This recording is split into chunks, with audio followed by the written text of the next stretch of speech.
we had brought was a false information charge or something like that. Okay.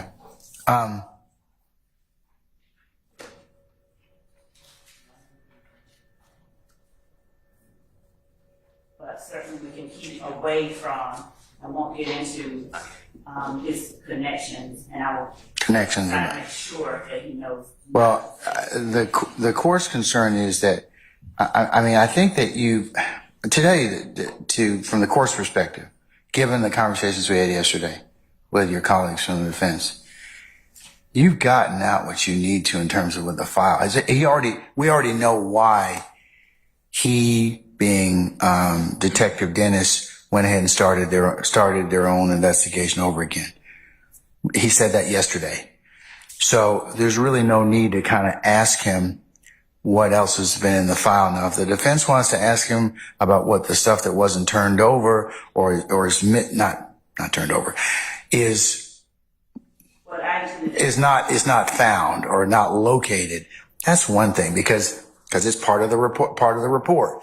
But I think that you don't really gain anything by asking you, and you open yourself up for more issues with going the route of of that interview, because he's also, Detective Dennis also testified about that as well. That's the court's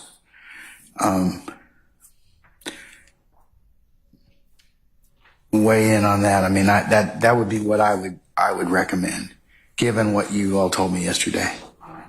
And we want to give to the court asked that we give them a copy of the document that was. I have Mr. Shark was kind enough to give me his copy of the internal affairs summary. No, I'm in the report. And okay, I got that, but I have that one as the court exhibit. I also needed a copy of the report. Right, that's right. Okay, and so that will be the next court exhibit in order, just to complete the record that I considered. That was yesterday, yes, Ms. Weaver. Yeah, I think that was basing on pages. There's 9 pages. It's 10, but there's nothing on the reverse side of the last page. And I think you said that, John, but there's nothing on either. It's not two-sided. It goes from Robinson's report. The one I had yesterday, I think, was two-sided. It wasn't. I have the one. Okay. It was 160 through 169. 9?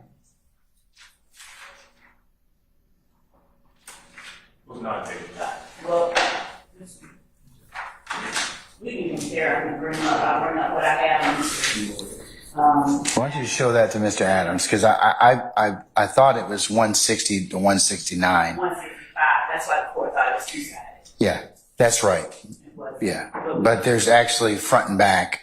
Is there no front and back? No, I looked at it when I sat down. All right. Mr. Adams can come look at what I have.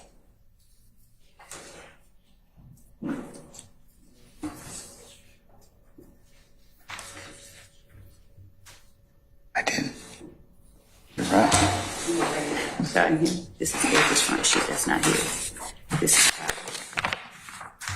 While y'all are looking at that, let me take roll. I didn't do that. All right. We're back on the record of matter of the state of Georgia versus Khalif Adams et al. In 22 SC 1835572.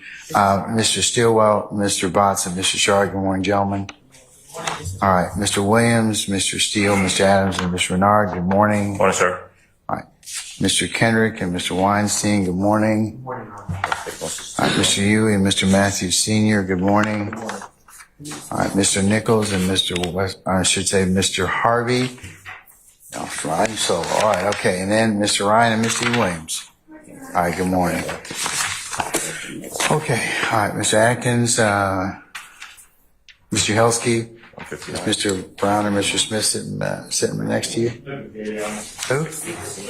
Oh, Mr. Smith's behind. Okay, all right. Mr. Smith and Ms. Love and Ms. Hilton. Good morning. Good morning, Your Honor. All right, okay. 163. 163. Where's Ms. Knight hiding? 163. Oh, okay, all right, okay. No, That's not that's the 163. Yes. Okay. 164. 164, yep. 165. 165. Yep, what else you got? Is that Gaither? Is that part of Robinson's report? No, sir, this is Gaither. And they're based in so that you can see it. That's fine. I'm not concerned about those. Great. So, Your Honor, as Mr. Adams has, I believe, satisfactorily reviewed, it's pages 161 through 165, one-sided. So it's actually 1, 2, 3, 4, 1, 2, 3, 4, 5 pages. Well, let me, for purposes of clarity, what we received in discovery, identified as under Officer Robinson, is a total of 9 pages, 5 of which I'm told specifically Officer Robinson's report.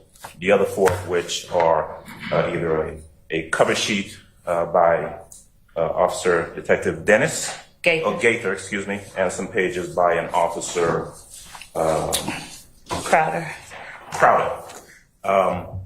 So that's what I've got. It appears to be the same thing that we looked at the bench on yesterday.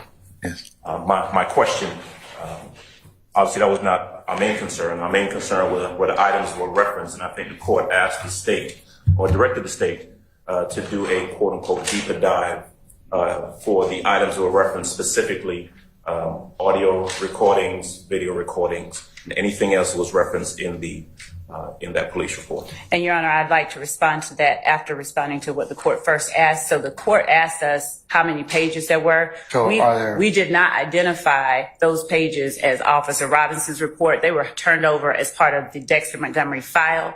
But this, what Mr. Adams is referring to, is actually Detective Gaither's report that she sent over to the complaint room, as is evinced by the cover sheet Mr. Adams just referenced with Gaither's name on it. And Gaither included the 5 pages of Officer Robinson's report that Mr. Adams referred to. So we didn't identify 9 pages as coming from Detective Robinson. Okay, Mr. Adams so did. So part it's of 5 it came pages. from Detective Gaither and part of it came from Detective Robinson. No, to be clear, Detective Gaither gave us that whole thick file that they have as part of discovery with all these interviews in it. What we're saying is that the 5 pages of that whole thick file that Detective Robinson did is the information that Detective Dennis and Detective Gaither testified were all that they had from him. Okay. So that's why I'm giving you the 5 pages that go from 161, include 162, 163, 164, and 165. Okay. I think we're making this a little more complicated than it needs to be. I think the question is what she's about to hand you the same items that we viewed as yesterday? The answer is yes. Okay. Except that. But I did. But I took a look at the entire. I took a look at all 9 pages. Yes. Well, you took a look at all. So so you got to include that as a court exhibit. You ought to know, Mr. Okay, I looked at everything. I looked at, even though the focus was those 5 pages, I did have the other 4 that comprised that. When Mr. Adams was up here, I was talking about the 160 through 165. That's why the court thought that they were double. Okay, but there's a cover sheet. There's 4 more pages. There's 4 more pages I saw yesterday. Your Honor, the only thing that, and the record, if you were on the record, so it shows 160 through 165. The cover sheet was not shown. The reason that it is sounding more complex than it is that Mr. Adams is referring to things that the court did not see, but that he thought were part of Mr. Robinson's report. The court didn't see that. All the court had saw was 160 through 165. And then as I noted that it was 160 through 165, the court opined, oh, it must be double-sided. And that's the reason that the court had 9 pages. Mr. Adams said 9 pages. Okay, well, why did Mr. Adams say 9 pages then? Because he got confused. He thought that the cover sheet and Crowder's report were part of Robinson's report, as he has just shown me here at the podium. I'm not trying to disparage, I'm just telling you what happened at the podium. So the clear answer to what the court is saying, there are only 5 pages by Detective Robinson, I brought them up to the court. Mr. Adams represented 9, but that was a mistake. That's okay, because that was Gaither's file, not Robinson. The only thing the court saw yesterday was 160 through 165. As it pertains to Robinson. Yes, and Okay. even that part, Your Honor, 160 was not Robinson, it was Crowder. So I have in my hand 161 through 165. And that's exclusively Robinson. Yes. I agree that what you're about to get to enter into this court's exhibit is what you viewed on yesterday, what I had in my possession. No issue there. Okay. All right. All right. So, Your Honor, would the court like for me to Just give them to Ms. Weaver. She'll take care of it. All right. Okay. The next issue would be two things. Yeah. The entirety of the internal affairs file that we referenced in our discussion at the bench, that we have 4 pages of a summary of the disciplinary reports from the investigator. Yeah, I asked her to ask about that. We asked for the totality of the file. They said that they would look for that or contact whomever and we asked for the totality of Robinson's file, including the audio tape and videotape items that were referenced in his report, that they said their investigator Green had made contact with the Atlanta Police Department about, that there was an email that Ms. Hilton had, that they would provide the email, number one, and they would have an investigator Green or someone reach out to the Atlanta Police Department again to see about the totality of Officer Robinson's report. And that's what we need an answer for this morning, as to whether they've done any of that and what they have. Okay. Your Honor, we did go back and reach back out once again to the Atlanta Police Department, the major that we spoke of yesterday. He gave us the same response, that there are no recordings as referenced. Recordings as to Mr. Robinson's Mr. Robinson. report. The IA information, I believe the court gave us a deadline to get that to the court. 2 weeks. We reached, right. Yeah, to see whether or not, because it may come up later. Right. It may come up later. And so we also just referenced in their conversation with Detective Dennis, they at least spoke to him about Officer Robinson, that there's some interview or some discussion between Dennis and Gaither and Officer Robinson that they obviously know about now, that there's some possibility of an FBI file or something that the case may have been turned over, that it appeared to But that's, he's speculating. He being Robinson is speculating. Right, he being Dennis. Dennis is speculating. Obviously, Dennis has some information about that he shared with the state. So it looks like there's more stuff out there that we simply don't have or don't know about, and certainly should have had, and very should have known about, in order to properly cross-examine any witnesses for our stand, including Dennis. There are two. Because if it goes to the X Montgomery case, if there was something in that investigation done by Detective or Officer Robinson that's relevant to our cross-examination of any witnesses in that case, then we should have had that, and we did not have it. Okay, here's how I'm gonna solve this issue, because we're going around the mulberry bush. Robinson summarized what he did in that case. If you, all right. He didn't summarize. There's nothing that's in Robinson's summary that is contrary or counter to anything anyone later told detectives. But that's not. But we don't. Mr. Adams, hold on. We don't know that. That's why you need to try and find the other information. If you can't find it, you can't find it. If Green's inquired again, but know this: if it comes up later and we find it, I'm going to take some other remedies. I don't even know that it exists, but we will. Okay, but I'm just telling you. If it comes up, fine. It surfaces. And Your Honor, that was part of the reason that Detectives Gaither and Dennis took it over, because they did not see all of this stuff that should have been in a file. Okay, and but that's fine. But here, I think you gotten all the mileage you're gonna get out of it.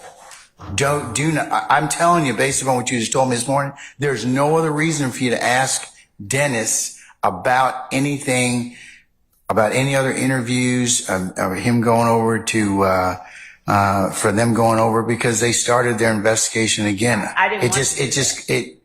And all this other stuff, it's speculation on Dennis's part, but I think in all candor, you probably need to ask him. And you all probably need to look. Ask him or not? You probably, no, you all outside our presence and hearing, you probably need, with a representative of defense, you probably need to ask him, okay, look, there may be no truth to no truth, and I mean, I'm not disparaging him at all, but there may be no truth, rumor, or innuendo as to what he knows about Robinson, or but you've at least got enough out there at this point in time where it's like, you should probably inquire.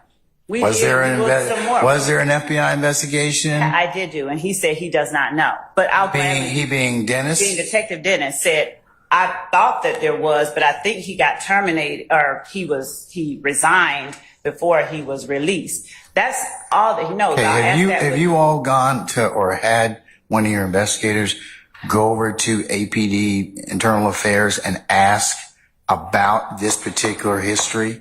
Sit down, eyeball somebody, and say, hey, could you just tell us whether or not there is a recording, a video, or any other source documents you use to talk with Robinson? If they tell you, nope, we don't have them, or it's going to require you doing X, Y, and Z, then you probably need to do that. But we'll go beyond the major that we've spoken with, and we will have someone physically go to IA wherever they are at APD. But we have, just for the record, we have spoken twice with persons at the Atlanta Police Department. And as far as the internal affairs, that's the 2 weeks down the line. We haven't. Okay, but here's the thing: internal affairs may have, you don't know, but they may have those things that are referenced in Robinson's report, I should say.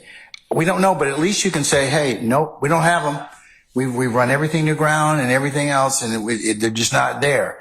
But it might also give you some historical knowledge as to what or the circumstances are. But we're not gonna have Detective Dennis talk about anything involving this investigation, SIA investigation, or any linkage to any of the folks here, in terms of Robinson. Okay. Okay? The only other thing was that I was in the middle of asking him whether or not certain things that have been introduced as evidence and certain things that were a part of the file and provided in discovery, whether or not they were in the original file from Robinson. You asked that. That is the part where Mr. Adams objected and approached and said that the stuff that I asked him about, they hadn't got. But did you get all the way through? I think you got all the way through that. I had to stop. Okay. So the point is, she's asking questions about the entirety of a file, which we don't have. That was really the basis of my objection. That we don't have, we don't have the entirety of Robinson's file.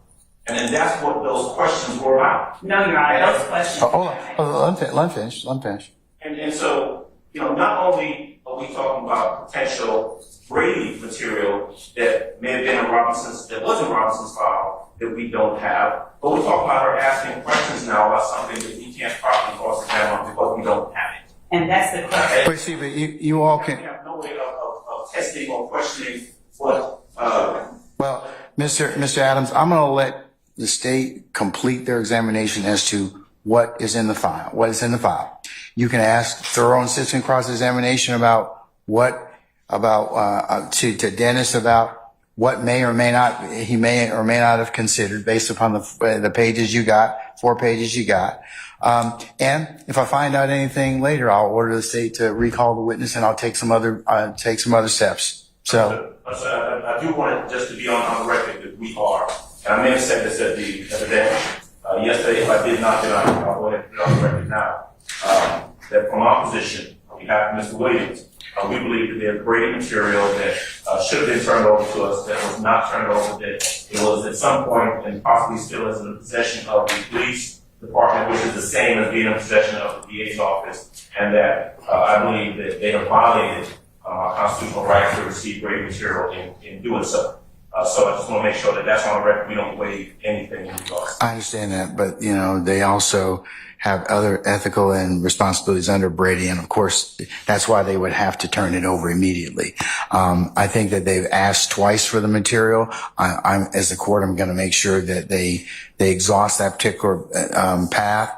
But I've noted your objection. Yes, sir. Okay. At some point, I know we need to move on and get the jury out there, but at some point, when we have a break, I'd like to address the issue in regards to some other items that we had requested a while back. I think Mr. Steele has filed a motion. I'm going to try and find that motion so I can reference it properly in regards to reports done by Detective Dennis regarding someone named Marquavius. I don't know how to refer to it as M-U-Q-U-A-V-I-O-U-S. Curtis. Last name is Curtis. An investigation done by Investigative Dennis in regards to that individual that's relative to this case. We have requested it. I believe the court had instructed the state to turn it over because we've not received it. But again, at the appropriate time, I'd like to address that. I don't want that to go past us. Your Honor, I can address that pretty quickly. I think they can look in the discovery that has been provided in the folder. Tell them what date and tranche. I can tell them. Why don't you, when your team maybe can look that up as we start, and we can deal with that and bring you and tell them exactly what tranche it's located. Okay.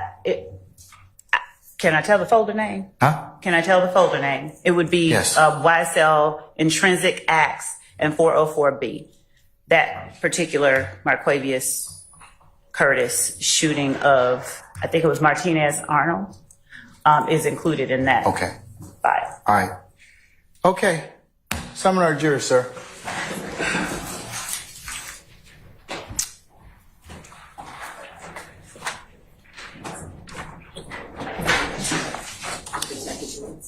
Oh yeah, can we take Dennis, please? Thank you, sir.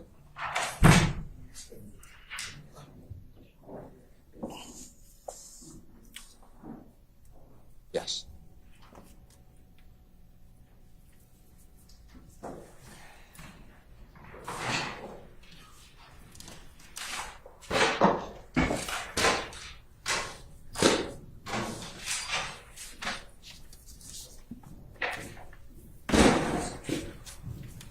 Morning, sir. Morning, sir.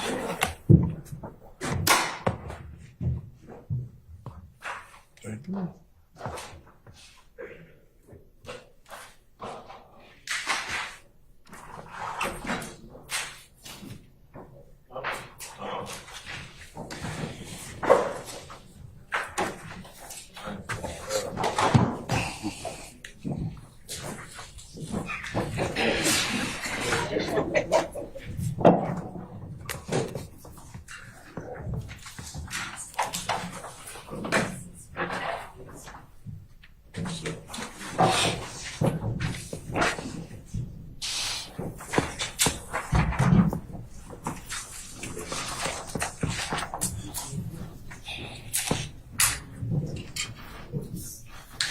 Ladies and gentlemen, please be seated.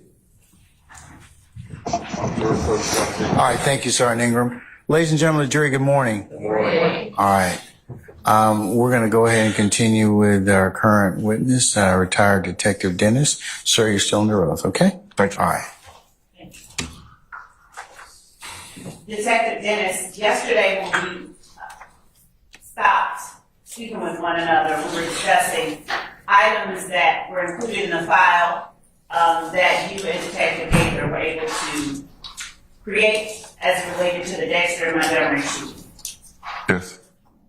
Would you tell the jury what medium you all captured these interviews and things of that nature that you conducted during that investigation? We usually use the electronic video room that we used at Atlanta Police Headquarters, or we would use our phones to try to record whatever we can to just capture the interaction.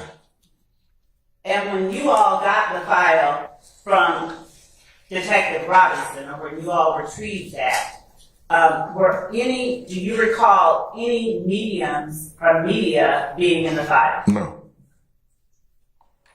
Did you all also get a report from Detective Robinson? Yes. Okay. And other than that report that you had described, do you recall anything else being in that file? All I recall is about 4 pieces of paper in a folder. And like I said yesterday, when we got the file, we pretty much stapled it up because we wanted to do our own investigation with our own work.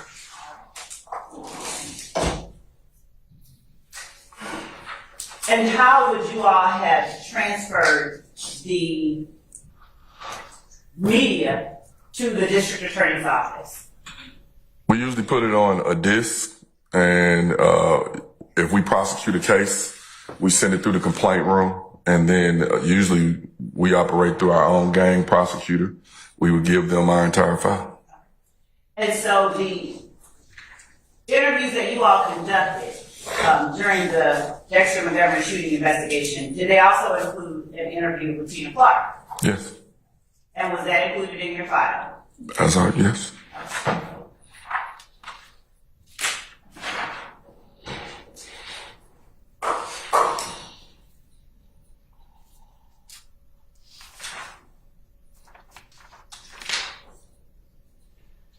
Did you all, regardless of whether you saw it in the file that you got from Detective Robinson, did you all ever find any recordings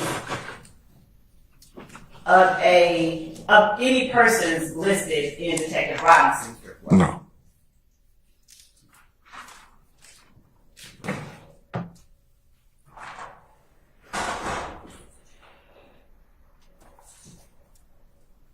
The information that you turn over to the district attorney's office as part of your file, do your reports summarize that file?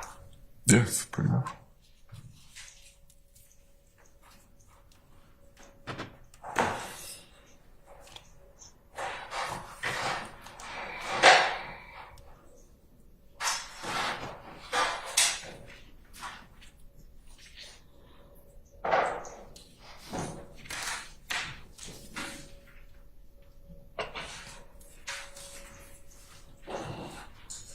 Would you tell the jury how it was that you became involved in those series of events that we outlined on the flipboard yesterday? Why was it that you all started looking at those? Objection, asked and answered. I sustain the objection. That's been asked and answered. Good question. Thank you, Judge. Why did you start at the date that you started in terms of looking backwards from the Diamond Thomas murder? Objection, asked and answered, Bill. Judge, I'll rule the objection. you go ahead. You can answer, sir. We started our investigation as we interviewed witnesses, victims, whomever we could, to basically piece together what we had going on. I myself was familiar with Donovan Thomas.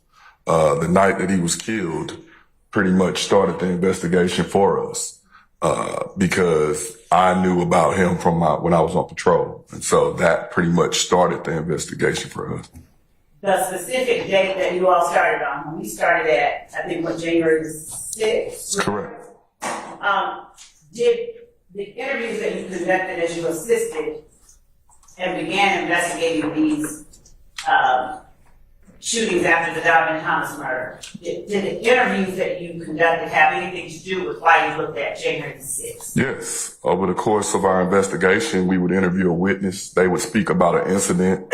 We would research it. And a lot of times they would speak about something happening somewhere, and we would go try to find a police report or a incident location of the area in which they said.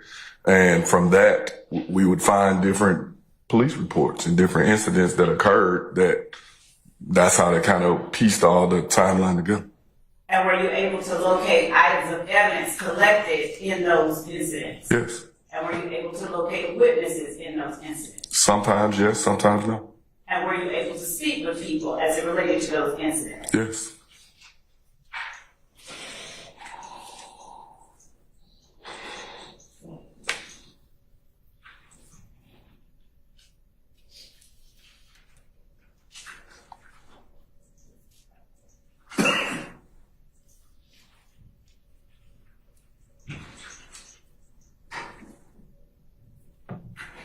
As you were assisting in Detective Bracey's investigation, you mentioned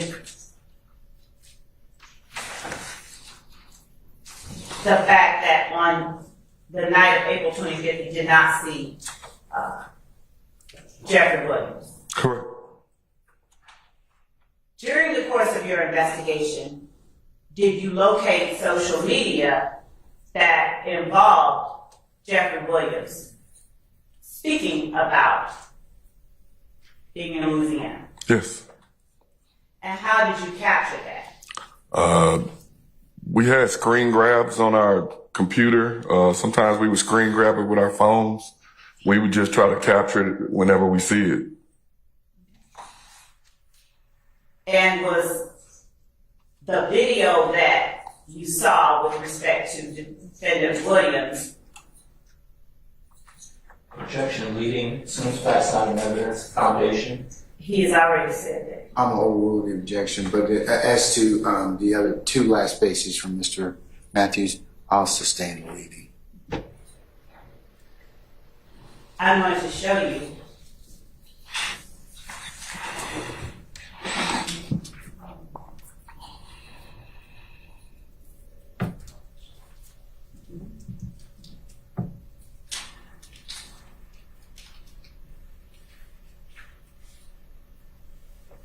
This will be 116 echo.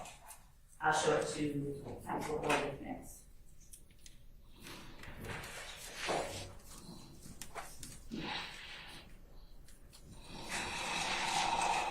This.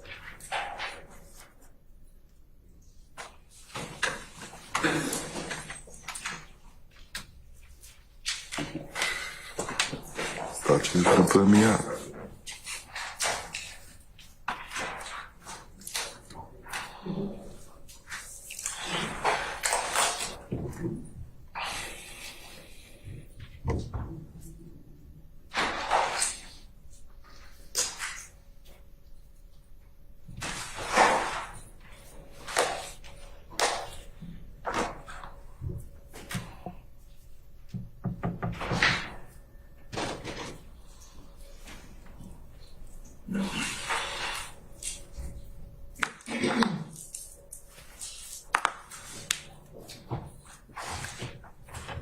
And I spoke of 116, Your Honor, my apologies. 117 echo. Showing you what has been labeled as 117 echo.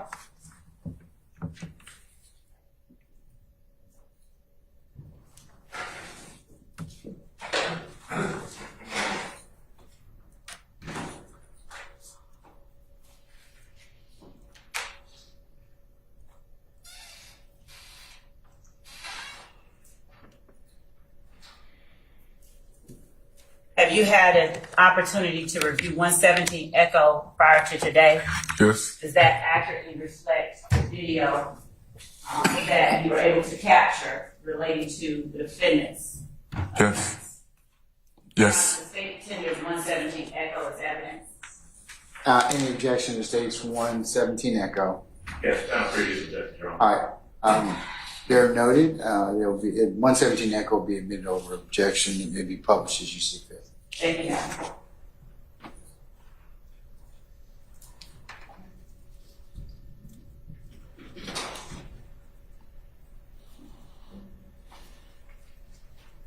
One second.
117 Echo.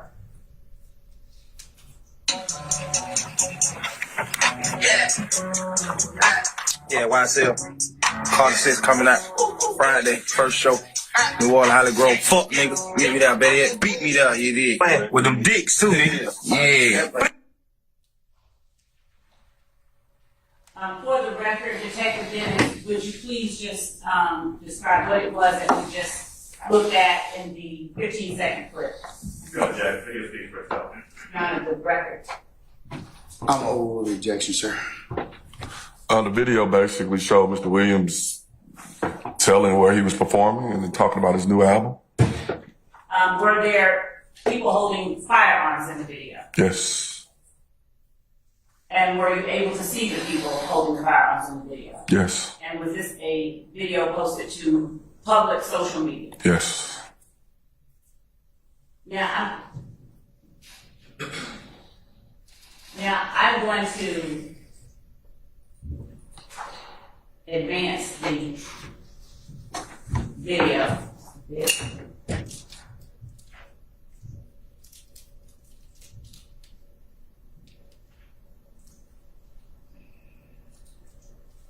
Now, do you recognize any of the persons that are in the video with Mr. Williams? I don't know exactly who that is. I can't really see his face, but the other two individuals, yes.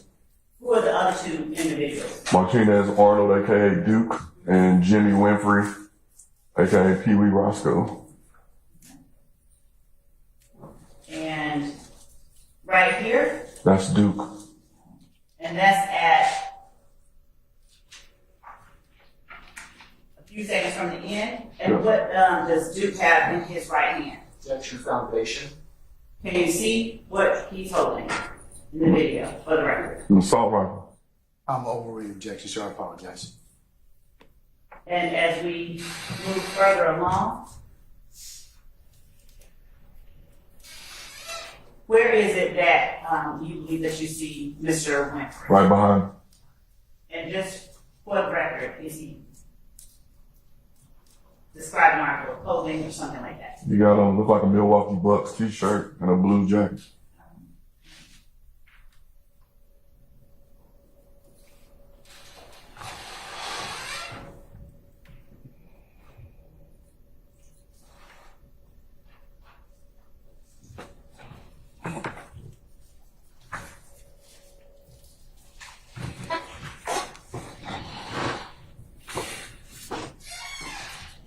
Now, was that video posted, was that video referencing events that occurred before or after the shooting of the Little Lane bus? Before.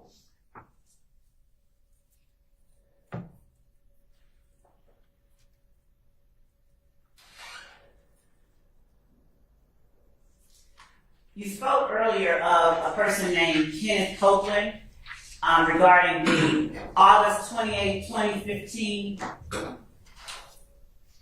shooting or incident at the Dunbar Rec Center. April. Thank you, 28. Did Kenneth Copeland have a nickname? Lil Woody. I'm going to walk up to the easel and write that on here.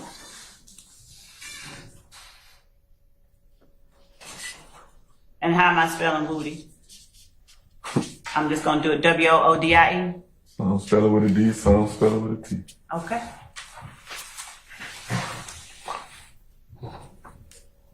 Are you familiar with any of Defendant Williams' work by the name of Halftime? The video? Yes. Yes. And is that a video that you have seen personally on social media? Yes. I'm going to show you what I marked as Station 118 Echo.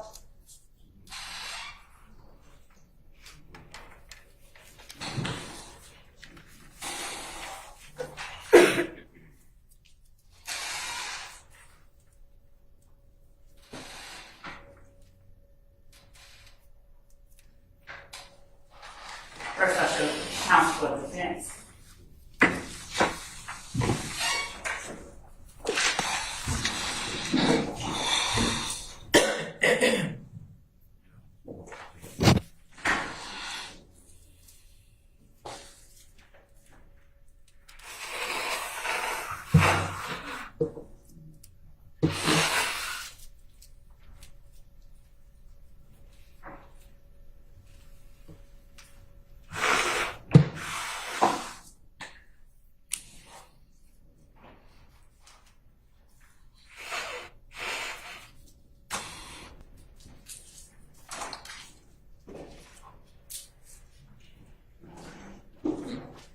You said it was good? You good? Or you want me to just play the whole thing? Just push it forward so you can see.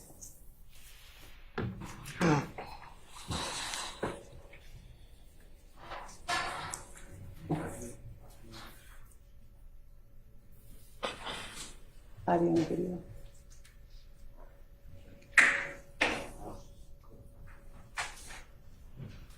Showing you State's Exhibit 118 Echo.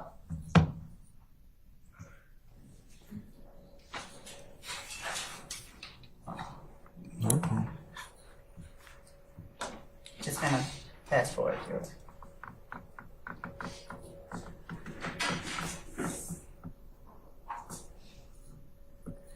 Have you had a chance to see 118 Echo? Yes. And does this accurately reflect the video for halftime defendant Jeffrey Williams' song and video that you saw posted on public social media? Yes. Your Honor, the state tender State's Exhibit 118 Echo is evidence. Any objection to State's 118 Echo? Yes, there's been no foundation laid for this witness's knowledge of the video notification as well as been altered or submitted was the original video, and he does not have the ability. Your Honor, I object to he your does not have talking, the ability to speaking, specify that objection. foundation is I not. object. Okay, all right. I'm gonna overrule your objection, Mr. Adam. Well, I'm gonna sustain it as to foundation. You need to lay a little more foundation down. Detective Dennis, do you recognize the persons depicted in the video? Yes. How do you recognize the persons depicted in the video? I think by the time the video was released, we were about 4-5 months into our investigation. So I recognized them from our investigation. And have you personally seen the people in the video outside of the video? Yes. And does the video accurately depict the people that you have seen outside the video? Yes. The state tender State's Exhibit 118 Echo is evidence. All right, sir. I assume same foundational objection. Same objection, but I Overruled, sir. Overruled at this point in can time. I approach that? In regards to what previous ruling?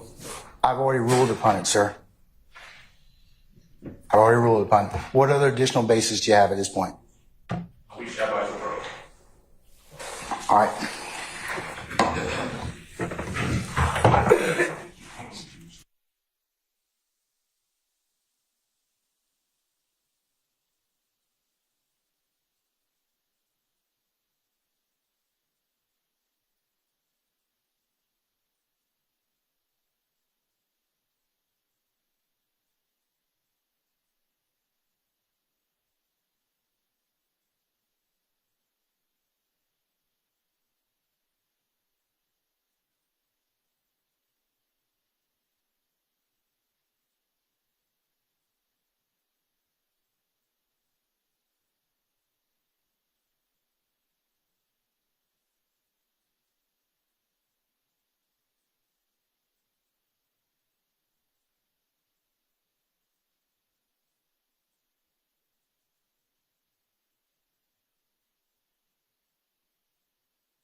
Okay. There's been some discussion at the bench. I'm sure all of you have heard it at this point in time, counsels, in terms of where's our witness? Okay, good. He's off the stand. All right. In terms of the admissibility of the video and the foundational requirements. I know that originally, an earlier part in this trial, the court did in fact rule on one submission on behalf of the defense. The issues come up again with the state. States presented additional case law in which the court is convinced or persuaded that given the testimony, it can be introduced through this particular witness in terms of what's been testified to. The foundation's been established.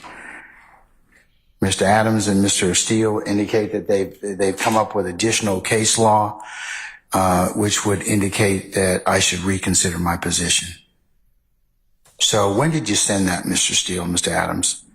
Sent it approximately this past Sunday. I'm going to tell you 7, 8 o'clock in the evening. Emailed this on record, court reporter, and encouragement. In relation to the state's filing on this issue, they filed approximately 11:59 this past Friday evening. And the state's law is wrong. And the state told you there is no foundation, you don't need anything, you just find an incident, you can put it in foundation, doesn't matter. No, I mean, you can, with this particular type of evidence, as long as the evidence itself is, that there's testimony about how it was achieved or how it was, gathered and collected, that as long as that is satisfied, along with some other things, is satisfied, that I can go ahead and consider it. It's wrong. Okay, well, that's your opinion. How is it wrong? This is coming, all I did was take the state's brief, and I read the cases, and then I gave you additional cases. But the state filed this brief. Okay. If that was Sunday, why did you bring this up Monday morning? Yes, I sent it to everyone. Did Yes. you bring it up Monday morning? So I mean, here's the thing. Here's the thing. Here's the thing. Okay, it's Wednesday right now. This witness is on the stand. I could have taken it up last night or then Monday night. I could have taken it up Tuesday at some point in time. So that's why I'm saying by time, poor timing, I would think, because I can rule upon it. I don't mind it. But when a witness is on the stand and you're asking me to reconsider that, that's not timely. Well, listen, nobody is trying, I don't think anybody is trying to delay this case any more than it's delayed. So we're with you. And I understand what you're saying. I did not personally know that this was going to come up today. I thought that Detective Racy is the one who pulled these videos. So, I'm not, and I just like the court to hear the law. I mean, I don't know what else to say, except I understand the court is saying, but the state filed that you asked them for additional briefs this Friday. We responded Sunday to the same email, and I just gave you some cases. I said, this is the cases, and I told you where in the state's brief we're targeting the case that they cited. And the state told you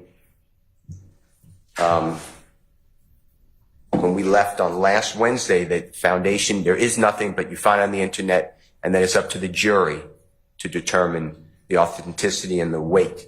And what I'm telling you is that's not what the case is. And I have the states, I'm just using their brief. I read their cases. I updated the cases. I made them all Georgia cases, and they're not right. And I did it for hearsay as well as what we're talking about now, which is foundation and or authenticity. They're two different things, remember. I'm with you. Okay. I agree with you. They're two different things. All right, so The courts actually say that people use them interchangeably, but yes, they are actually two different mechanisms. But it's the state's position, if they, if I just see something on the internet, I could testify I saw it on the internet and I downloaded it and here it is and it's in evidence, and that's just not the way I understand the law. And that's what Detective Dennis just said. That's why Mr. Adams, to me, appropriately did what lawyers are trained to do. He stood his position and made the I objection. don't have any issue with that, Mr. No, I don't either. I commend him. You all have a client to represent. My issue is derailing The timing. and this is not the way to do it. You should have it should have been flagged for my attention to say, Judge, we need to hear this. Because then I've got nobody to blame but myself. I really don't. If I don't take it up at that point in time or don't make arrangements to do so, I'm at fault. But when a witness is on the stand and you don't flag it and say, Judge, we really do need to take this up before the witness testifies, then you bear some responsibility on that. I'm just telling you. Absolutely. And that's what courts get irritated about. Because now I've had to put out this jury. And hey, and it is, they're looking at all of us. And, as you mentioned earlier, they're left with a lot of questions that I can't answer for them. But it's just not the way to present the case to them. It's just not. That's what I'm saying. And that's what I need you all to correct so that we're not in this position continually. I understand if you've got other things that you want me to flag, but you got to do them timely so I can go ahead and at least kind of take it up at a time and place where it doesn't leave our jurors just sitting back there kind of, not hearing testimony or not doing anything. That's my point, okay? Yeah, of course.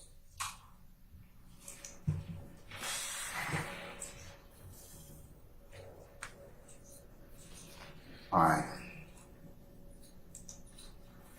Okay, what's the case you want me to take a look at? Okay, well, we go through all of them, but I'm just going to start. You got 5 minutes, okay? I'm gonna get a green light like the appellate court up there, okay? So you can feel at home, and Yellow light, yeah, yellow light as well, okay? So, but see if you can kind of give me the nickel version, okay, of that. The most important salient thing that I need to, because I understand the premise, but what is it you're telling me that is adverse to the state's position? Okay, so and I'm just cluing you in. This is page 3 of the state's brief. They cite United States versus Broomfield, Broomfield. It's 591 Fed Appendix, so it's APP'(X) 847 and 851. It's 11th Circuit 2014. This case is cited in Georgia in Cooper versus State, which is 317 Georgia 676 Division What's 2. Cooper again? I'm sorry. Yes, no problem. 317 Georgia 676 Division 2. And that's a 2023 case, Your Honor. So I just used Cooper, but we can go to Bloomfield too. And this is a video, so it's the same thing that we're dealing with. Detective Dennis right now is dealing with a video. There were actually no statements in that video though. And a Detective Black, like the color, authenticated the flight captured on the video, which was videotaped by a gentleman named Mr. Mason, M-A-S-O-N. And the court wrote that the video does not have to be authenticated solely by the person who made the recording or who was an eyewitness to the events, and that Detective Black properly authenticated this fight, I think I said flight, but fight video, because he testified, and here's his foundation. He's responded to the apartment complex concerning this fight as part of his investigation. He personally observed the location and spoke with multiple eyewitnesses of the day's events of the fight. He recognized the video as the recording supplied by Mr. Mason, and Mr. Mason testified at trial that he recorded this fight. And these are the circumstantial evidence needed that the video was not altered and therefore was properly authenticated and the foundation laid by Mr. Detective Black. Here, this case does not help the state because their statement that anything on the internet is automatically authenticated and goes to the jury, which is what Prosecutor Love argued on Wednesday at the court, said now, is not accurate. Then they cite, the original case of U.S. versus Blumfeld. Like I said, I gave you the cite, Your Honor, in the state's brief, page 3. And in that one, the government agent identified, it was a person who was convicted of a previous felony holding a gun on a video, and the government agent identified the specific gun. So, to me, I don't understand how just Detective Dennis's statements now are worthy. Also, the state on page 4 of its motion cited Cotton, which is Cotton. It's 297 Georgia 257. It's in Division 3, 2015 case. That case is cited more recently in the interest of AA as in Alpha 362 Georgia Appeal 426. It's cited in What's that? I'm sorry, one more time. That's all right. 362 Georgia Appeals. What? Yeah, 426, and it's in 2 different places. It's in Division 2, but it's also footnote 25. Footnote 25 really captures its 2022 case. And in that case, there are text messages, and there had to be whether they are authenticated. And AA is a minor. Her guardian testified that the text messages were located on AA's cell phone, the cell phone that AA, the minor, used. This same phone stored a toothbrush going into AA's private part on a video. AA sent text messages to her guardian. And that's how the guardian, sent text messages that her guardian found out about the toothbrush video, but that AA now washed the toothbrush off of all type of evidence. And AA admitted that she used this cell phone to film herself inserting the toothbrush into her private part. And the court wrote that as a prima facie case that the evidence of the video on the cell phone is what it purports to be. So again, and that's my 5 minutes. I don't want to go beyond what you told me, but I could go through all the cases. But again, there has to be some more than Detective Dennis saying, I was on the internet researching this and here's a video I found. And that the court wrote in the interest of AA the following. This is the Court of Appeals of Georgia. We acknowledge that every form of electronic communication can be spoofed, hacked, or forged. They go on. I don't have the exact quote now written down. And cannot mean the court should reject any and all communications. And indeed, the vast majority of these electronic communications are just as they appear to be. Exactly. Quite authentic. So you decide whether the trial court abuses discretion to find the text messages authentic. They made them into evidence, and we conclude it did not. So they need something. Now, you did sustain, I heard you say it, Mr. Adams said at the bench, but it may not have been an error. You did sustain I couldn't play the video with Rich Gang, and you told me, listen, it's relevant. I understand why you're doing it, but you have the wrong witness. I don't want to come off what I said, but if under these cases, I'd probably need somebody to say, hey, I don't have to be there. I don't have to be the one videoed, but this is accurate. I know this to be accurate because whatever the foundation. But remember the conversation we had. It would be one thing if there were deletions or glips in the video that was copied, or it doesn't purport to be what the person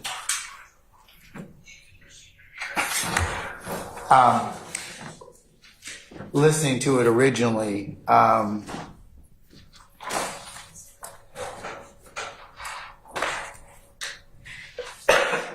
purported, like if I listen to the video and then it's not changed from the time I copy it, and there's no other indices of deletions or the like. It'd be from this case law that it'd be authentic. or I have to look at whether or not it's authentic. So when I did my analysis last time, it was based on the state's case that they gave me that, if they testify as to how they got it, it hasn't been changed, it hasn't been altered, that the court can make a decision as to whether or not it's authentic. I told you, you gave me the time and I respect the court. I'm just telling the court that I don't believe in that. If that's the understanding, then anything that I pull off the internet or have a witness pull off the internet, that's now admissible in this courtroom. Not necessarily, but our court has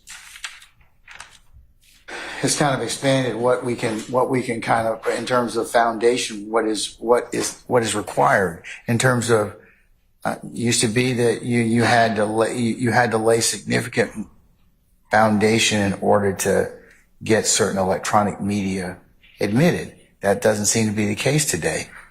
I mean, for whatever reason, but I don't think that's true. But that's I rule based upon what the state told me at that point in time. I understand what you and your colleagues are saying, Mr. Steele, in terms of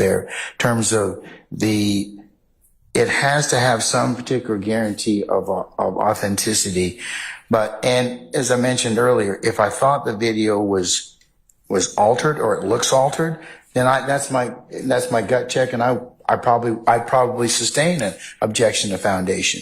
But if somebody testifies, hey, I pulled this particular video from a public site of this particular person, and this is what it purports to be, it hasn't been changed, I listened to it and I copied it, subject to other foundation and linkage, it may or may not be admissible.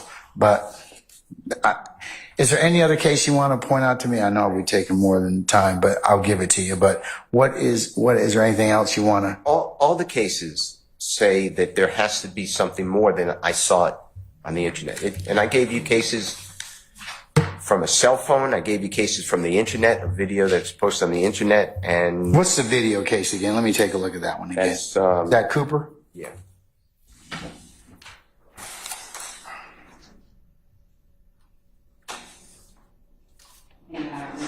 Hold on one second, man.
notes 11 and 12 is in regards to the video. And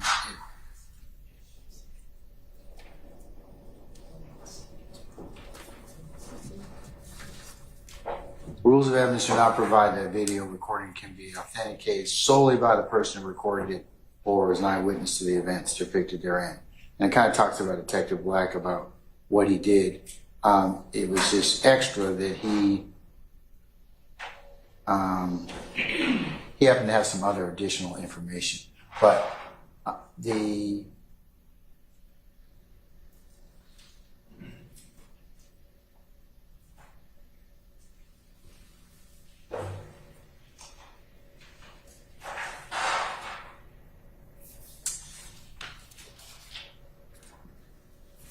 requirement of authentication or identification as a condition proceeding to admissibility shall be satisfied by evidence sufficient to support a finding that the matter in question is what the proponent claims, which includes, for example, testimony of a witness with knowledge that a matter is what it claims to be, or appearance, content, substance, internal patterns, or other distinctive characteristics taken in conjunction with the circumstances, and that cites Broomfield, I should say, that you all cited at 591 F APPX 847 pin sites 851 to 852.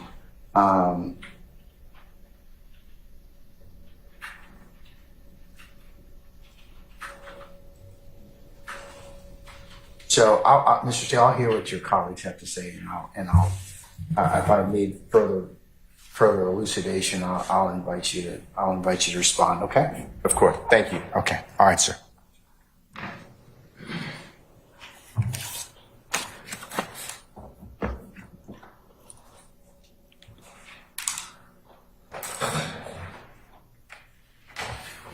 Thank you, Your Honor. The cases that counsel for defendant Williams cites are distinguishable. They are not statements of a party opponent, admissions by a party opponent. They are not social media publicly posted. So we have the court's ruling was correct in terms of the admissibility of this particular video. This is the defendant Williams. This is a person who is not only familiar with what the defendant Williams looked like at this particular time, he's familiar with the other persons inside the video outside of the video itself. I would point the court's attention to Redding, Redding versus the state, 354. 354 what? Georgia app at 525.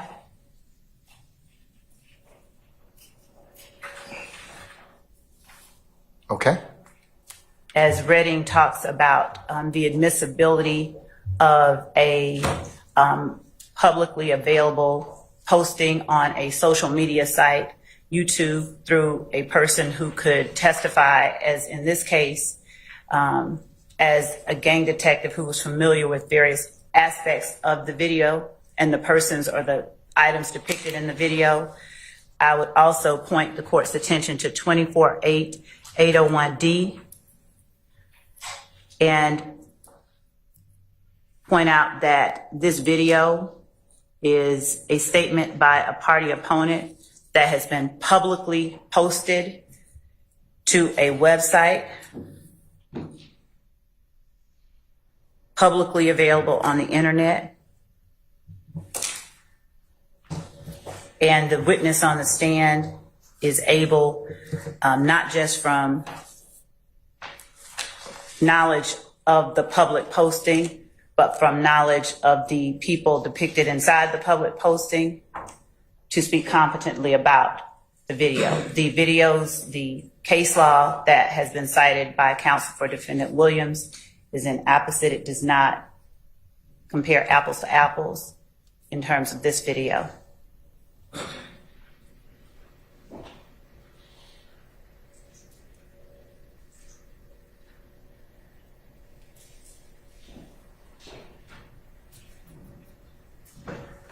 And of course, the court's aware that statements of a party opponent, the court read the case law last week regarding the lack of the need for foundation or the statements of a party opponent. as in this case?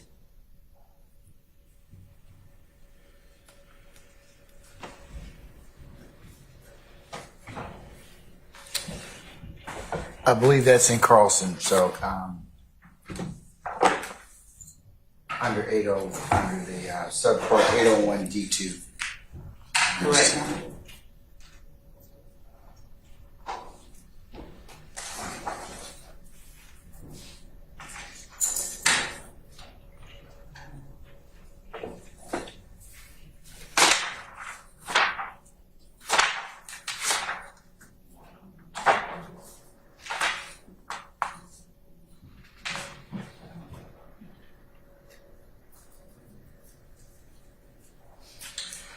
Yeah, okay. All right.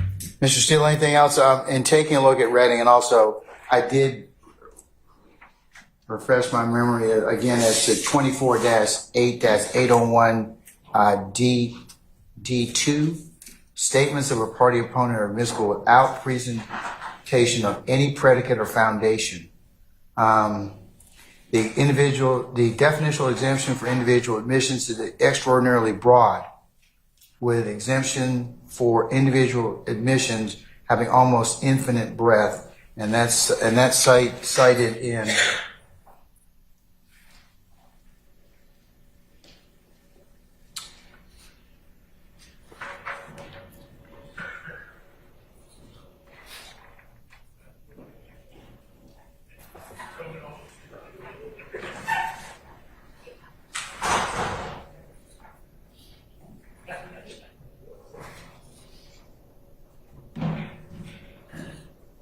Jordan versus Benz, and that's BINNS 712 F3rd 1123. It's a Seventh Circuit case, but there's also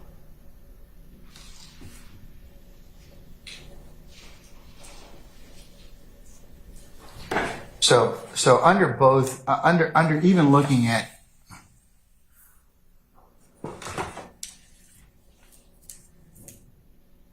Cotton and Reading, but distinguishing that this is a statement that reportedly made by a party opponent. 801, I should say 24-8-801D would apply, and that's what I ruled upon last week. I don't believe that, respectfully, that's going to change my ruling. We have a continuing objection. You certainly can have a continuing objection. All right. And just, may I say one more thing? Yes, sir. Just for you to know, that also has a hearsay component, that motion that the state filed in our response. So I don't believe it's ripe now, but I just want to alert you so I don't do this in front of A hearsay component as to what? As to some other... State wanted to get in. You excluded anything said by Mr. Dwayne Carter, Little Wayne, without him testifying. But if that becomes an issue, I just want you to know that I also targeted that in my response, and the state targeted in their brief on Friday. I just want to let you know. Okay, yeah, state, I believe, indicated that they were not going to get into anything. And that's fine. I just wanted to make sure you don't approach and say why. No, I'm fully aware that you all told me about that already. Okay? Thank you. All right. Anything else? No. Okay, all right. Let's take a comfort break, and then I'll see where we are in terms of lunch. Sharon Ingram, is lunch available for? Let me find out. All right. We're going to be in recess 10 minutes, okay? All right.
Sergeant Ingram, is everybody present, sir? Yes. All our participants? Yeah, I think Mr. Adams just did that. Yeah, he's back.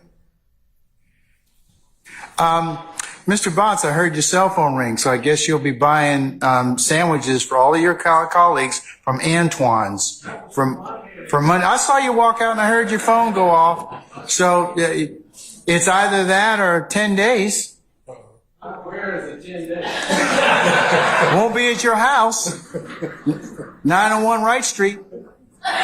So do you want to do the Anton sandwiches Monday for your colleagues?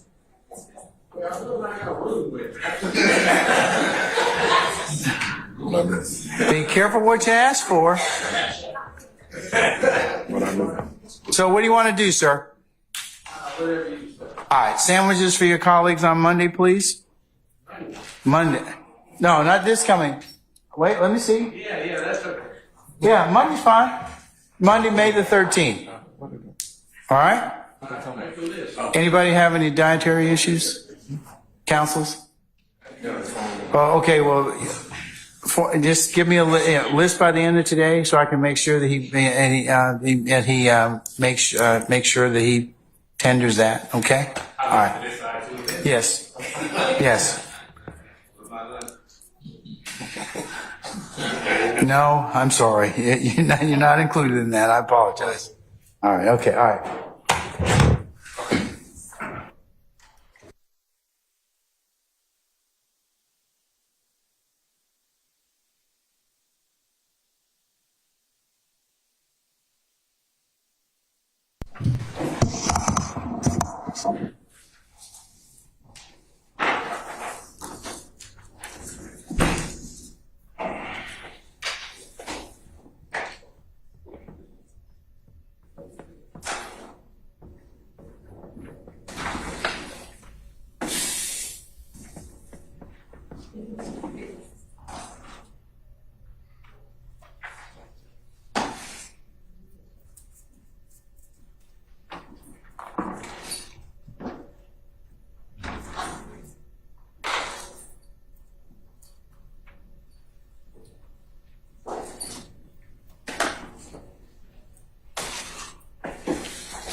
All right, ladies and gentlemen, please be seated. All right, thank you, Sergeant Ingram. All right, Madam, you may continue. Thank you. Once more, at this time, the state tender states exhibit 118 echo. Any further objection other than the objections that have been made? Okay, all right. 118 echoes admitted over objection and maybe published as you see fit. Thank you, Your Honor.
At 7 seconds in, for the record, would you tell the jury who that is that we're looking at just before the 8-second mark that we're on now?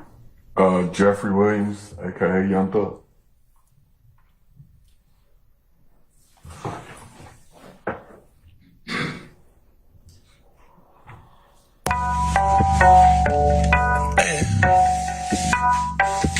Let's go. Half time. Half a perky, half a Zany nigga. Half time. Half a pipe up, ate my nigga. Half time. Tryna run that stick, turn it body to half time. Yeah. Hit. And who is that person depicted at 28 seconds in? Jeffrey Williams. Streets and tatted bitch up like on Willie B. No Tennessee, but that chain on my neck is a T. No milk blink, bitch, I own the rock like JC. Rock your dick. Already like Tracy T. You dig? Rest on rat. Just might pull up on my strider. All my diamonds black. You can motherfucking night 'em. All these pussy nigga wet. I'ma murk 'em every night. Pull up screaming blick. My motor out of Viper. Got 100 million flat. Like my motherfucking idol. I might eat it, I might lick it. But I swear I'll never bite 'em. Every time I dress my Pausing at 1 minute and 6 seconds in, do you recognize any of the persons in the video as it is shown? Yes. Describing where they are, if you could just take the pointer on that easel in front of you, stand up with your front towards the jury and tell the jury who it is that you recognize in this screen at 1 minute and 6 seconds, and describe what they're wearing for the record. This is Jimmy Winfrey, aka Pee Wee Roscoe, in the red hoodie. That's Diamante Kendrick, aka Yak Gotti. Jeffrey Williams, aka Young Thug, and that's Mr. Webb. I don't remember his first name. I'm sorry, Mr. Who? Mr. Webb. Is that DeAndre Webb or someone I different? think it's DeAndre Webb. Okay. And that's it. Yeah. It go motherfucking viral. Just a nigga still is sweat. Bring my shit back like recycle. I'ma ask her for some head. I don't know that hoe I had like she dead. Insurance on my money like a red. Every time I see her, she look the cleavage. Fuck her on the $10,000 bed. I can never love a fucker and suck my dick like Bieber, no but head. Cocaine white like Justin Bieber, bitch. I might show the rats and tease the bitch. I might want it, but I don't need the bitch. I been flooded out by Jesus, bitch. I want your piece of Little Caesar, bitch. Knife water by my diesel, bitch. I don't wanna talk a sense, nigga. No teacher, we talking shit. I passed school, I passed all the styles. I just want that net like a giraffe. I like fish and water, I'm about 17.5, I shave it like it's now. Play that, watch the kids like a day count. I don't play games, no, I'm not the foul. I got hot wheels like a motherfucking cow. Chanel bitches, boy, this shit around. Yeah, good time. Yeah, good time. Yeah, good time.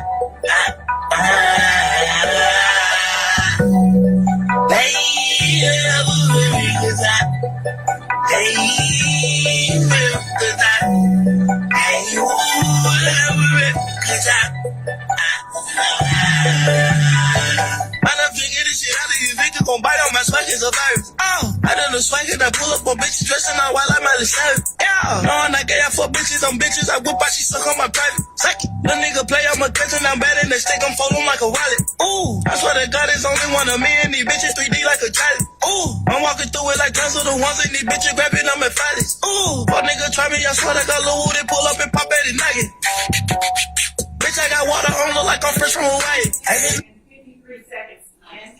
Did you, pausing at 2 minutes and 53 seconds in, did you hear, is there for the record any reference to anyone that we just talked about on April 28, 2015? Yes. And for the record, what was it that the reference was? He said that Lil Woody, aka Kenneth Copeland, will pull up and pop at your noggin, which shoot at your head.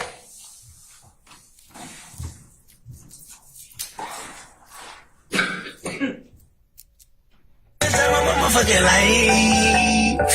I'm about everything I want, I can't think twice. You can turn the ice straight off, baby, I'm having ice. Having it as long as I live. Pausing at 3 minutes and 4 seconds. Rewinding a hair. All right.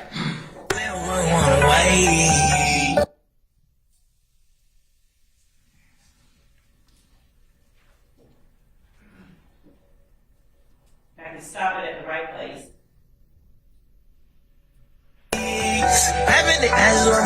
To see anyone in the frame just before 3 minutes and 4 seconds that was of interest during this investigation. Yes. Who? Mr. Jimmy Winfrey. And is he holding anything? He's holding an assault rifle.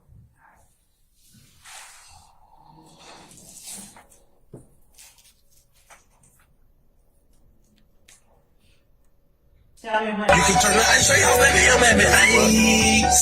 Having it as long. Was that the person that we just saw as I rewound the video? Yes, red hoodie. With the red hoodie? Yes.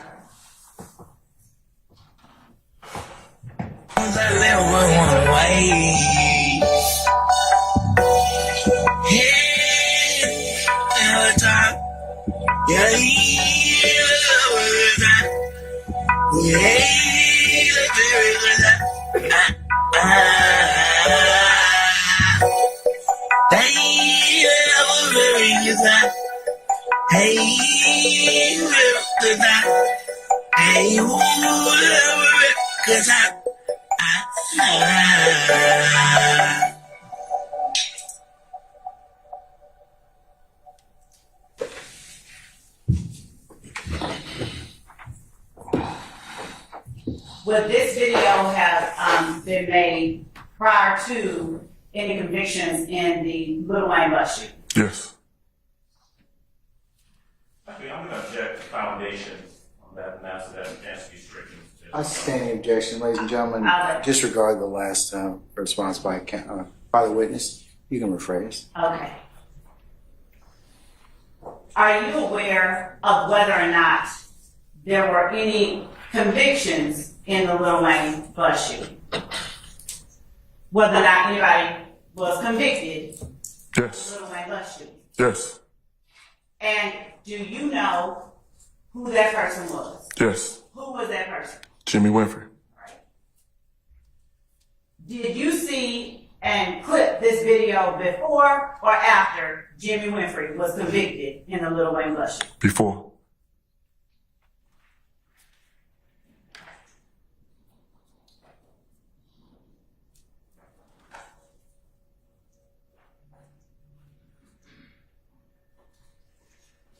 You want to stop sharing?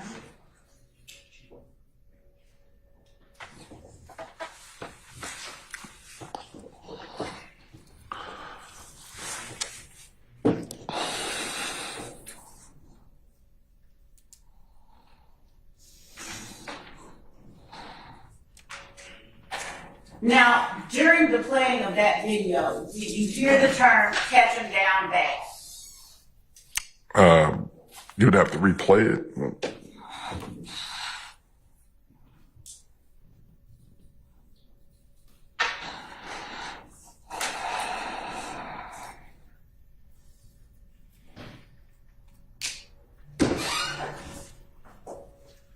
All right.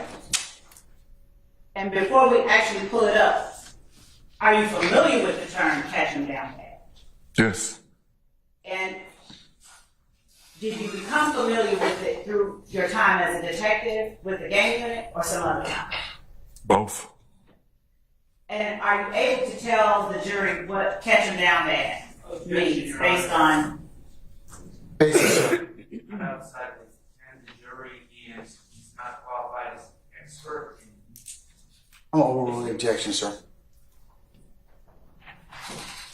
Based on your experience as an investigator in the gang unit, what have you determined the term catch him down bad means? I'm going to object as to relevance of this case and this video. I'll overrule the objection, sir. Catch him down bad is just like a inner city phrase for like if I'm looking for somebody or if I'm looking for an adversary and I finally catch him. Like, I caught you not paying attention and I caught you down bad. Like, you weren't prepared for what was coming to you or something like that. Thank you.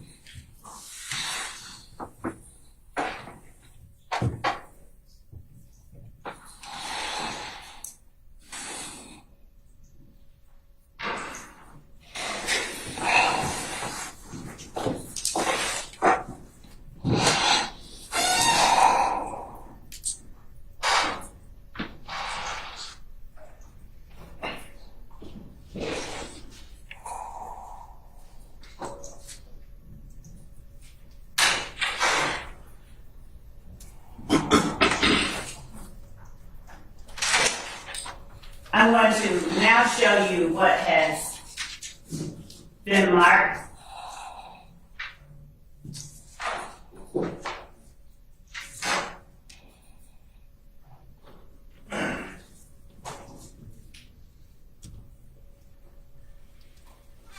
As Stacy Exhibit 110, Echo.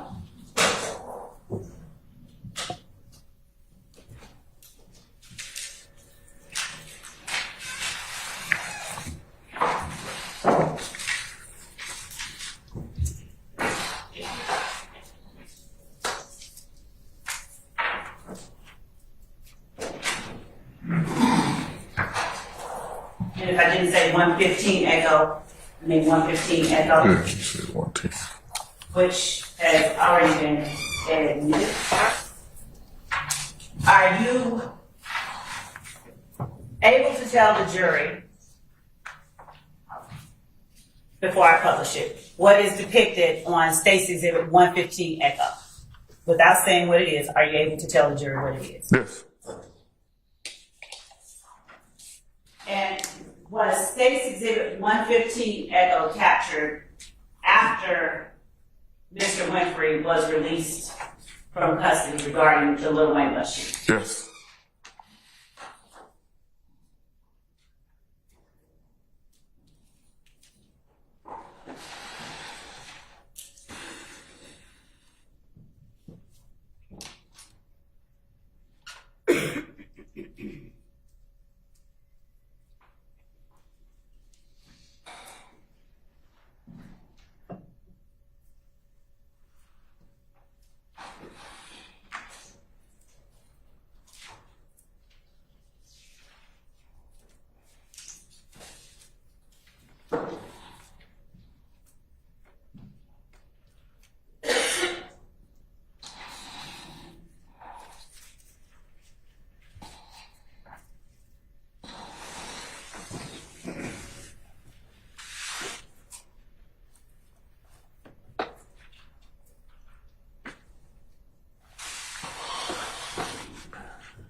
Showing you Stacy Exhibit 115 Echo.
Would you tell the jury what is is depicted on State's Exhibit 115 Echo. That's the day Jimmy Winfrey got out of prison. And what is he for the record? Where is Jimmy Winfrey? Describe what he is wearing and what we are looking at for the record in State's 115 Echo. He has on a white t-shirt, some jogging pants, and some white tennis shoes. And where is he standing? Looks like on a jet. And is there a handle for the social media page that this is depicted on? Yes. And would you state for the record what that handle is? Pee Wee Roscoe. Right. And there is a black square over the posting that is made. Would you please take a look at 115 Echo, holding it in front of you, and just read for the jury without showing them any part of what's in that exhibit in your hand, what that posting is by Pee Wee, aka Roscoe. He says, "I'm free, death before dishonor. Slap mafia business. For every young goat, free. Bankroll mafia, YSL." Thank you.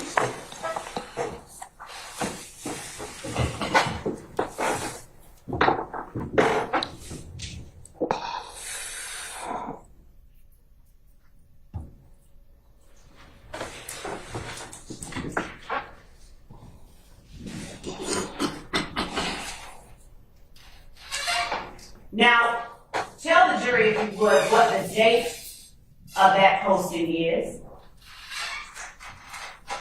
Just a second. No.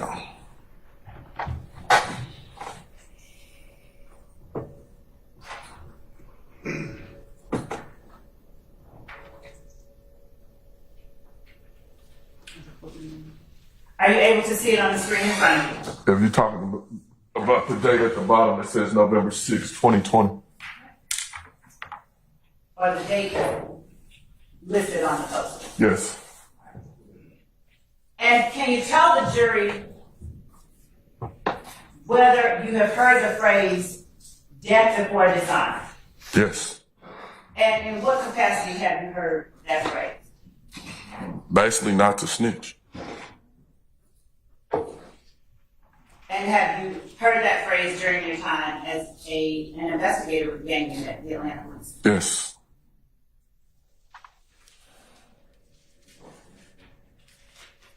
During your investigation with the Atlanta Police Department gang unit, specifically your investigation into YSL, have you had any occasion to become familiar with the term either slap business or slap mafia? Slap, more so. I'm going to guess investigative Dennis, my knowledge, testifying is in text. I'm going to sustain that objection.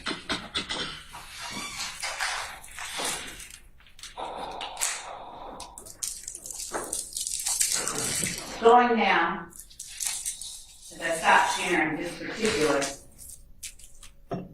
exhibit,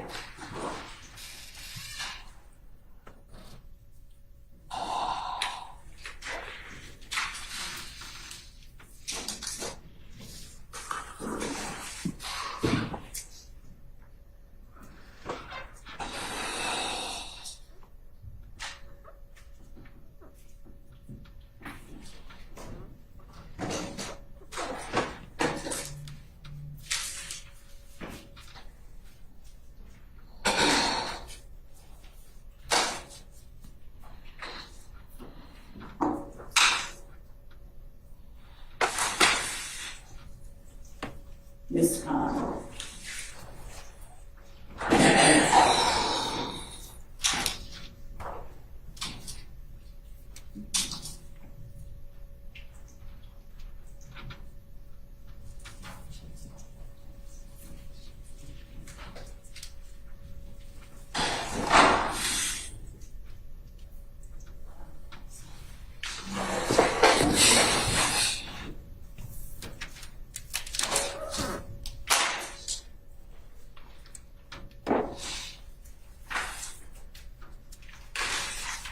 During your time as an investigator, investigating these incidents that occurred from January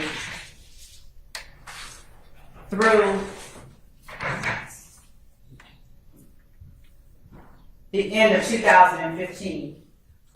Did you encounter concerns about snitching from people that you were attempting to interview and I'm engage? going to object to any hearsay. I'm going to suspend further grounds.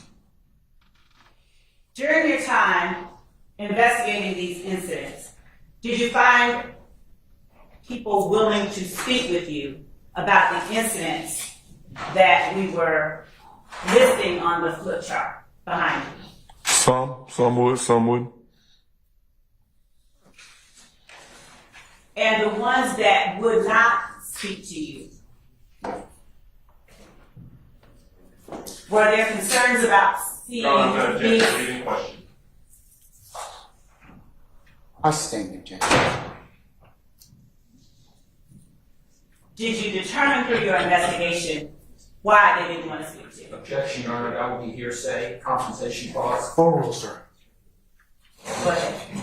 Say the question. speculation, objections. Can I ask you all to approach for a second, Mr. Steele and Mr. Matthews? Come on up. Step out.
During your investigation into YSL, did you determine why people were, those who were reluctant to talk to you, why they were reluctant to I'm talk going to to call for hearsay, I'll object. you? No, no.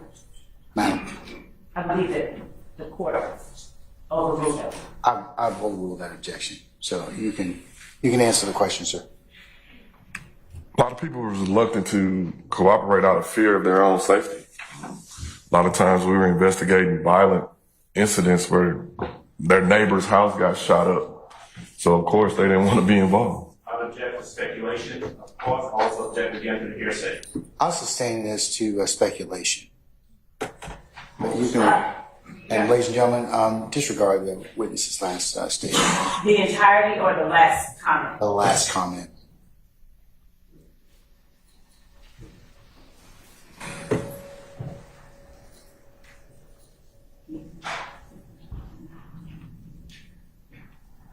I'm going to pull up State's Exhibit 118 Echo at 2 minutes and 35 seconds in.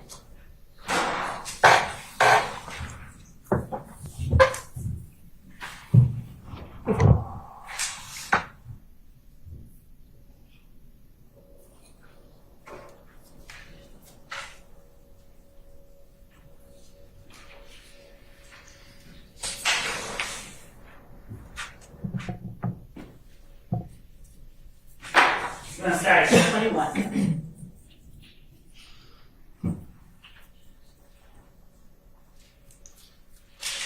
And regarding the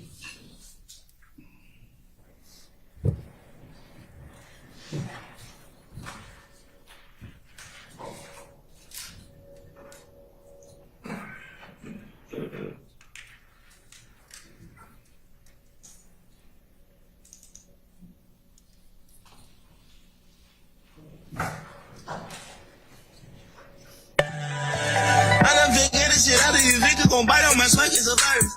I done the swag it, I pull up on bitches dressing all while I'm at the service. Yeah, knowing I get for bitches, them bitches I whip out, she suck on my private. Suck it. Little nigga play, I'm a catch and I'm better than stick, I'm folding like a wallet. Ooh.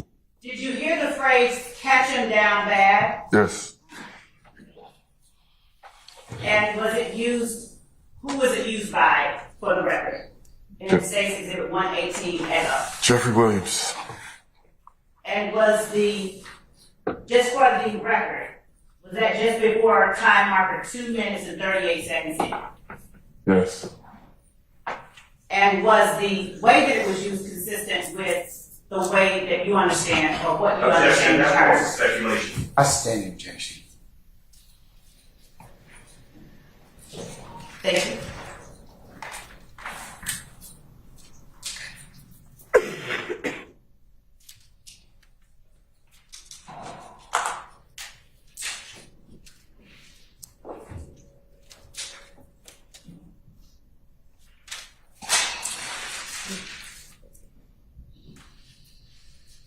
Would you tell the jury about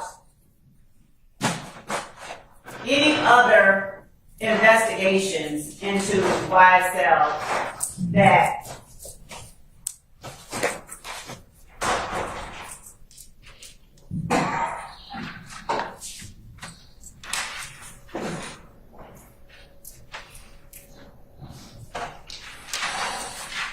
specifically that involved persons whose cases you were able to close? In other words, what events or incidents were you and Detective Gaither able to close out your cases on?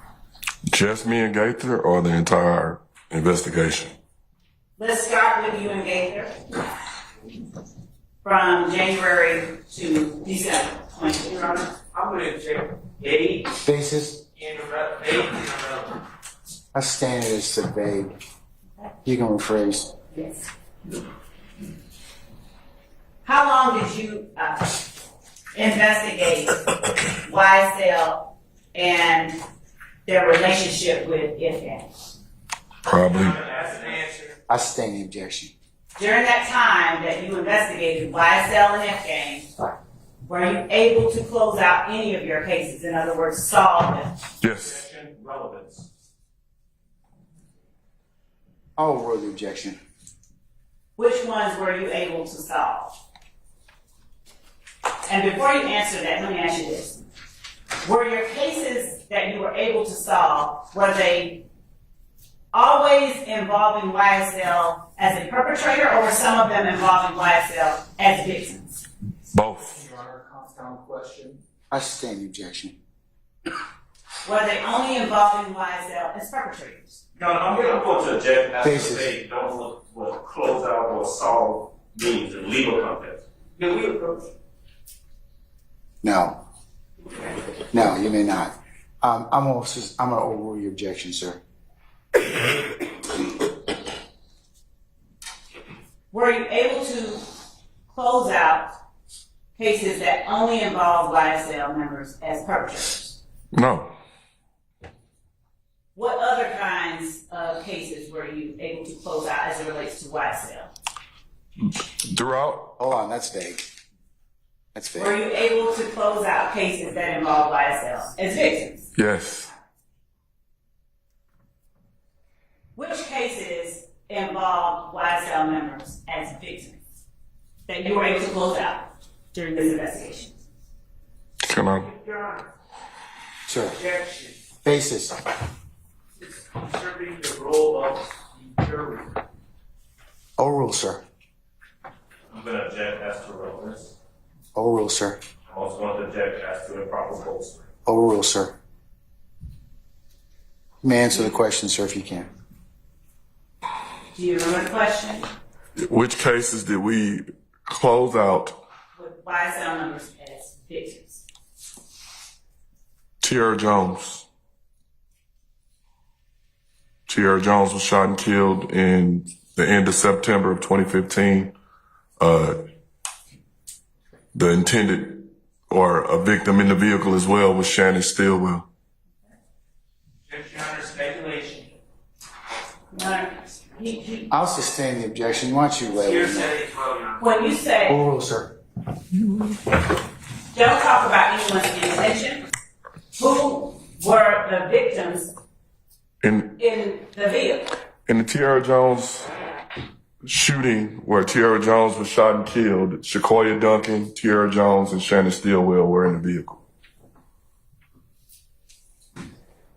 And did you interview, or was Shannon Stillwell interviewed in relation to this particular shooting? Yes. Do you recall how many times?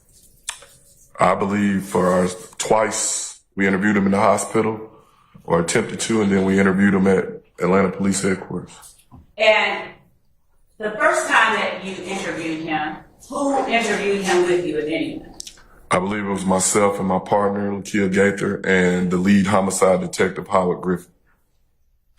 And was there any particular, were the perpetrators of this shooting members of any particular group that you have already talked to this jury about? Yes. Which group? If gang. And during your initial interview of Shannon Stillwell, did he freely offer you information about what happened? No. Objection, Your Honor. Basis. Relevance, confrontation clause, hearsay. Oh, sir. And did you speak with Shakoya Duncan after you spoke with Shannon Stillwell? I believe we spoke with her first. At some point, did Shannon Stillwell give you additional information about this shooting? Yes.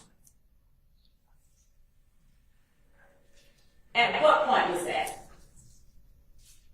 I don't know the exact date or time, but at some point he was interviewed in reference to what and who shot at him. Did he tell you whether or not he saw who shot at him in your first interviews? I don't That's a confrontation clause problem. So I would object to it coming in against anybody else other than the person he's talking about, massively modified instruction at this time. Okay. I'm going to deny that motion, Mr. Harvey. I'll note it's a continuing objection. Who else had an objection? Who else had an objection? All right, let's do it. Did you stand, Mr. Sharp? No, Your Honor. Okay, all I right. don't believe I did. Okay, all right.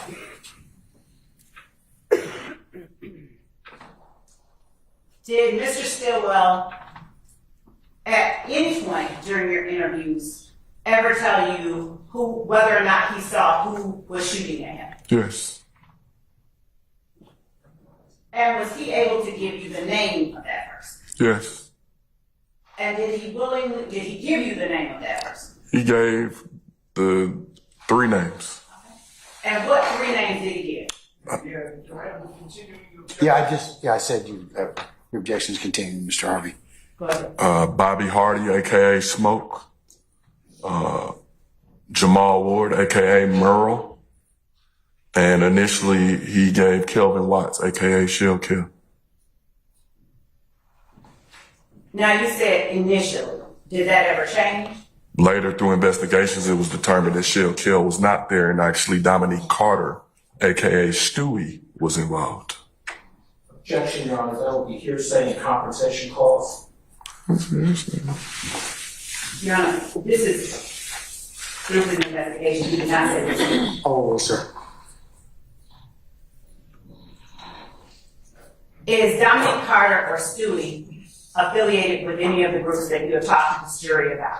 Every name that I mentioned are documented if gang members.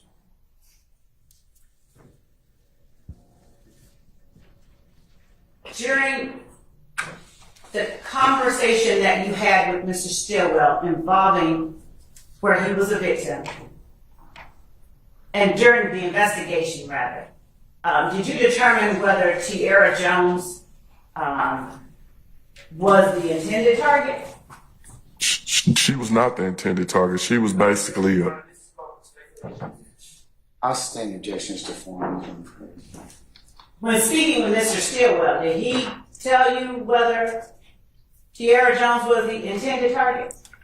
Yes, he basically explained that she was giving his baby mother a ride. She was her Shakoya Duncan's neighbor, and she asked her to give a ride to go pick up her baby daddy, which was Shannon Stillwell. And how is it that Mr. Stillwell was able to convey to you that Tierra Jones was not the intended target? Your Honor, I'm going to close objection on behalf of Mr. Williams, confrontation for violation. Madam, Your Honor, this is Mr. Stillwell as the victim, not incriminating anyone, and it's a opponent's statement. overrule, sir. So how is it that Mr. Stillwell was able to convey to you that Tierra Jones was not the intended target? He actually showed remorse that she lost her life. And did he do anything? How did he show remorse? Through our conversation, the interactions that we had with Mr. Stillwell were not confrontational. They were positive. Like, Okay. Just as it relates to this particular. I didn't say he's well to finish the answer. Yeah. Your Honor, Please, I sir. want to get into, he has had many interactions, and I need to keep it confined to this particular incident. Yeah, well, I'm gonna sustain this to form. Rephrase your question. Okay. I just heard that it was positive and then the Did you hear my response? I sustain your objection as to form. I'm gonna ask her to rephrase it. I was just cutting him off. That's right. So I did. So I sustained your objection. I'm gonna go ahead and she's gonna rephrase the question. Detective Dennis, did Shannon Stillwell write anything to anyone as it relates to the Tierra Jones murder? yes, What did he write? I believe it was an apology or a sympathy note or something. To whom? Her family, her And children, I believe. why was it that he, Mr. Stillwell, was writing an apology note? Objection on false speculation. I'll sustain the question as to form. Did Mr. Stillwell indicate why he was writing an apology note to the family of Tierra Jones? Yes, Why was he writing an apology note to the family of Tierra Jones? because he knew she was not the intended target. But what does that have to do with him? Because he knew he was the intended target. By the time we got to September, we are I need you to just answer. He knew he was the intended target. all right. Don't talk about the other stuff. All right. He knew he was the intended target. Go ahead. He knew he was the intended target, so he Of whom? of If Gang.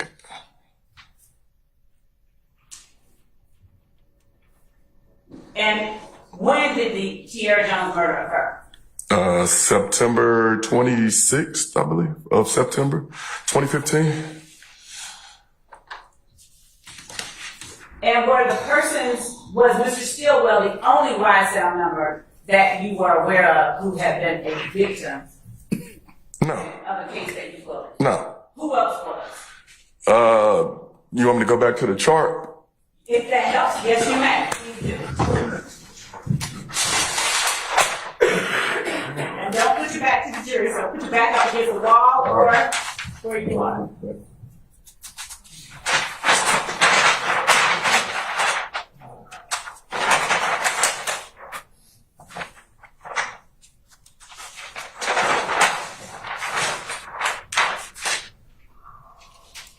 And we need to start before my timeline. Let me know.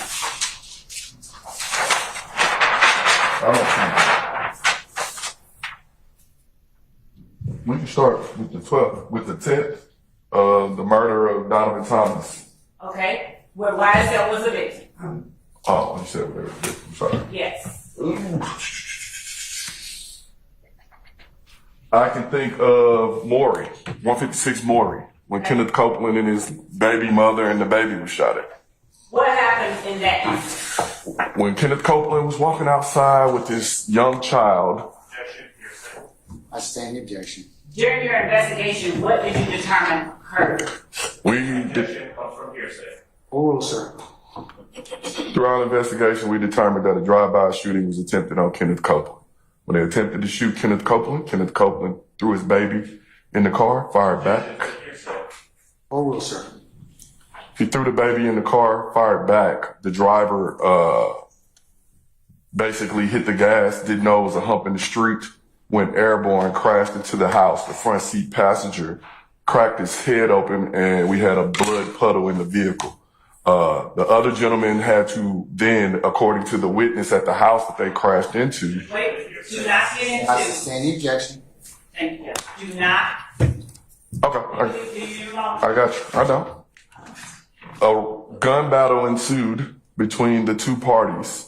Subsequently, we did a canvass of the area the next day, and in the Herbie Kirby, we recovered a AR-15 with a bloody fingerprint on it. Once we processed that AR-15, the bloody finger. I sustain the objection. After the evidence that you collected was processed, did you develop any suspected perpetrators? Yes. I want to object in regards to the Basis. I'm gonna overrule the objection, sir. Who were the suspected perpetrators? 4 IF gang members. What 4 if gang members? Octavius Franklin, Dalviante Fleetwood, Bobby Hardy, and Josiah Johnson. And do you recall the relative date of that shooting? Can I refer to the chart?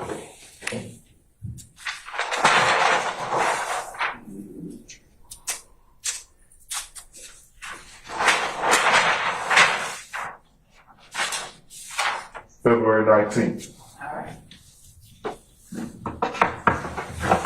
Did you all submit that case to the district attorney's office for the perpetrators to be prosecuted? Yes. And were there convictions in that case? Yeah. and hearsay. And confirmation clause. Mr. Sharp overruled, and Mr. Adams overruled as well. Were there convictions in that case? Yes.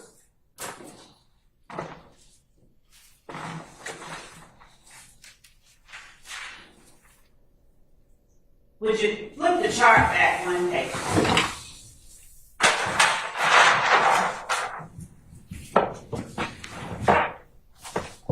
The January 22nd and the January 26th, 2015 shootings of Lucci's mama's house. Did you all investigate that? Yes.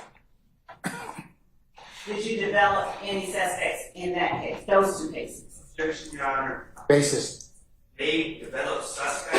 I sustain the objection. You can rephrase. Did you all charge anyone with those shootings? We did not charge anybody, but through our investigation, Objection, Your Honor. Basis.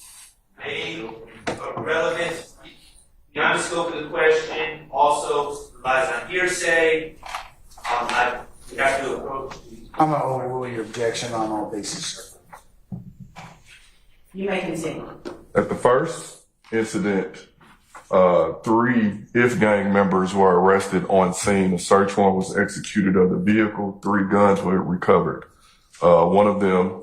And what led to the 3 IF gang members being arrested? As Rayshawn Bennett, Lucci's mom's house was being shot up, a vehicle was sitting outside the house, basically providing protection.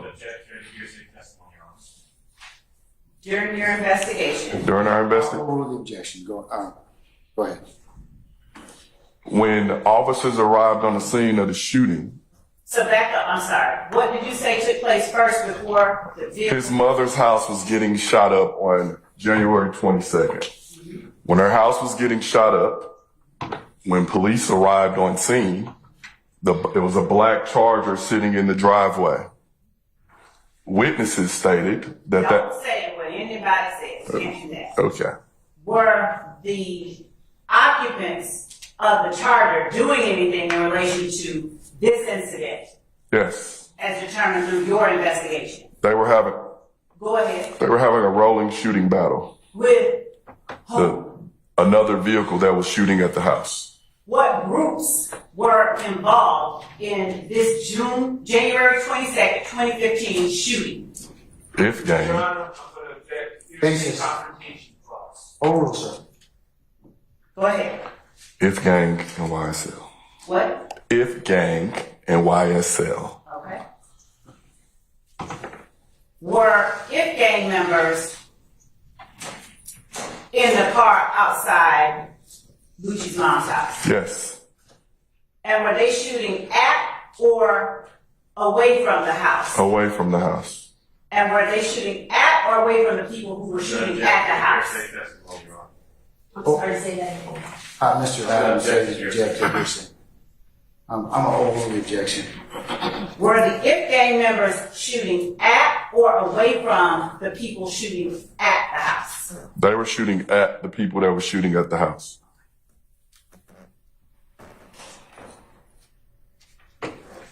What about the January 26, 2015 incident? Did you all investigate that as well? Yes.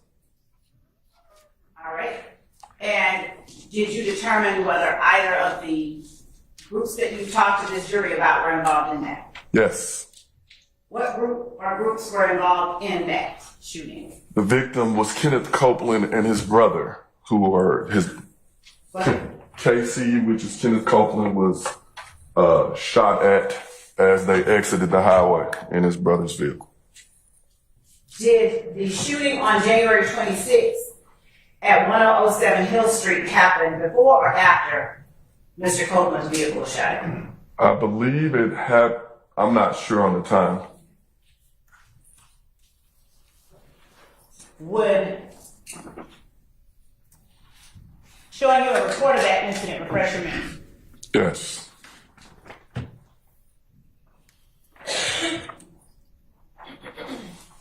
Would you tell the jury as we get that for you what occurred as determined by your investigation at Hill Street on January 26, 2015? I'm going to object that the hearsay unless it was a personal knowledge of the hearsay. I'll sustain the objection. You can lay a little more foundation down. What did you investigate occurring at Hill Street? I investigated Lucci's mom's house being shot up for the second time. I actually interviewed his mother.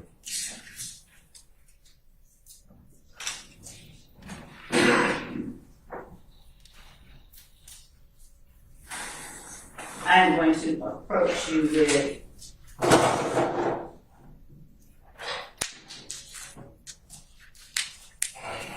what has been marked.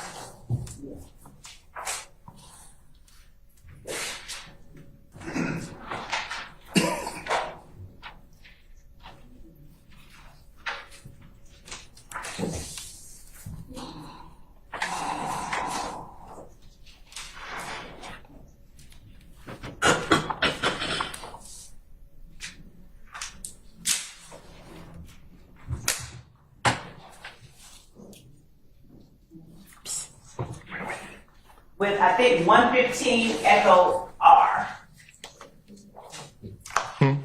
115 Echo Romeo, right here.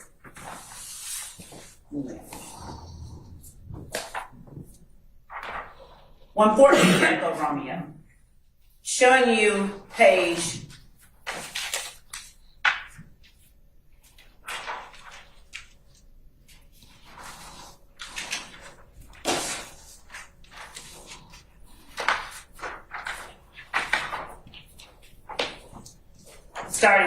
16 at the top of 114 Echo Romeo. Just look at it. Don't speak out loud.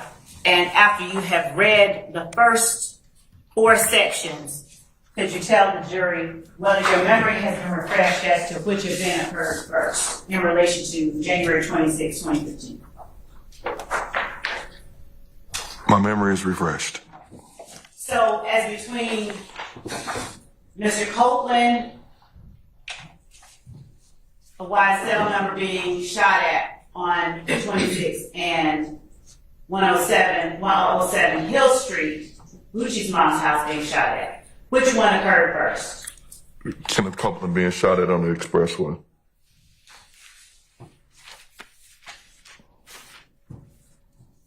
And was there a case number for Kenneth Copeland being shot at on the expressway? Yes. And what was that case number? 15-026-0124. Can you write that case number underneath vehicle shot at?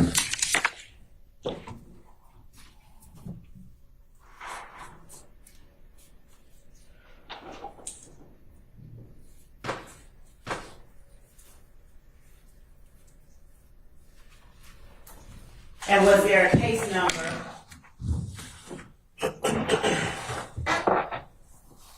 for the 1007 Hill Street shooting? Yes. Put that one up too. Would you tell me that case number as I write it in the right way? Thanks. What is that case number? 15-026-2672. Now, in the Atlanta Police Department's case numbers, what do the first two numbers mean? That's the year. And what is the second set of three numbers? That's the Julian date. And The Julian date. and does the Julian date correspond to the number of the day and the year that it is? Correct. Okay. And what do the last four numbers correspond to? That's the call, the number of the call for service for that day. All right. So 0124, would that mean it's the 124th call for service? You're right. And 2672. That Correct. is, That's later in the day. thank you.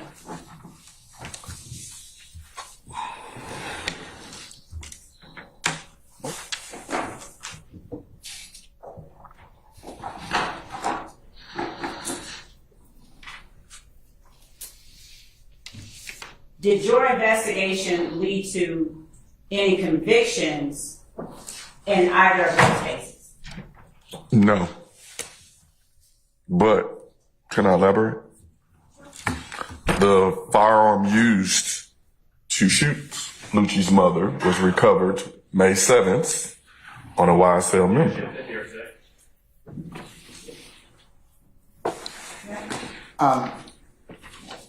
I'll sustain it. You can lay a little more foundation.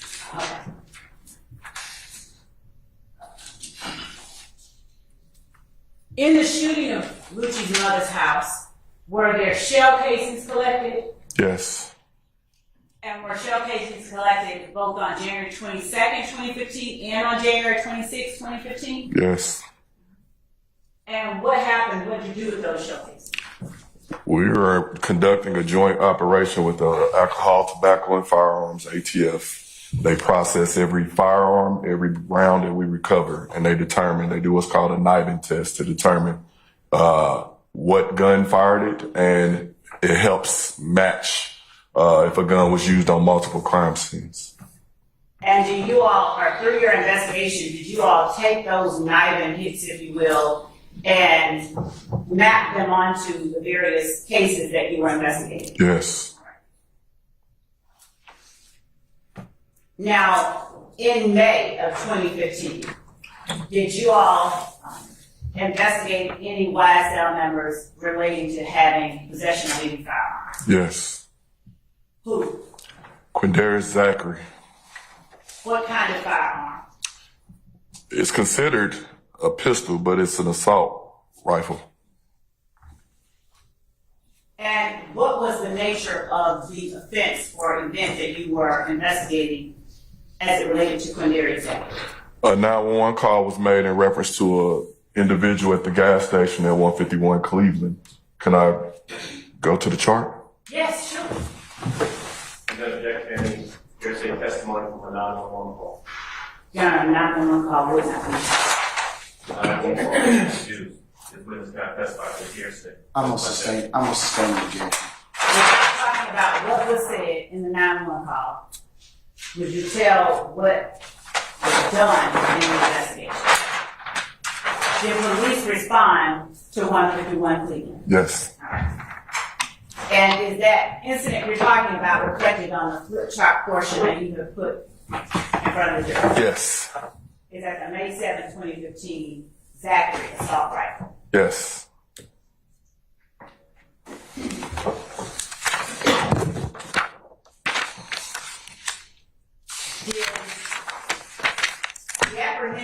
Mr. Zachary in that case give you any leads into other cases that you were investigating throughout 2015 as it related to YSL? Yes. Which other cases? Mr. Zachary provided insight upon interviewing him. Don't talk about what he said. You cannot talk about what he said. You understand? Okay? I'm just asking you.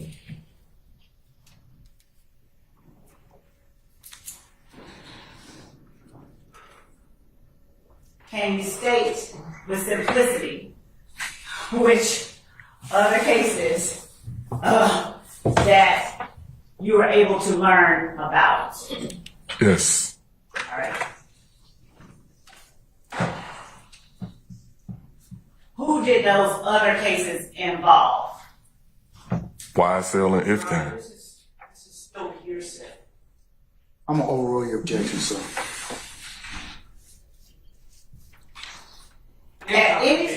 Overrule, sir.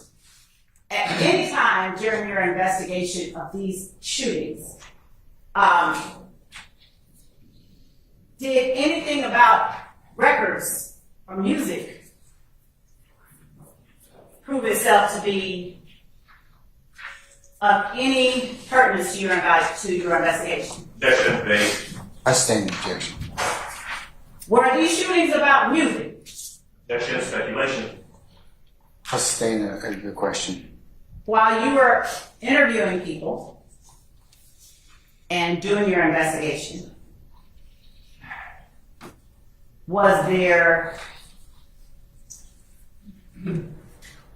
did you have any reason to look into young stoner life as an entity? No. Never came up. Was aware of it, but no. Young stoner life never came up? No.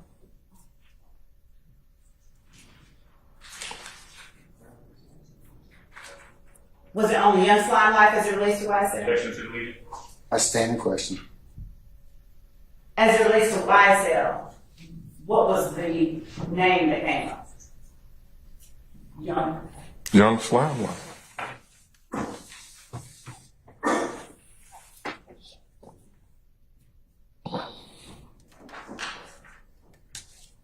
Turning to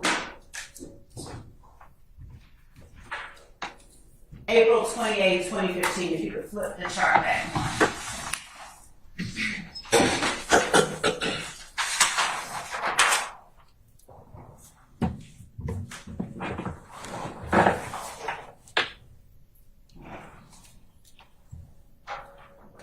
What did you determine during your investigation occurred on April the 28th, 2015? And please Go into detail or what am I, let me know.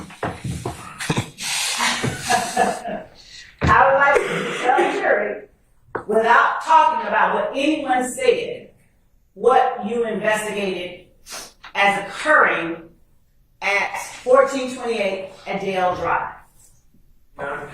Again, calls for speculation.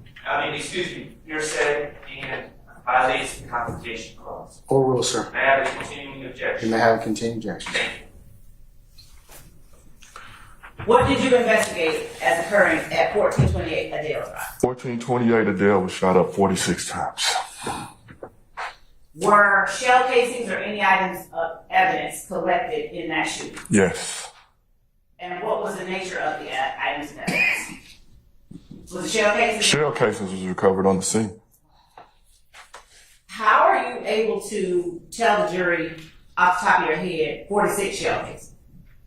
Because like I said, we had a joint investigation with the ATF. Anytime a crime scene was processed, we would reach out and work in conjunction with them to know the status of the shell casings or any evidence recovered.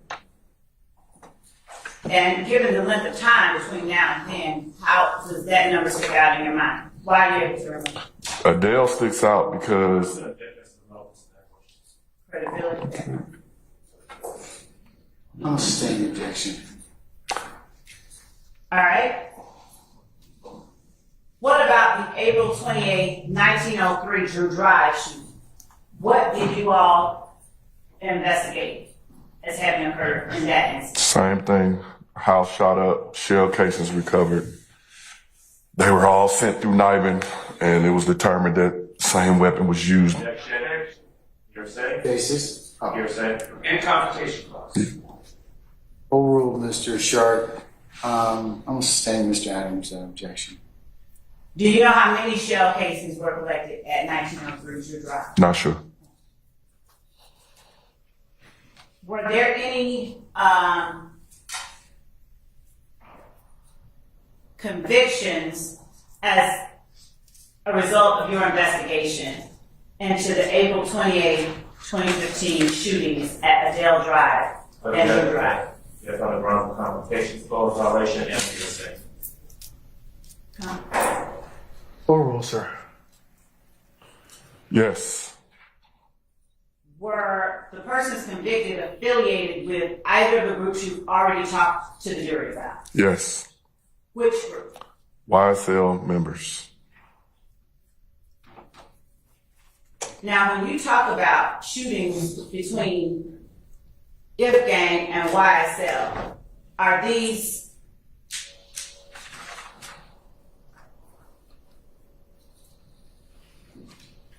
scratch that?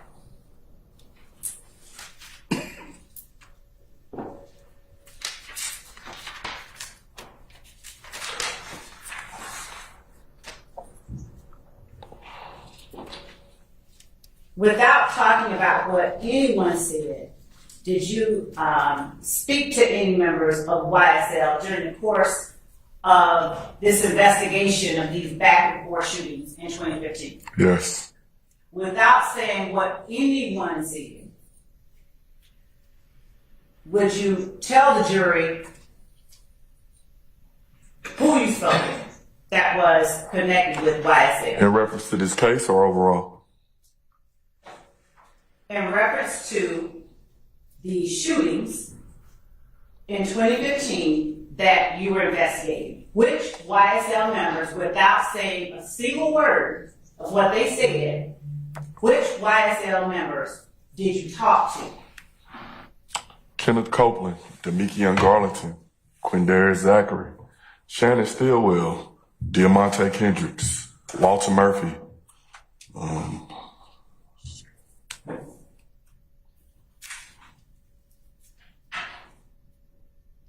trying to think.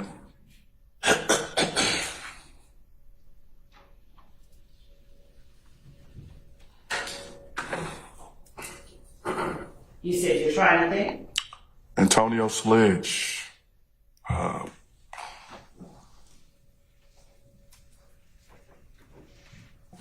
That's it for now. And during your conversations with all of these people, was there ever any assertion that YSL is not a gang? No. Objection, Your Honor. Call for hearsay. I'm not asking what they said. I sustain objection. Mr. Sharp, please sit down. Thank you. When you spoke with all these members of YSL, did you identify yourself as a detective in the gang unit? Yes. Did you inform these people that you are investigating YSL as a criminal street gang? Yes.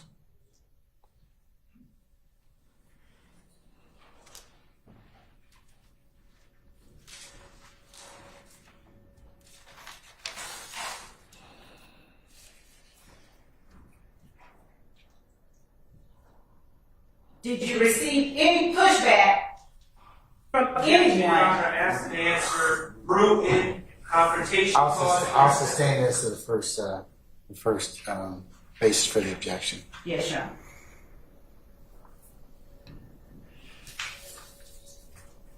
In May of 2015, was any other YSL member affected adversely by the shootings that you were investigating in 2015?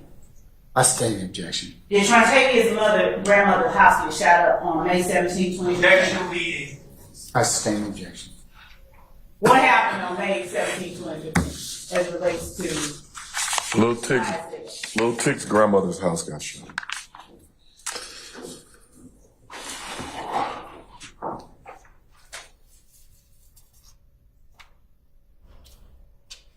on September 13, 2015? Did anything happen to any member of YSL that you investigated? Yes. What happened? There was a shooting at 322 Glen Street, and according to a witness, they were... Without talking about what anyone said, please just tell the jury the incident that you were investigating. We had a shooting at 322 Glen Street, the Green Store. Who, if anybody, was shot or grazed? Shannon Stillwell.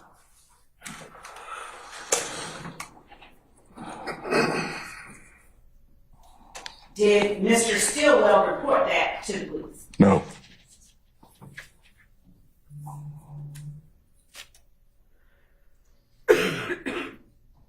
September 30th of 2015. Did you investigate anything occurring between YSL and If Gang at Magic City Strip Club? Yes. What did you investigate occurring? Martinez Duke Arnold was beat up inside of Magic City. By whom? If Gang members. What was the name of one of those If Gang members? Kelvin Watts. And does Calvin Watts have a nickname that you were aware of through your investigation? Shell Kell. Shell, could you spell that? Shell, S-H-E-L-L. Kell, K-E-L. And did he use any kind of icons on social media that you were able to observe personally as identifying himself? He would use a shell, or like a seashell.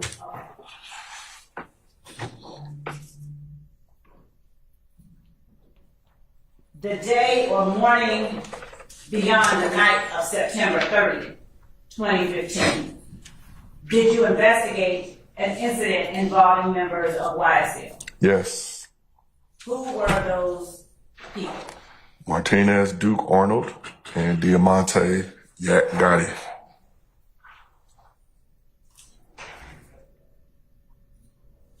Do you know what the arrests or what the incident was for? Don't know what it was for? What Yes. was the nature of the incident that you were investigating involving Martinez Duke Arnold and Diamante Yak Kendrick? Objection calls for hearsay. Overrule, sir. Objection, Your Honor, relevance. Overrule, sir. You may answer. What was the nature of the incident that you were investigating them for? A retaliatory shooting. Objection, speculation. Overrule, sir. Now, were Mr. Kendrick and Mr. Arnold separate or together at the time the incident occurred? Together. Which incident? The fight or the... The incident that led to your investigation of them for this event. When they were stopped. They were together. And where were they when they were stopped? The units attempted to stop them at Trestle Tree Apartments. Now, does Trestle Tree Apartments have any significance to your investigation between If Gang, this back and forth between If Gang and YSL? Yes. I'm gonna overrule the objection. What significance does Trestle Tree Apartments have to your investigation between the back and forth between If Gang and YSL? If Gang members, Shell Kell and the other If Gang members hung out at Trestle Tree Apartments. Did YSL members also hang out at Trestle Tree? No, ma'am. And Were Mr. Kendrick and Mr. Arnold in a vehicle, on foot, or what at the time that they were encountered? They were in a vehicle. Was the vehicle stopped? They attempted to stop it. Was the vehicle eventually stopped? Yes. And was there a chase that ensued? Yes. Your Honor, my knowledge, You have an objection, sir? yes, Basis. hearsay confrontation clause. Okay. I don't speak object. Those two, I'll overrule the objection, sir. Was there a chase that ensued? Yes. Who ran it? Both. Martinez Arnold and Diamante Kendricks. Were there any weapons found in the vehicle? Yes. What weapons? Believe 2 stolen guns.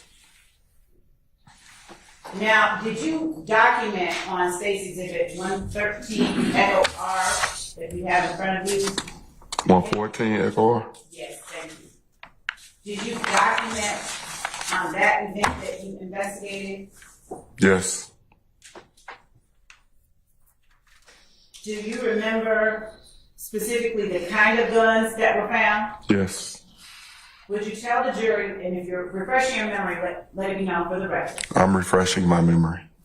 with the document 114 Echo Romeo, Yes. looking up from that document, tell the jury what types of guns were recovered during the stop of Mr. Kendrick and Mr. Arnold? A stolen .40 caliber handgun and a stolen. Basis. I'm gonna sustain the objection. Don't talk about the nature of it, just what types of guns were recovered. A handgun and an assault rifle. And were either of those guns reported stolen? Yes. Your Honor, hearsay confrontation clause. Okay, all right, well, remember Ms. Weaver's told you all, don't object in symphony. So we'll take it one at a time. All right, so Mr. Matthews, Yes, Your what Honor. was the base for your objection? Hearsay confrontation clause, Your Honor. Okay, I'm gonna sustain it for hearsay. Mr. Sharp? All right.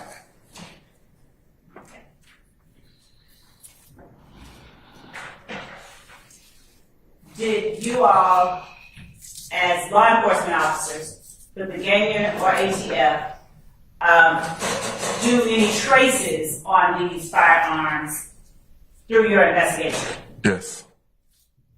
Through your investigation, did either Mr. Kendrick or Mr. Arnold purchase those firearms? No. Objection compound. I sustain the objection, Mr. Farmer. Your Honor, Hold on. Yes, Mr. Sharp. it's also hearsay confrontation clause. Overrule, sir. Through your investigation, did you determine whether Mr. Kendrick's lawfully purchased either of those firearms? He did not. Hearsay and confrontation clause. Overrule, sir. You may answer. He did not purchase either firearm. Lawful. And what about Mr. Arnold? Did you determine whether Mr. Arnold lawfully purchased either firearm? He did not purchase either firearm. And when you speak of not purchasing, do you mean, Objection, Your Honor. what do you mean? I sustain the objection. Do you know what do you mean when you say he didn't purchase it? And is there any distinction between lawfully purchasing and purchasing in your Objection, eyes? Your Honor. Compound. I'm sorry. Objection, Your Honor. Calls for legal conclusion. Objection compound. Sustain both bases. What do you mean when you say that the guns, Mr. Kendrick did not purchase the guns? He didn't go through legal means at a store. It's non-responsive. Jury's instructed to disregard the witness's last comment. Did you find any records of Mr. Kendrick purchasing either gun? No, ma'am. Did you find any records of Mr. Arnold purchasing either gun? No, ma'am. And are those records that are kept, supposedly, Objection, Your Honor, vague. I state an objection. Is there a legal requirement for those records? Objection, Your Honor, calls for a legal conclusion. I state an objection. Do you normally get records of Objection. purchases of firearms? Objection, Your Honor, relevance.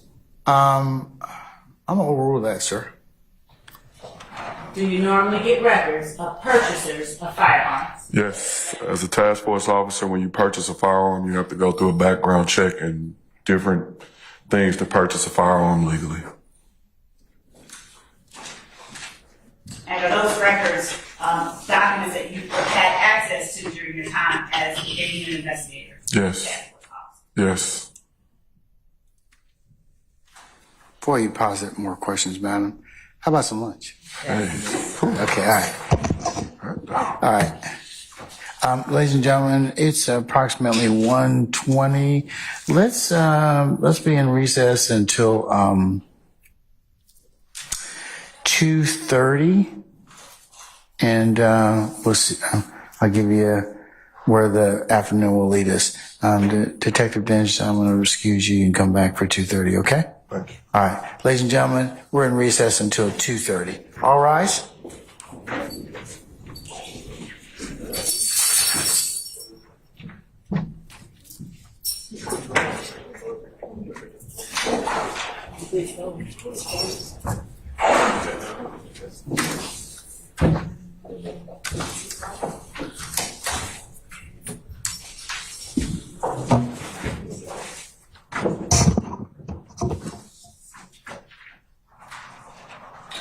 All right, ladies and gentlemen, our jury has left us. You're free to enjoy your lunch, and we'll see you back at 2:30.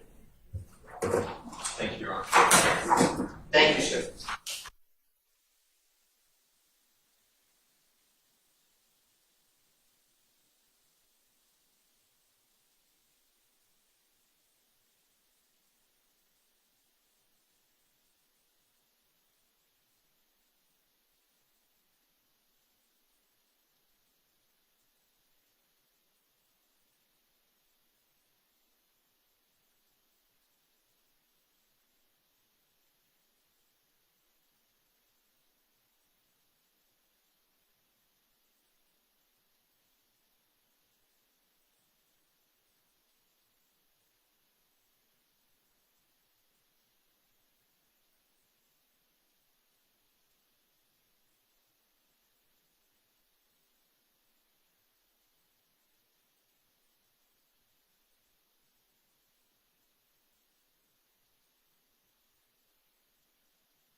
Sergeant, why are you letting Mr. Botts walk around my courtroom?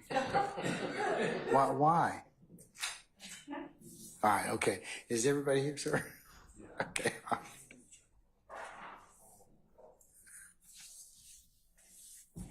All right. All right.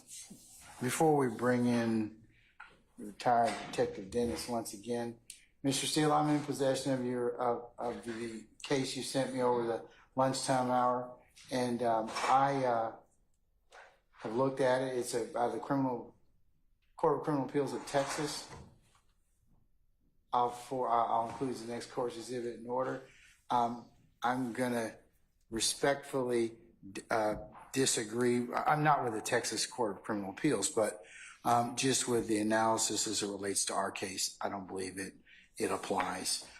We have different purposes that the videos are being admitted for, but you may continue to object as you see fit in terms of these videos or social media. Okay.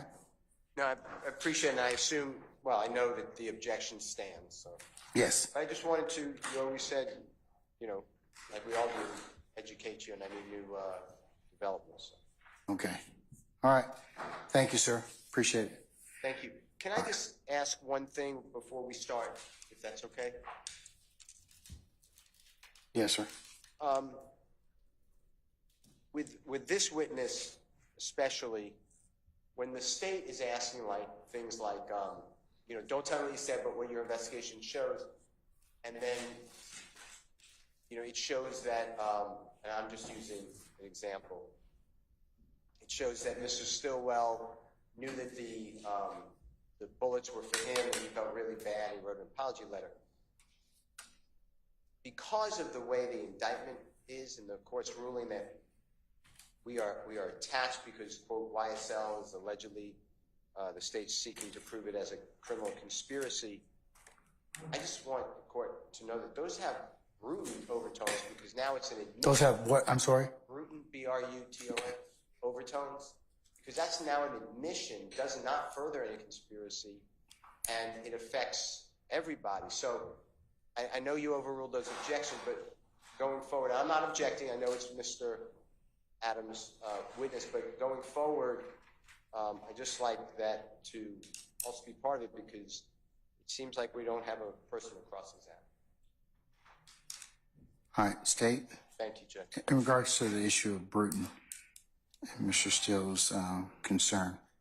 Your Honor, I have not looked into that issue. I disagree with Mr. Steele's analysis, but I'd like the opportunity to read or review what he has said. I don't see it that same way, but this is the first time that I've heard that positive to the court.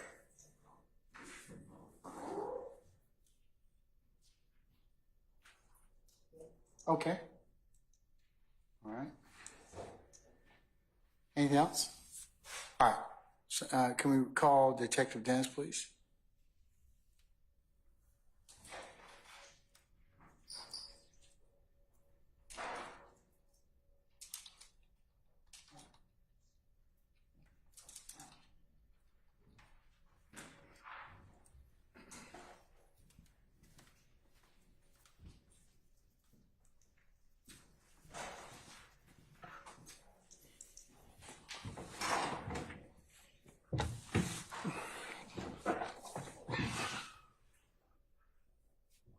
All right, Sergeant, summon our jurors, please, sir.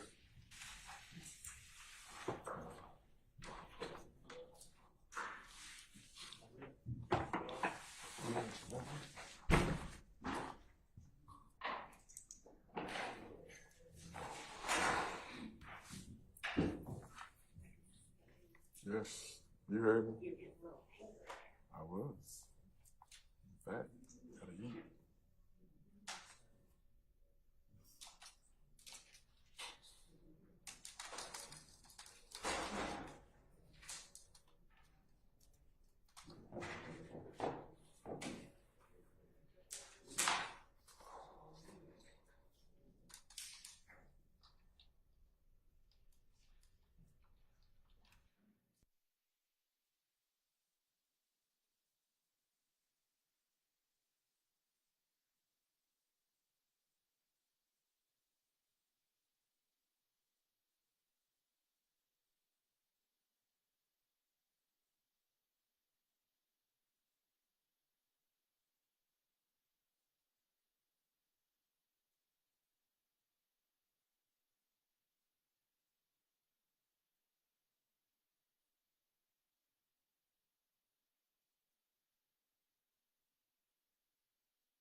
All right, thank you, Sergeant Ingram. All right, Ms. Love, you can continue with your examination. Detective Dennis, do you recall what the last incident or event that you investigated that involved them flying live into 2015 was, the date of the last incident that you investigated? It's probably the detail we did at Club Crucial. Now, when did you do the detail at Club Crucial that you described? Can I look at the paper? Yes, if you need to refresh your memory, the Stacy 114 Echo, is that the one you're talking about? Yes. It was October 5th of 2015. Now, what did that detail involve? And I'll start out by asking, why were you at Club Crucial on that night? By the time we got to October, a lot of our incidents originated at Club Crucial. So, like I said previously, it was a joint operation between Atlanta Police, ATF, Georgia State Patrol. We set up a detail at Club Crucial. I myself was a uniformed patrol officer in uniform with the other officers that already work at the club. I stood out in front of the club and basically as a spotter. Georgia State Patrol, ATF, and Atlanta Police was positioned in around the club. Now, when you said you were a uniformed patrol officer, were you working in your capacity as a gang detective? Yes. So you weren't stationed in patrol, you were... I didn't work at Club. I stand objection. Mr. Matthews. Would you explain what you mean? I wasn't on patrol. I basically wore my uniform to blend in with the other officers that were working at the club. And what did you mean when you said you had a spot? I knew most of the targets. And so, as different targets between both gangs would come in or come out, I would relay that information to the other units and, it would go from there.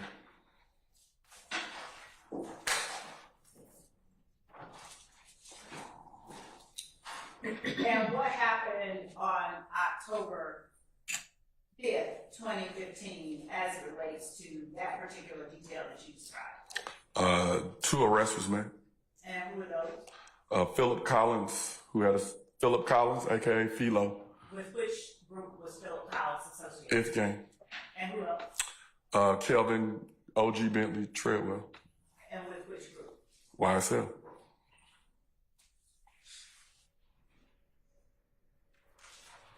After October 2015, were you still a detective in the game? Yes. Did you investigate any incidents that involved members of YSL in 2016? Not that I can recall. Was the 2015 investigation into YSL that you said stemmed from the murder of John Thomas, was that the first major investigation that you had done involving YSL? Yes. And how would you describe the events that you have been investigating in terms of frequency as the year 2015 wound down, like if we got into December 2015? By the time we got to December, we had made arrests, and so the violence started to come to an end. Most of the people involved, a lot of them were in custody. And in 2016, did you have any upticks in that violence? Who? What about 2017? Whatever year that Martinez Arnold was assaulted at Magic City again, I don't know what year that was. Okay. And Martinez Arnold Duke, correct? Correct. And who was Duke allegedly assaulted? Donovan Thomas's brother, Marquavius Curtis, aka Greedy. And you're saying whatever year that occurred, did the sequence of events that you saw in 2015 begin to repeat themselves the year that that occurred? No. Okay. Did you see any similar sequence of events the year that that occurred? Did you see any similar sequence of events? I stand the objection. The year that Martinez Arnold was assaulted by Marquavius Curtis, did you see anything similar to what you saw? Objection, Your Honor, asked and answered. I stand the objection. Was there a year that the sort of events you saw in 2015 started to happen again? Yes. Okay. What year did that happen? 2019.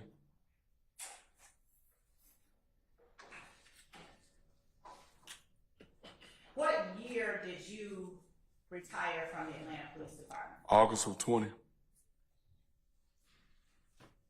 Between 2015 and August of 20, did you work with Detective Gaither the entire time? No. When did you first stop working with Detective Gaither? Whenever she got promoted to sergeant. Over Zone 1? Yep. After she was promoted to sergeant, did you ever work with her in the gang unit again? She came back as a supervisor at some point. Do you remember approximately what year that was? I don't. After she came back as a supervisor, did she later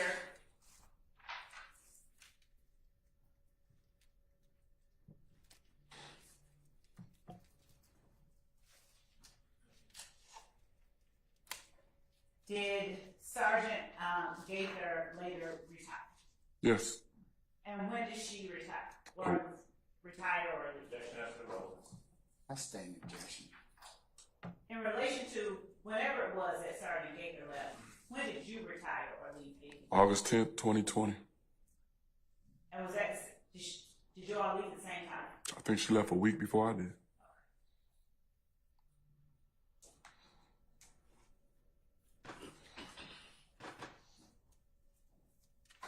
You said earlier that whatever year that Martinez Arnold was shot by or assaulted by Marquavius Curtis was the year you saw another interaction. Correct. Would showing you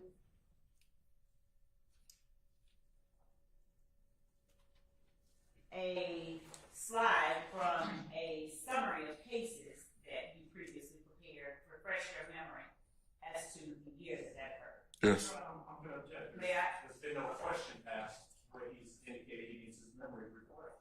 He said he didn't remember. He doesn't remember. I'm all over your objection, sir. Just make sure you show that to the defense. Okay. Give me the point. I have it.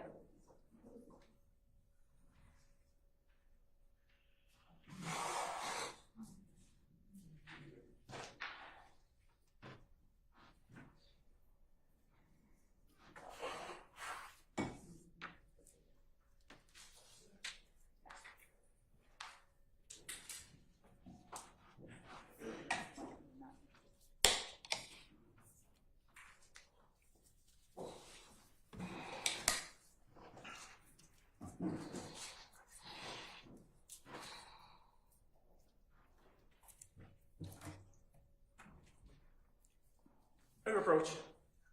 Yes. Leave. Sorry. Leave or stay? You can. No. I'll call you.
witness, I'll just show defense what it is and I'm showing the witness. What are you going to mark it as, madam? 121 Echo, Your Honor.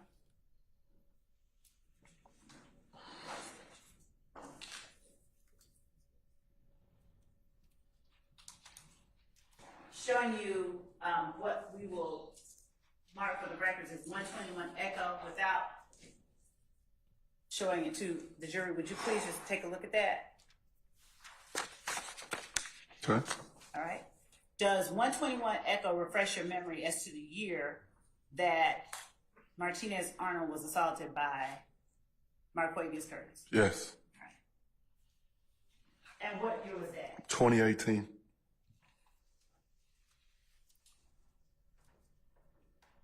And would you just take a look at this one more time and tell me, are you able to talk about the case number of that incident? You want me to read it off? No, I want you to look at it and tell me if you are able to refresh your memory as to a case number associated. Yes. All right. And are you able, by the case number, to determine who dates that are associated with it? Yes. All right. What date did that incident occur? It happened on January 12th, 2018, which is pretty much the anniversary of Nutt's death. Now, when you say the anniversary, what date was it that Mr. Thomas was killed? January 10th, 2015. So when you say the anniversary, I mean the anniversary of his death. He died on the 10th. The incident happened on the 12th, which is in close proximity to the 10th. okay, thank you.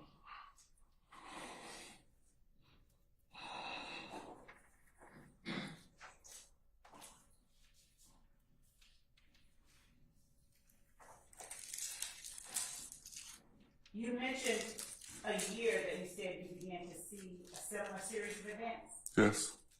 Now, what year was that again? 2019. Were you and Detective or Sergeant Gaither working on those as well? Yes and no. Would you explain what you mean? Our unit basically worked crime. Any uptick in crime within the city, we would get alert about it, and our whole unit would get involved in different ways. And once we start seeing an uptick, the actual name of the gang unit is targeted enforcement. So the resources will be utilized to target whatever uptick in crime it was. And so with this incident, we started targeting the incidents and the people that was involved, or trying to see what was the correlation to try to stop it.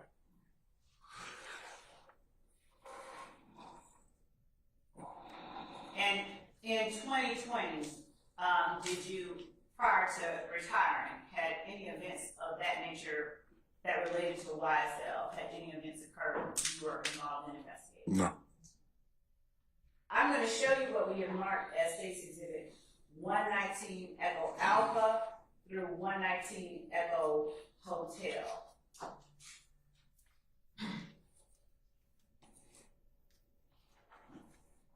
And ask you if you recognize the screenshots depicted in 119 Echo Alpha through 119 Echo Hotel.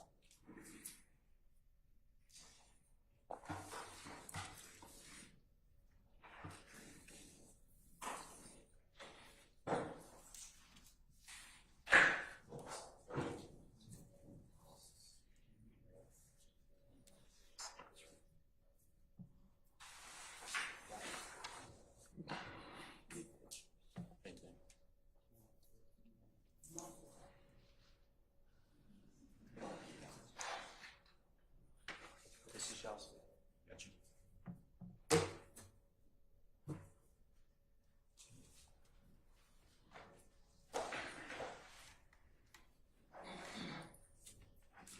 Showing you 119 Echo Alpha through 119 Echo Hotel, without showing them to the jury, holding them up without.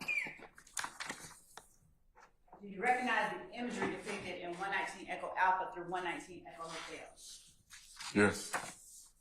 Are those fair and accurate screenshots from the Objection. Basis. On one reading, and that's the one to the crime has not been introduced evidence. I'm going to sustain the objection at this point in time. You can rephrase now. Are those fair and accurate? How do you recognize states 119 Echo Alpha through 119 Echo Hotel? Screenshots from the halftime video. Are they fair and accurate screenshots from that video? Yes. Your Honor, the state tenders 119 Echo Alpha through 119 Echo Hotel. Any objection, sir? Absolutely. They're cumulative from each other. They're both the same photograph almost, and they're also cumulative of State's Exhibit 118E. That's the info in evidence already. Can I see it, please? And play.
I'm gonna admit and sustain, and I'm gonna sustain the objection on a couple of these. Let me tell you which ones I'll admit. I'm gonna admit 119 Echo Alpha over objection, 119 Echo Golf over objection, 119 Echo Foxtrot over objection.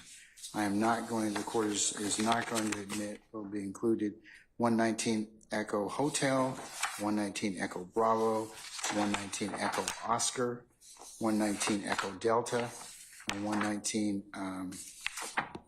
Echo Echo. That's my ruling. Yes. All right, so I'll give you the ones that we've admitted, and then Mr. Weaver will get the rest of these right behind you, madam. All right, no doubt. Permission to And oh yes, and then maybe publish as you see fit. publish 119 Echo Alpha, 119 Echo Golf,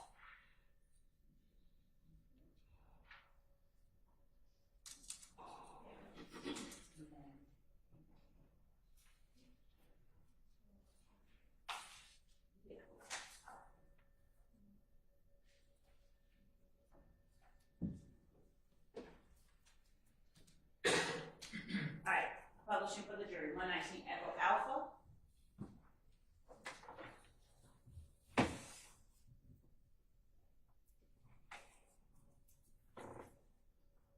What are we looking at in 119 Echo Alpha for the purpose of the record? Screenshot from the halftime video of Jimmy Winfrey, aka Pee Wee, holding an assault rifle. And is there anyone else partially captured in that screenshot? Jeffrey Williams. And where is he in relation to Jimmy Winfrey? For the record, what side of the photograph are you pointing to? It's my right. And is that above the State's Exhibit label? Yes. All right. Showing State's Exhibit 119 Echo Golf.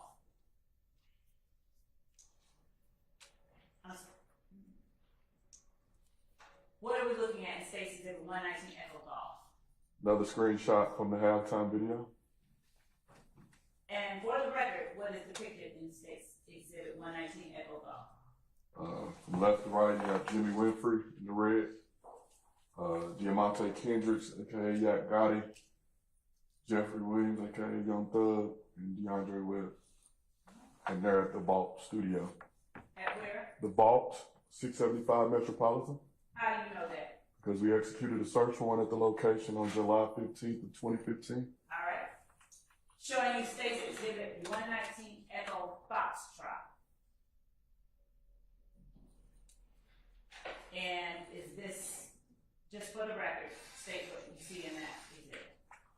same individuals, but I also see a firearm in Jimmy Winfrey's waistband.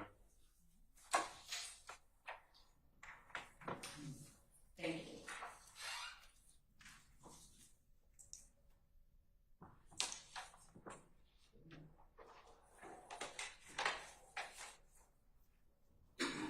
And Stacy Exhibit 119 Echo Foxtrot also at the vault. All of them were at the vault.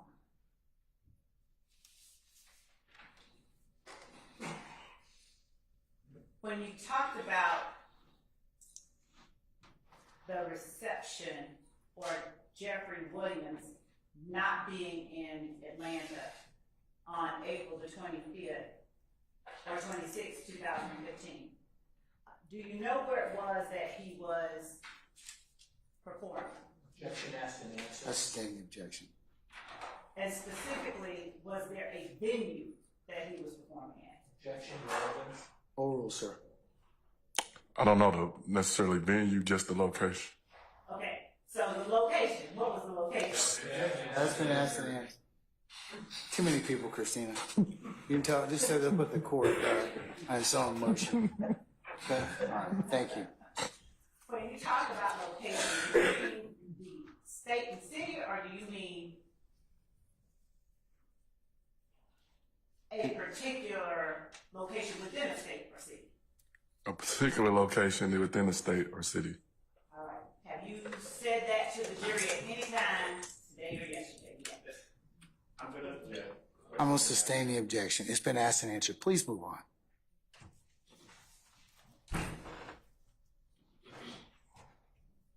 Through your investigation, did you see or have the occasion to observe on social media films of that performance? Yes. And did you capture or screen grab that? Yes. I'm going to show you what has been marked as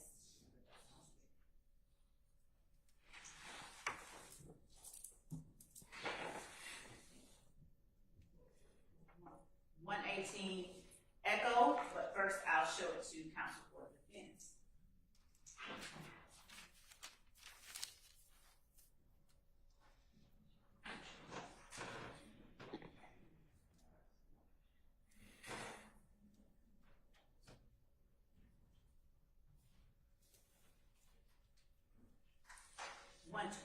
I'm sorry, 120.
Showing States Exhibit 119 Echo.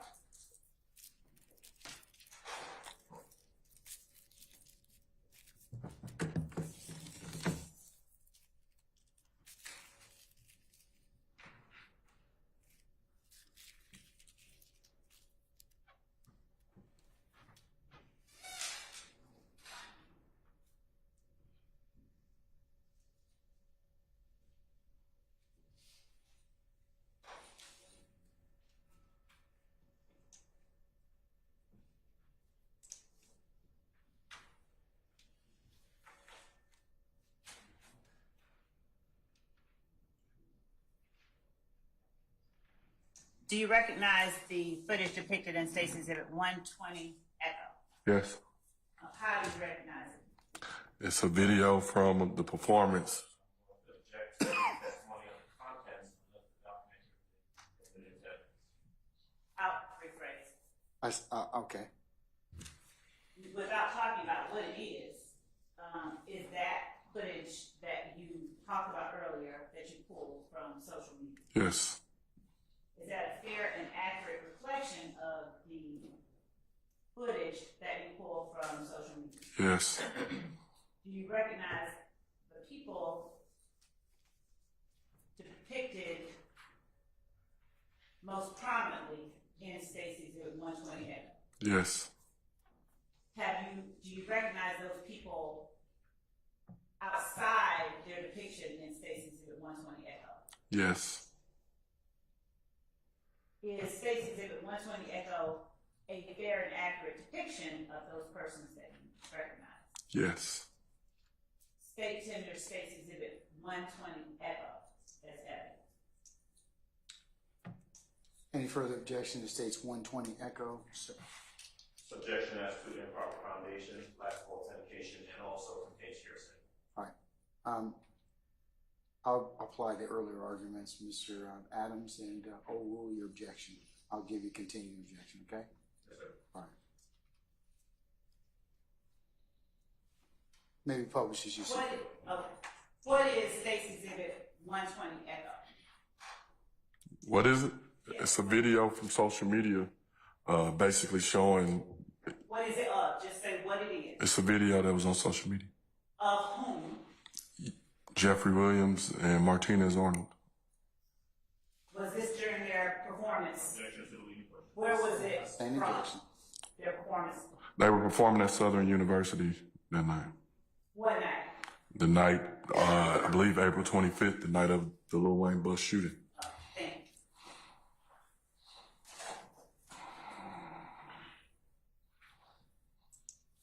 Where is Southern University? Baton Rouge, Louisiana.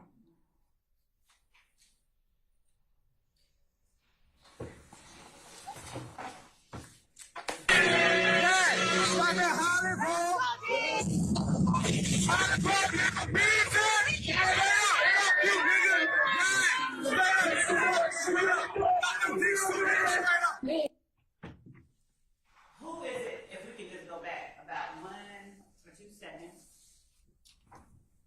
at about 10 seconds in, who is it that we see on the stage? Right there. At 14 seconds in, who is it depicted? That is Martinez Arnold, aka Duke. And what is he wearing? Black, all black with a white t-shirt. Go ahead.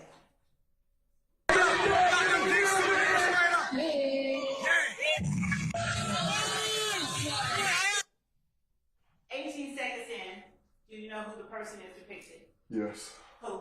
Jeffrey Williams, aka Young Thug. All right.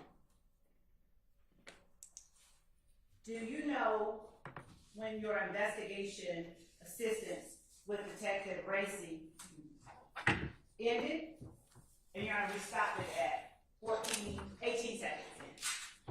Do you know when your investigation with Detective Racy into the Jimmy Winfrey investigation ended? What year? Probably 2015, 2016. And had anyone been convicted at the time that you last had your hands on the criminal case? Yes, Jimmy Winfrey. Did you do anything or have anything to do with any criminal or civil matter involving that shooting in 2017? Yes. In 2017? I don't know if it was 17, 18, one of them. At any time while you were assisting in the criminal investigation, did you have any involvement whatsoever in any civil matter No. as it related to that shooting? No.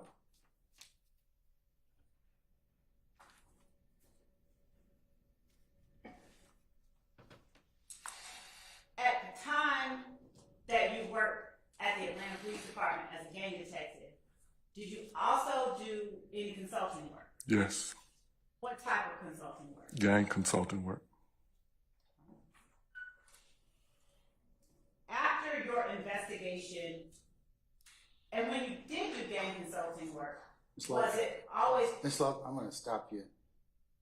That's not purview of his testimony at this point in time. Yes, Your Honor.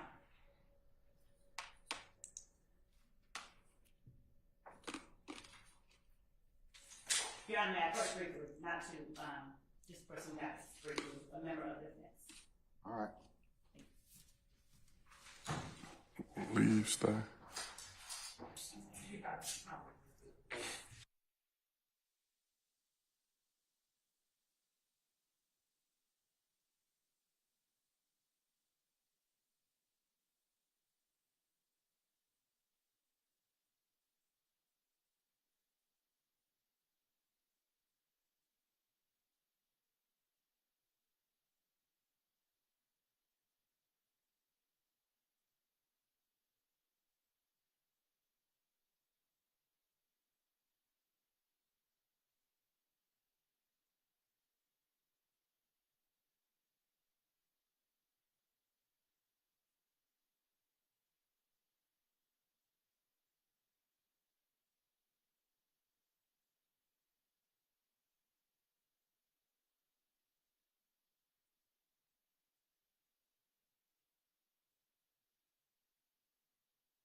Just one moment, Your Honor. Yes, ma'am. We need to go back. Oh, yes, we do. Can we have our detective come back? Yes.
At any time after Jimmy Winfrey was convicted, did you ever at any time have anything more to do with the criminal case? No.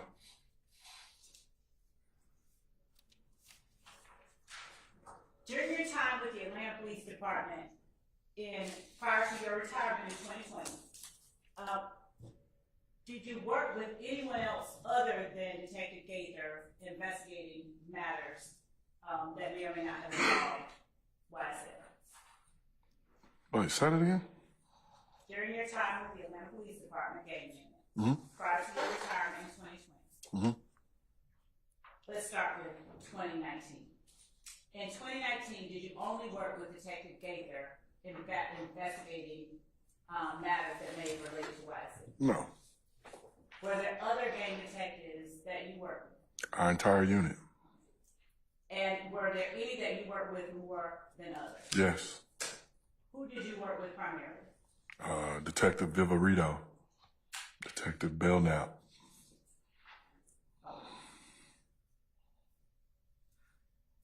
Detective Underwood, I'm sorry, her too.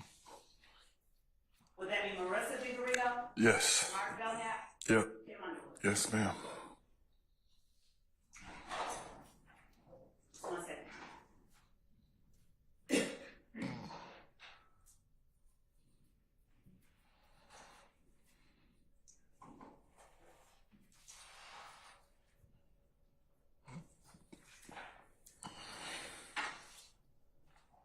Before you began interviewing people after the Donovan Thomas murder, did you have any awareness of the conflict that was going on between the gang and YSL? Excuse me. You said before his murder? Yes. We had it was rumblings of different incidents, but we didn't know all of it was related. And before you began interviewing people after the Thomas murder, did you know that they were related? Yes.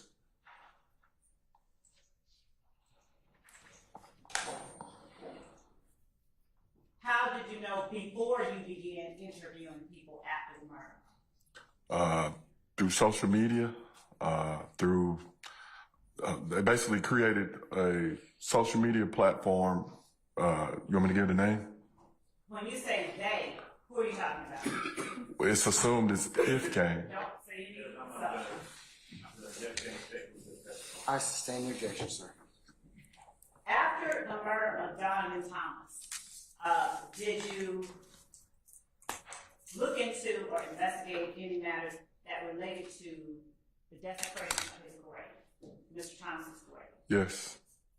What was that matter? What did that involve? Someone spray painted his grave slat.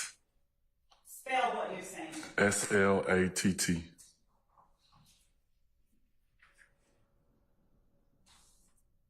Do you recall the year that occurred? I think that was in 2019. Did that occur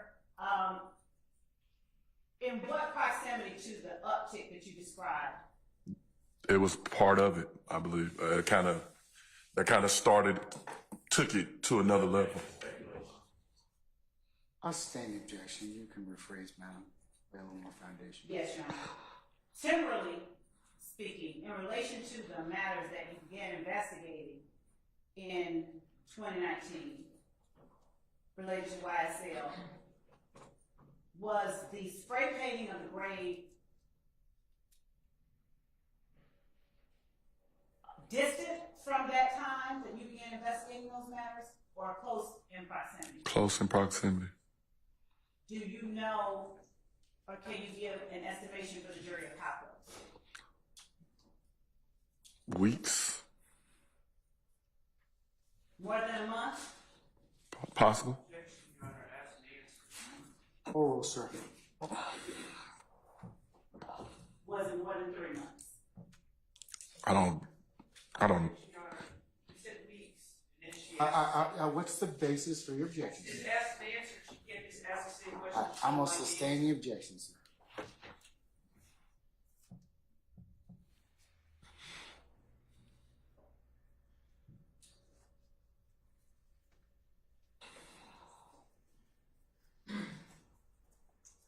And do you recall when you first learned of the Donovan Thomas murder? Yes. When was that? January 10th, the night of. Probably minutes after he was shot and killed. How were you notified? Detective Dabney within our unit was the on-call detective. And I had put Donovan Thomas in our gang files. And how did you become involved in the investigation or in assisting in that? Objection asked and answered. I sustain the objection.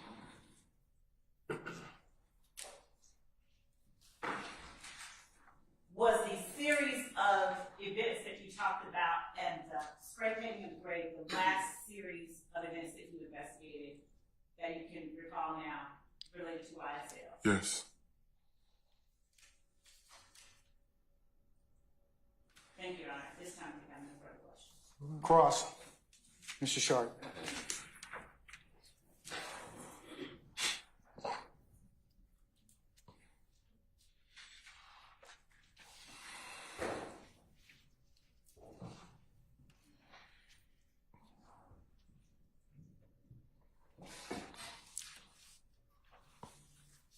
Investigator Dennis, good afternoon. Good afternoon, Mr. Sharp. All right. Okay, first I would like to talk to you about the tragedy of September 26, 2015. Okay. That was the day that Tierra Jones was killed. Okay. Now I want to clear up a couple things. From your investigation, my client Shannon Stillwell, Miss Shakoya Duncan, and Tierra Jones were in a car together, correct? Correct. They were purchasing food at JJ's Chicken and Fish, or Fish and Chicken? Chicken and Fish, we'll go with, at University in Pryor. Correct. Okay. And some individuals followed them from that restaurant, shot in a car. Objection, Your Honor. Compound. I sustain the objection. You can rephrase, sir.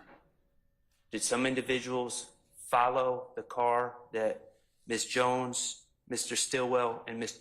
Duncan were in? Yes, Okay. Did individuals shoot into that car? they did. Did they shoot Ms. Jones in the head? I shot her in the face. In the face? Yes, Killed her? they did. The car crashed? Yes, Ms. Duncan suffered severe leg injuries. yes, Mr. Jackson suffered severe injuries that put him in the hospital as well, correct? yes, He had a collapsed lung and broken bones and different things of that nature. that is correct. Now, you testified about things that Mr. Stillwell told you. Mr. Stillwell never said he saw who shot. He said he saw who was waiting to follow them outside of JJ's Fish, correct? That's not what I recall. Did he not say that he saw the individuals at JJ's Fish? He said that as well. Okay. Now, I appreciate your candor. Objection to the commentary. I should say, I will sustain the objection. He was shaken up, Mr. Stillwell. Obviously so. He had just been in a shot at and a car that flipped over. So yeah, he was shaking it. And from your observations, he felt horrible about what happened to Miss Jones, correct? He did. You can repeat your Objection answer. was vague. It was vague. Please repeat your answer. He felt horrible? Yes. Thank you. Now, additionally, you testified in September of 2015. An incident occurred at the Green Store. Yes. And that Green Store is on Glen Street, correct? Correct. Do you know the address? 322 Glen Street. Okay. 322 Glen Street. And your investigation is someone, we don't know who, correct? Someone what? Someone shot at Mr. Stillwell's head. That is correct. And we don't know who. I had speculation. Okay, well, I don't want you to speculate. Was anyone charged? No, sir.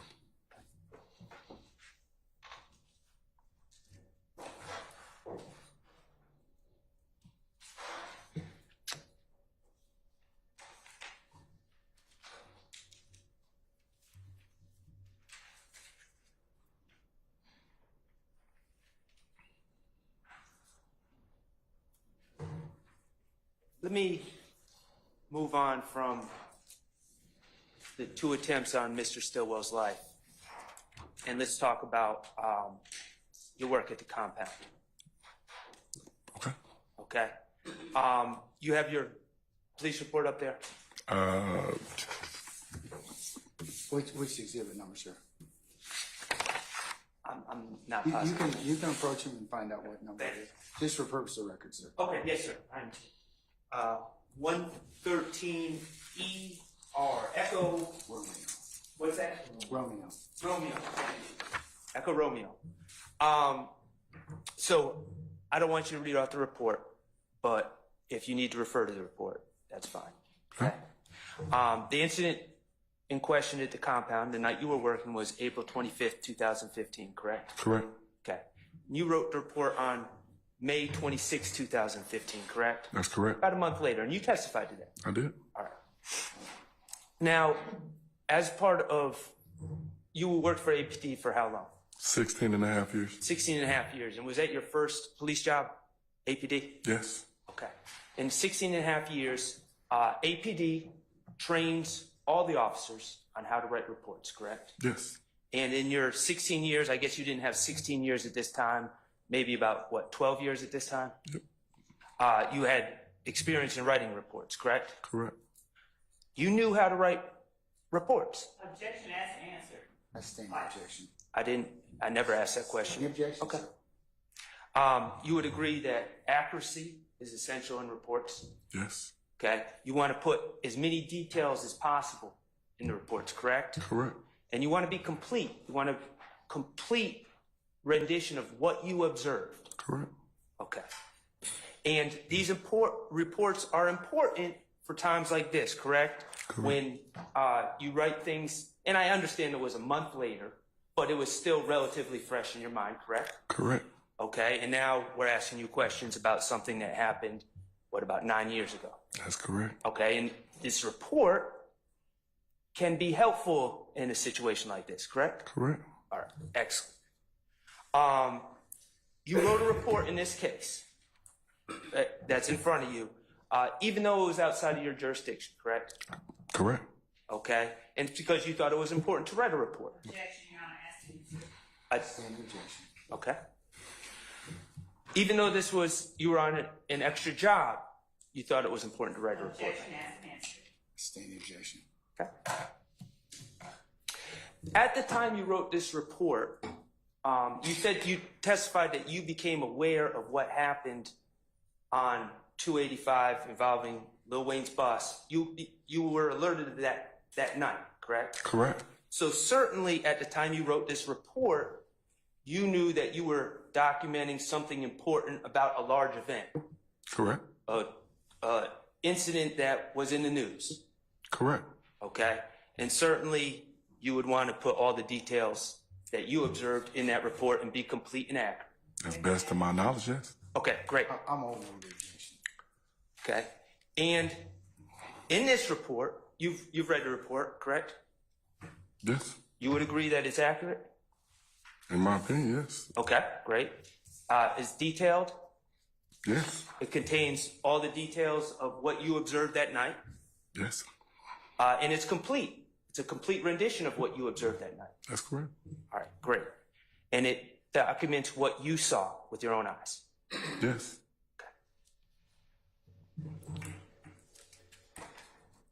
You would have, if you observed any illegality that night, you would have documented that, correct? Objection, Your Honor, vague, It's, cause for speculation. Sustain the objection.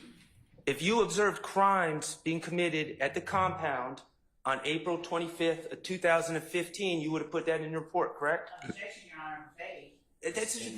There's nothing vague about that. I sustain the objection, sir. In writing reports, if you observe a crime, you write it in a report, correct? Objection, Your Honor, vague. I'm going to sustain the objection. Plus, it's been asked and answered. Mr. Sharp, let's move on to something else, okay? Okay. If you observed any individuals any particular individuals displaying threatening behavior, you would have documented that in your report, correct?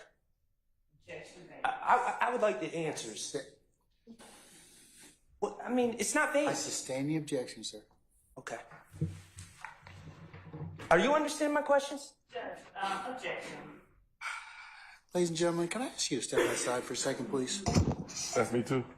Yes, sir.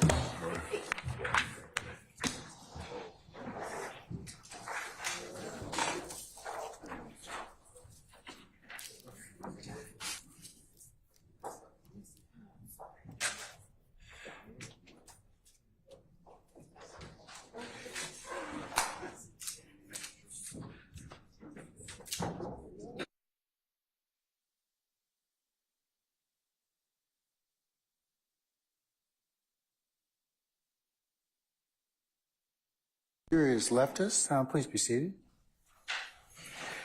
Mr. Shar, come up to the podium, please.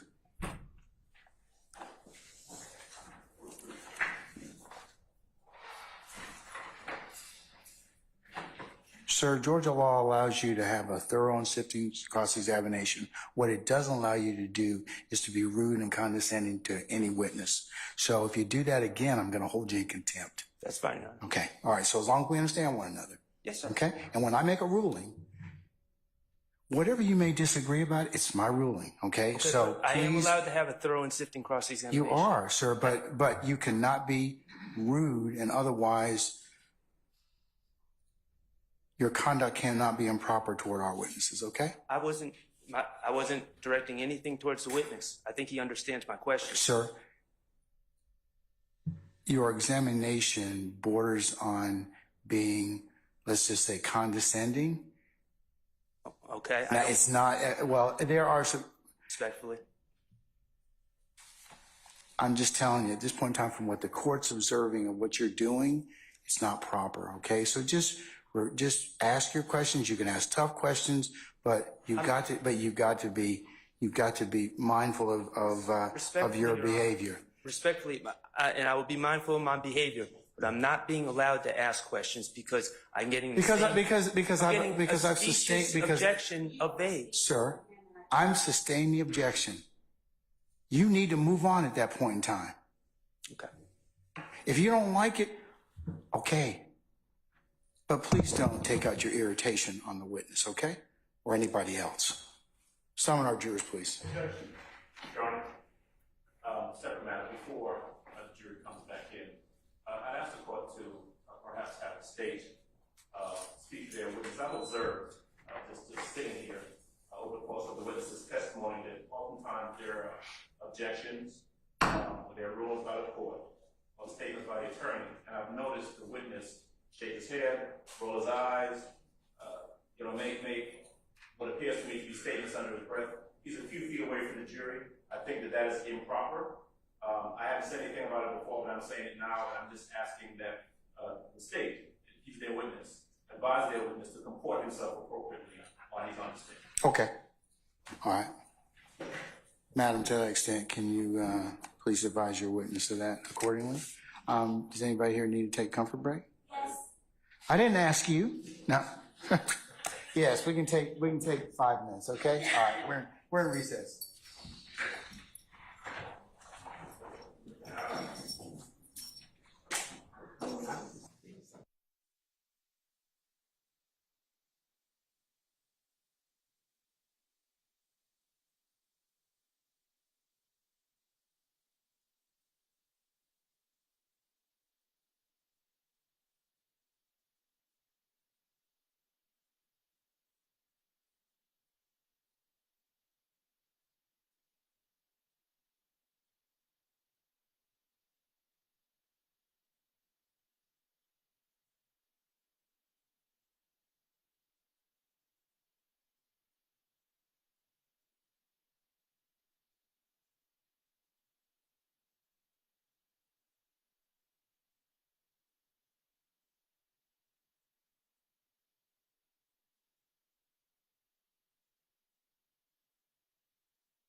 right, Sergeant Ingram, all our participants present, sir? No. Okay, who are we missing? Mr. Harvey. Adams, Steele. Yeah. As they walk back in now. All right, sir.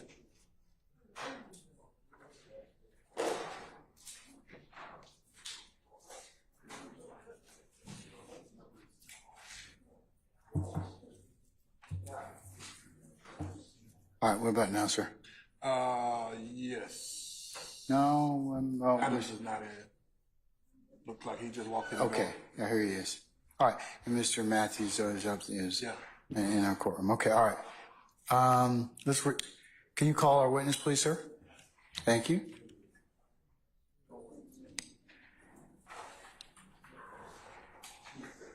All right, sir, summon our jurors, please.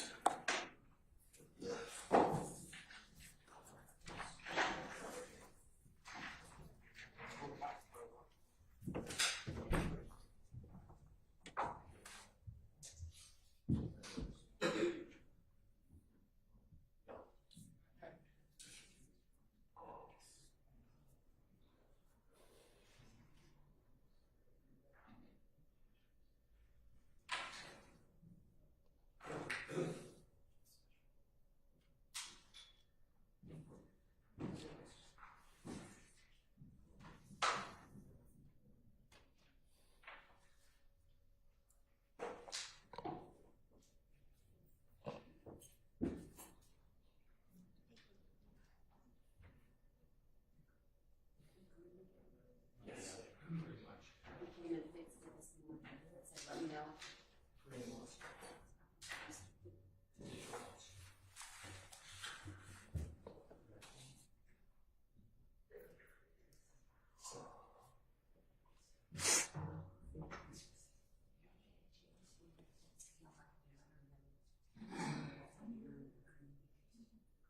I'll call it right now. Let's see.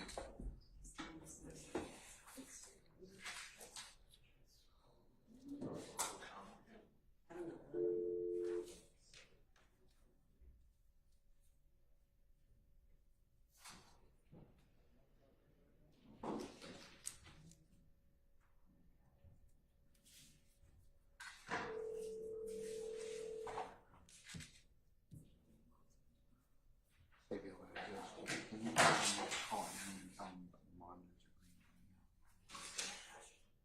agreement? One stage.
All right, ladies and gentlemen, please be seated.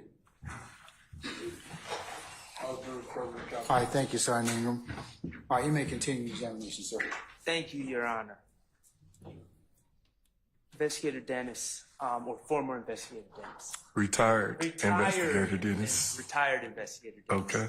I think, just to catch us up where we were, I think we've established that you know how to write reports and you write good reports. Okay. All right. You're writing of complete and accurate reports. If you observe illegal acts being committed in front of you, you would document those in reports, correct? Objection, Your Honor, asking.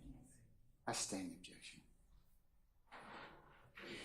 In this case, regarding the April 25th, 2015 incident, if you observed threatening behavior, you would have documented that, correct? Objection, Your Honor. I stand as to form. You can rephrase, sir.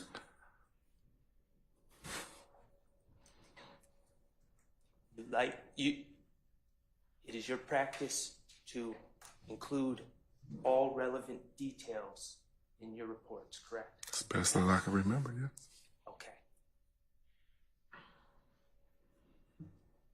In writing a report about the Little Wayne bus incident, your work that night, people threatening Little Wayne would have been a relevant detail to that case, correct? Yes. Okay.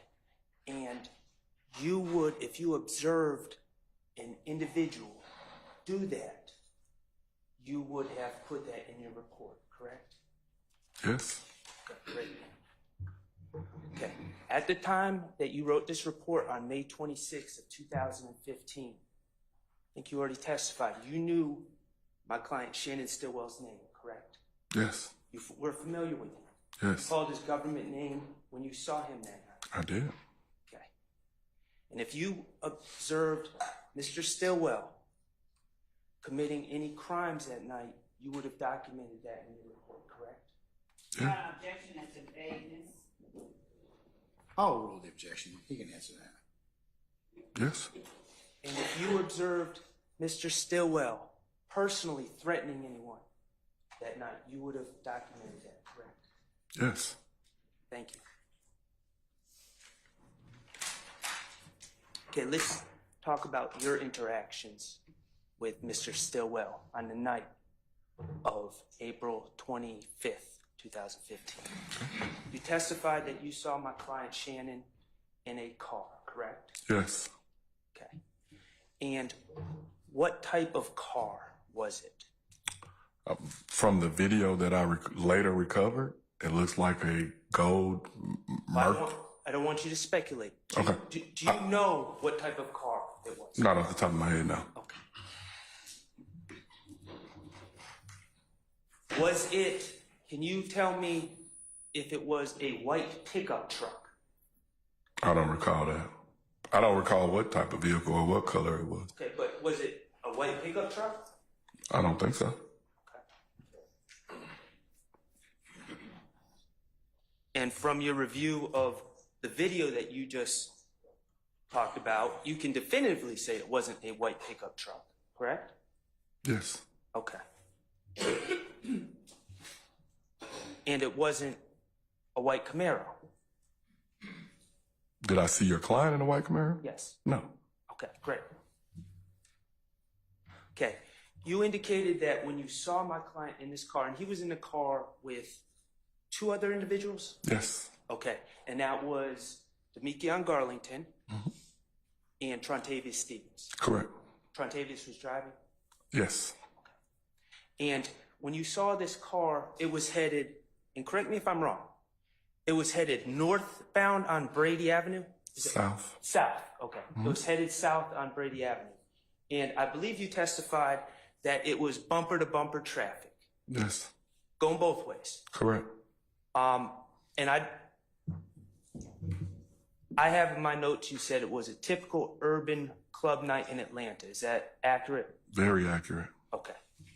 And so bumper to bumper traffic, and also foot traffic. That is correct.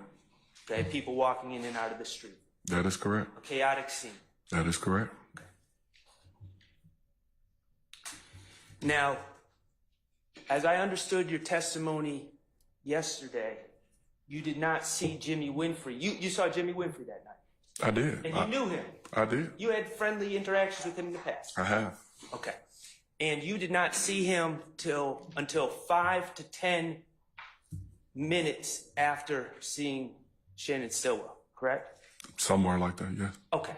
So you cannot say that the white Camaro was directly behind Mr. Stevens' car, can you? No. Okay, you didn't see it at the same time that you were interacting with Mr. Stillwell. No. And you didn't see Mr. Winfrey at the same time you were interacting with Mr. Stillwell. I did not. Correct. You did not see the two together, did you? Correct. Okay.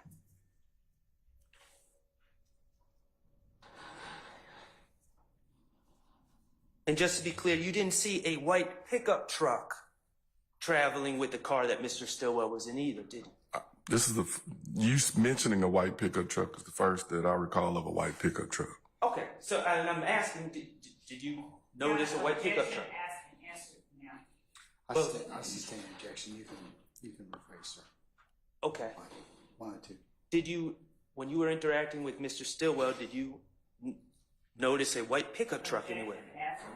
And Your Honor, may I answer that? Because he never answered it. He just said this is the first he's heard of a white pickup I truck. don't overrule the objection. You can answer it, sir.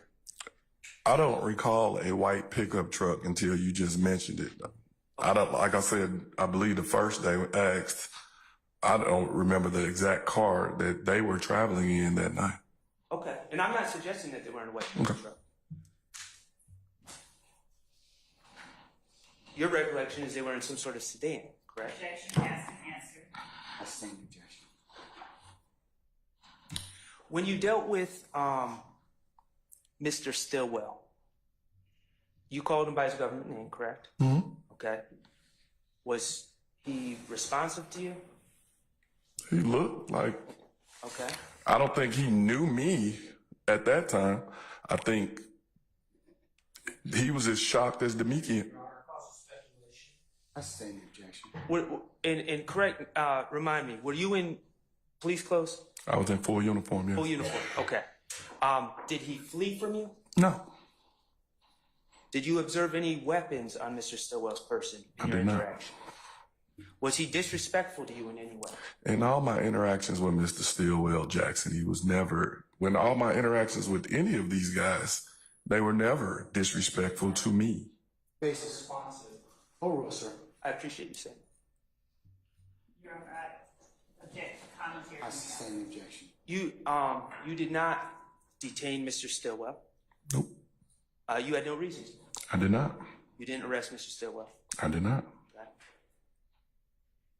You didn't tell him to leave, did you? I did not. I was hoping they came and had a good time like everybody else.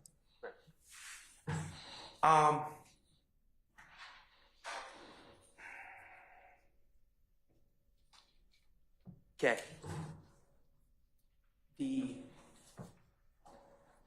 The officer, remind me of his name, the officer who spotted the white Camaro and asked you to stop. Officer Finney. Finney. Finney, Finney. Now, you saw the white Camaro, I did. okay? Mr. Stillwell was not in the white Camaro. No. Objection has been answered. I'm asking about a different time in the night. I'll overrule the objection. At the time that Mr. Winfrey was leaving the area of the club, and Officer Finney called your attention to the white Camaro, Mr. Stillwell was not in the white Camaro, was he? He was not. Was Trontavia Stevens in the white Camaro? No, sir. What about Demikian Garland? No, sir. You mentioned a green SUV involving something Walter Murphy placed a gun on a green SUV. Yes. Okay.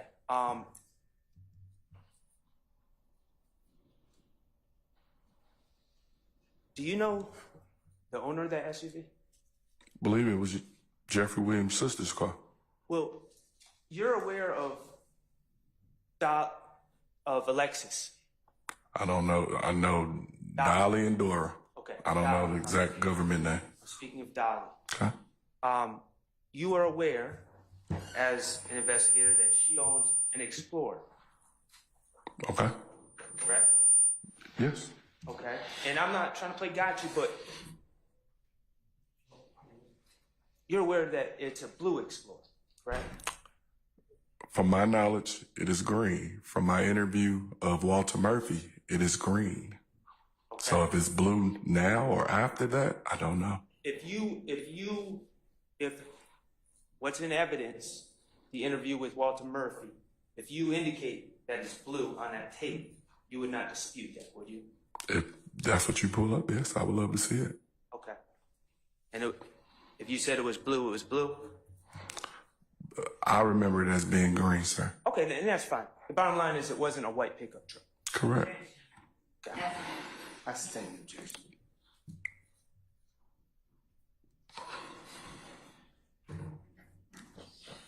You're not aware of Shannon Stillwell driving a white pickup truck or owning a white pickup truck, are you? I'm not. Okay. What about Trontavious Stevens? I'm not. What about Demekion Garlington? I'm not. What about Alexis Greer? I'm not. Okay. Okay. I'm going to move on from April 25th. Okay.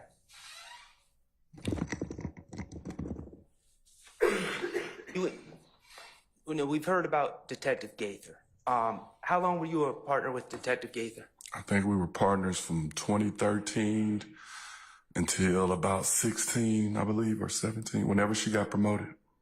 All right. Are you still in contact with Detective Gaither? Ever so often. Okay. I'm going to take you back to the Dexter Montgomery case. Talk about D'Angelo White and Dexter Montgomery. Okay. There were 3 other individuals in that car, correct? Or in car. Right? Correct. I believe so. Terry Moody, Okay. Christian James, Okay. and Cornelius Davis, who is Dexter Montgomery's cousin, correct? Okay. Okay. In your investigation,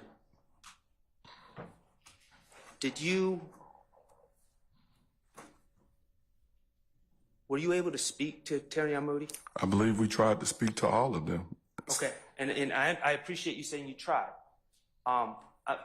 Specifically, I'm asking, did you speak to Terry Moody? I don't necessarily recall if we did or if we didn't. So you don't recall speaking to Terry Moody?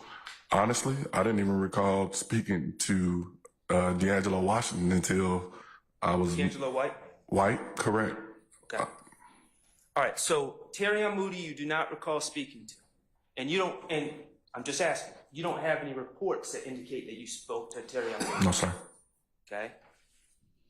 Do you have any reports written by Investigator Gaither that indicate that you spoke to Terry Moody? I don't think so, no. Okay. Christian James. Did you speak to Christian James? I don't even recall who that is. Okay. That was another individual in the car with Mr. Montgomery. Okay. Your Honor, I So- object to counsel testifying. I sustain objection. Okay. Just pose another question, sir. Do you you don't recall speaking to Mr. James? I don't. Answer, objection. Okay. Any objection? And you don't have any reports that indicate that you spoke to Mr. James? Anytime we investigate a case, we try to speak to any and everybody that we could in reference to our investigation.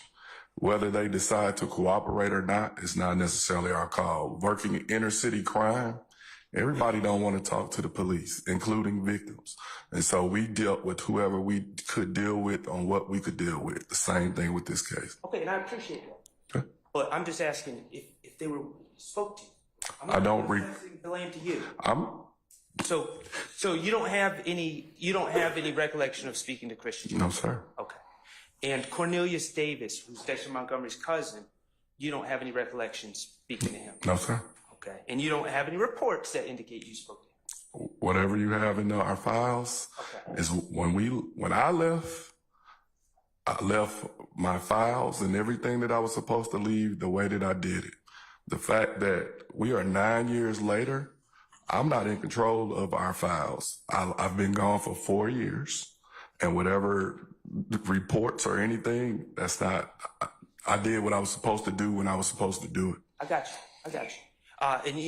And I'm just going to ask, you don't have any reports written by Investigator Gaither Objection, Your Honor. regarding Christian James or Cornelius Davis? No, sir. I didn't ask about those. I didn't ask that question. I'm going to the objection. Okay. And the answer was no? Correct. All right. Thank you.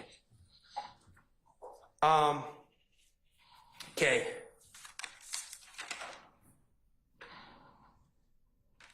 Let's talk about, you're familiar with the McDonald's on Cleveland Avenue and Old Hateville Road? I am. Corner? Okay. As part of, and you're aware that McDonald's has video surveillance, correct? Yes. Okay. As part of your, I know you weren't the lead investigator in the Donovan Thomas case, Correct. but you did do some work on that case. Is that fair to say? That's correct. Okay. did you ever personally, did you ever attempt to obtain the video from the McDonald's on Old Hateful Road and Cleveland Avenue? Yes, my partner and I went out to the location and spoke with a manager in reference to retrieving the video. Okay. And that manager gave you a business card, correct? Correct. And you brought that business card regarding the video from the McDonald's. You brought that business card you were handed, you brought that to Investigator Thorpe, is that correct? Yes. Okay. Did you ever, and I know you weren't the lead investigator, did you ever, we talked about Teague. Teague is a specialist who works in Homeland Security, correct? Correct. And he's a specialist in obtaining videos from businesses, correct? Correct. Okay. Did you ever consult or ask Investigator Teague to follow up and obtain the video from the McDonald's? Not to my knowledge, no. Are you aware of anyone involved in that investigation contacting Investigator Teague to obtain the video from the McDonald's? I don't know every step that another. And that's fair. Just to your knowledge, are you aware of anyone doing that? I'm not. Okay, great. Last thing, that same green store that we talked about earlier, you're aware that that green store also has surveillance, correct? Not aware. I've never been inside. Okay.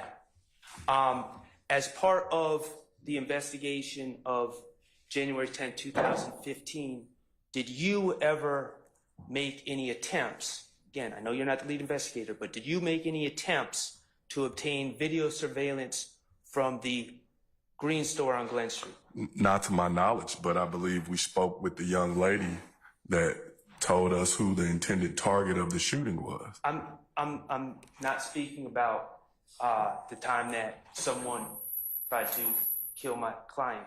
I'm speaking about January 10, 2015. You mean from the green store? Yes. Why would we go to the green store? Well, I'm not allowed to This is something new to me. Please tell me. Okay. Well, I'm not allowed to testify, so I'm just going to ask you the question. Okay. Did you go to the green store to obtain any surveillance? No. This is the first thing I've heard of the green store involved with Donovan Thomas's murder. Okay. And are you aware of anyone in that investigation going to the green store to obtain video surveillance? Objection, Your Honor. Witness first. I stand the objection. Okay, that's fine. Beg the court's indulgence. Yes, sir. No,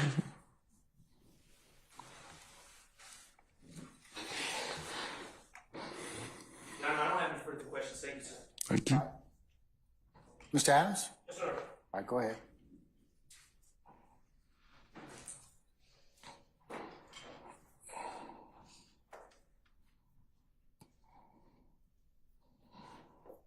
All right.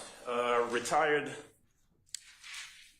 Officer Dennis. How about Mr. Dennis? Is that good? You can call me whatever you like, sir. Just not former. I think we went over that before. All right. All right. You're still in law enforcement, all right? Yes. In Missouri? Yes. Gotcha. All right. So in 2015, you were an investigator or police officer with APD. True? Yes. By that time, you'd been on the force for how long? About 12 years. And you were in what you indicated was the gang unit in 2015. Correct. Is that when you went into the gang unit? I went in the gang unit May of 2013. Okay. And so by the time 2015 rolled around, you'd been in the gang unit for about 2 years, roughly, right? And because you'd been on the force before that for a good number of years, you were familiar with conducting investigations, right? Yes. I mean, you knew how to police. Yes, sir. Okay. You knew that generally in investigations, your job was to go out and gather information in regards to an alleged crime that had been committed, right? Correct. Okay. I heard you say something interesting when you first started testifying. You said, the streets will talk, right? I did. And I think you were talking about, and you correct me if I'm wrong, you were talking about gathering information, maybe in your investigation, from essentially the streets. Correct. As a detective in a metropolitan city like Atlanta, the streets will talk. Right. But it's not what I know, it's what I can prove. And working inner city crime, a lot of people don't want to put themselves in harm's way by being witnesses or being in a discovery package. So they are reluctant to go on record as talking to you. But that doesn't mean as a detective, you don't have the information. Well, let me ask you this, because this is the second time I heard you say this about in inner city. I mean, crime happens everywhere, right? It does. Crime happens down on Cleveland Avenue, right? It does. Happens up in Milton County, right? It does. Now, happens in Johns Creek.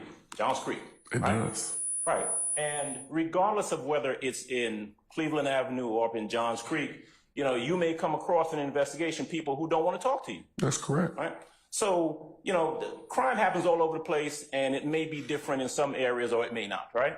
That's correct. Okay, so back to this whole thing about the streets will talk, but you gotta know how to listen to them. I think that's what you said. I did. Give me 1 second. You can get it from me. All right. You gotta be careful when you listen to the streets talk, right? That's the objection. Okay. When you say the streets talk, you're talking about information that you may gather from individuals in the community, right? That is correct. Right. Now you've got to be careful when you gather that information because you've got to vet it. Right? That is correct as well. You can get information from quote unquote the streets that's accurate. Yes. Yes. You can get information from the street that's not accurate. That is correct. You don't know what people's motivations are when they're talking to you, right? You are correct. You don't know who their allegiances are to, right? That's correct. Someone could very well tell you something and it ain't true. That is correct. And so the way that investigations, all right. Somebody had a metal plate. Me? Oh, my bad. I'll sit back. It's you. I've been talking on it for 3 days and we had no problem. Why all of a sudden now? Street stalking. If you're conducting an investigation where obviously you're seeking to get at the truth of the matter, you've got to be really careful about the source that information is coming from. That is correct. That's why as a detective, you have to vet pretty much all the information that you come in to. People tell you stuff all the time and it doesn't always add up. And so we always prided ourselves on doing our due diligence to follow up on the lead to make sure that it was accurate, because I don't want to wrongly use some information or convict someone of something that they didn't do. There you go. It's important to investigate crime, to punish people who commit crime, right? Correct. It's also important to make sure that people who have not committed crime don't get falsely charged. That is correct. Okay.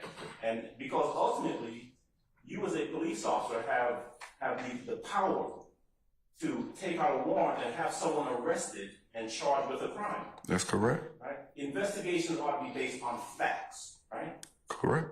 They ought not to be based on speculation. Right. They ought not to be based on simply a hunch or an opinion, correct? That is correct. All right. Now, in April of 2015, the night that you're at the compound, you're there in your capacity as security, police, and law enforcement. Correct. Okay. You're there to observe and to monitor traffic and all of that, right? Correct. Okay. Now, you would learn that on the 26th of April, there's this shooting of Mr. Carter's tour bus, right? Mm-hmm. But what you testified about earlier is your part of it earlier on the night of the 25th, true? Yes. And what you observed. Yes. And what you saw. Yes. And who you saw. That's correct. All right. Now, I want to come back to that, but let me jump for a moment to the video that you were showing earlier. All right, you remember the video, the halftime video? Yes. Which exhibit number is that, sir? That is exhibit number 1, and I'm 118, I think. Thank you. That's going to be 118 Echo. And with the space up, I'm going to ask Ms. Knight if she can pull that up, because I want to show you that video and ask you some questions about it, okay? Sure. Now, you were shown the video, and you were asked some questions about the individuals in that video, right? Yes, And you were familiar with the video. You've seen it before. I have. You were familiar with Dwayne Carter, right? In the halftime video? No, just in period. Am I familiar with Lil Wayne? You knew who he was. Yeah. All right. I think I heard you say you like his music. I listen to rap music. I like all rap music pretty much. Trap music, all kind of rap music. Right? Correct. You knew who Jeffrey Williams was. I did. I listen to his music too. Knew him as Young Thug. I do. 2015, you know that he is a performing artist who's got some name notoriety in Atlanta and really nationwide and worldwide at that point. Most definitely. Faces. I stand to them. You can rephrase him. Okay. You knew that he was, I'm step back from the microphone and just spoke loud. You knew that in 2015, that he was an artist that was known throughout Atlanta. Yes. He was known throughout the country. Yes. He was known internationally. Yes. Were you familiar at any time during this investigation with what his tour schedule was in the year of 2015? Did I know what his tour schedule? Not at first, no. Okay. Did you have occasion at some point during your investigation to look into where he was touring at different times of the year? Yes. Okay. Now, the halftime video that we saw earlier, it's a video that has Mr. Williams in it, right? Yes. All right. Do we have that up here, Ms. Knight? Okay. Do you know when that video was shot? I do not. If I told you it was shot in June of 2015, would you disagree with that? I have no clue. You don't know? I don't. So let's see. We have the Lil Wayne tour bus thing in April 26th of 2015, right? Mm-hmm. And then during your direct exam, you were showing this halftime video. Do you know who produced that video? Not a Billy Bill or whoever does his films. Do you know who wrote the lyrics in that video? No, sir. Okay. Do you know the individuals who were in the video? Some of them, yes. Yeah. Well, do you know whether they were paid to be in the video? I do not. Okay. You got the video yet?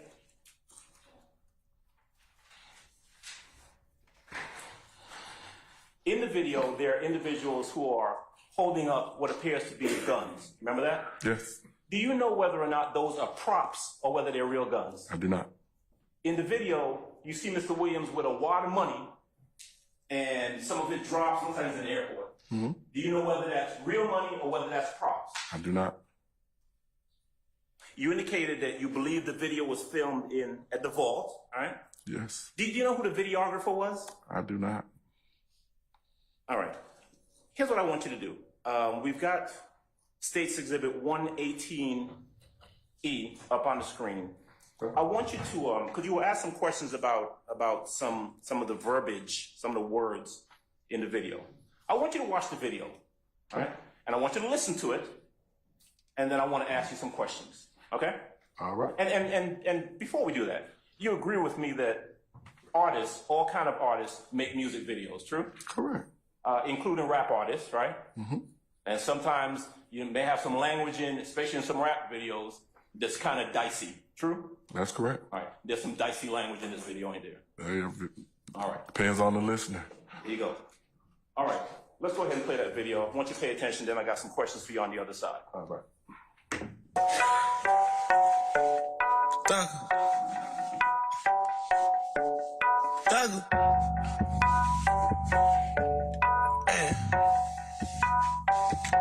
Let's go. Halftime. Half a perky, half a Zany nigga. Halftime. Half a paper up, ate my nigga. Halftime. Tryna rob that stick, turn their body to halftime. Yeah. Hit the streets and tear that bitch up like I'm Willie B. Yeah. no Tennessee, but that chain on my neck is a T. No milk blink, bitch, I own the rock, not JC. Rock your dick. War ready like Tracy T. You did. Racks on rent. Just might pull up on my slider. All my diamonds black. You can motherfucking night 'em. All these pussy nigga wet. I'ma murk 'em every night 'em. Pull up screaming blick. My motor out of Viper. Got 100 million flat. Like my motherfucking idol. I might eat it, I might lick it. But I swear I'll never bite 'em. Every time I dress myself, it go motherfucking viral. Pussy nigga still is swag. Bring my shit back like recycle. I'ma ask her for some head. I don't know that hoe, I ain't like she dead. Insurance on my money like a red. Every time I see her, she lick the cleavage. Fuck her on the $10,000 bed. I can never love a fucker ass. Suck my dick like Bieber, no but head. Cocaine white like Justin Bieber, bitch. I might show the rats and tease the bitch. I might want it, but I don't need the bitch. I been flooded out by Jesus, bitch. I want your piece of Little Caesar, bitch. Knife water, I buy my diesel, bitch. I don't wanna talk a sense, nigga. No teacher, we talking shit. I pass cool by patting all the styles. I just want that net like a giraffe.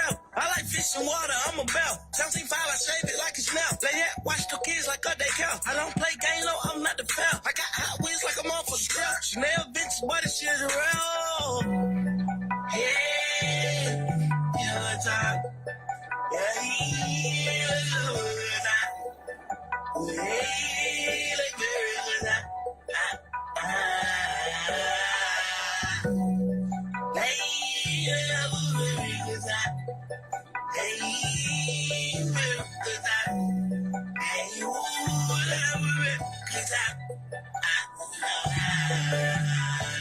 I done figured this shit out of you bitches gon' bite on my swag is a virus.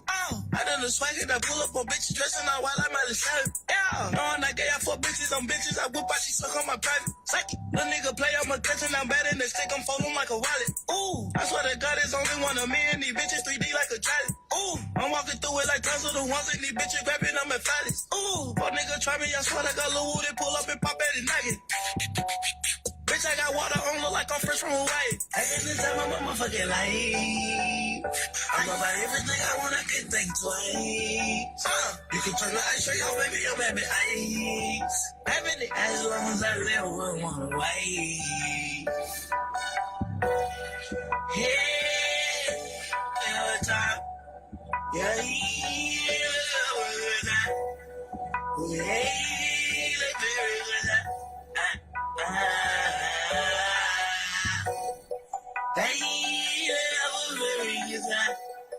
Hey, hey,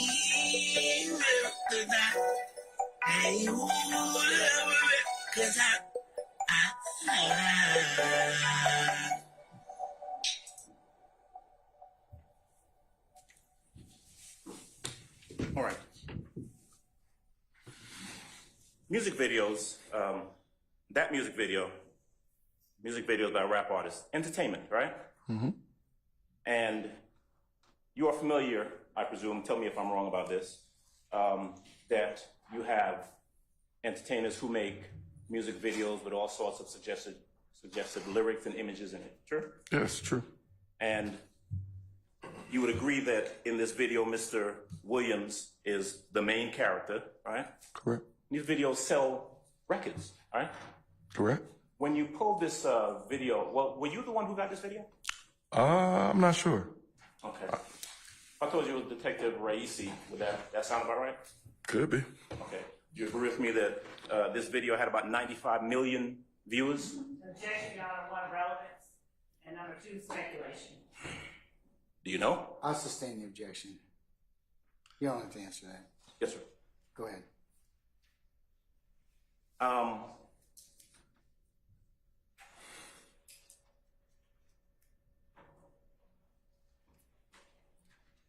think I asked you if you knew when the video was made. Do you know when it was released?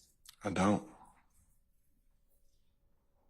In listening to the video, did you hear, did you pay attention to some of the lyrics as I asked you to do? Yeah, I knew the lyrics myself. Okay. I was actually singing along. Sing along, bopping your head. I was. Right? Because they're catchy, right? Very. And there's a lot of wordplay in there. True? Objection, Your Honor. Basis. Speculation. I'll rule the objection. Because when in places where he says, I'm gonna tear up this bitch like I'm Willie B, right? You would recognize that as, remember Willie B from the Atlanta Zoo, the gorilla? I'm not from here. I don't even know what that meant. Okay, you don't know Willie B from Zoo I Atlanta? thought it was Willie Beeman from the movie. The movie with Jamie Foxx. Foxx. There you go. Okay. When you listen to this and you look at the video, for example, and you hear lyrics about, white like Justin Bieber or dressed in all white like Miley Cyrus, you recognize that as an artist who's engaging in wordplay in a video, don't you? Objection, Your Honor, it calls for speculation. How old was the objection?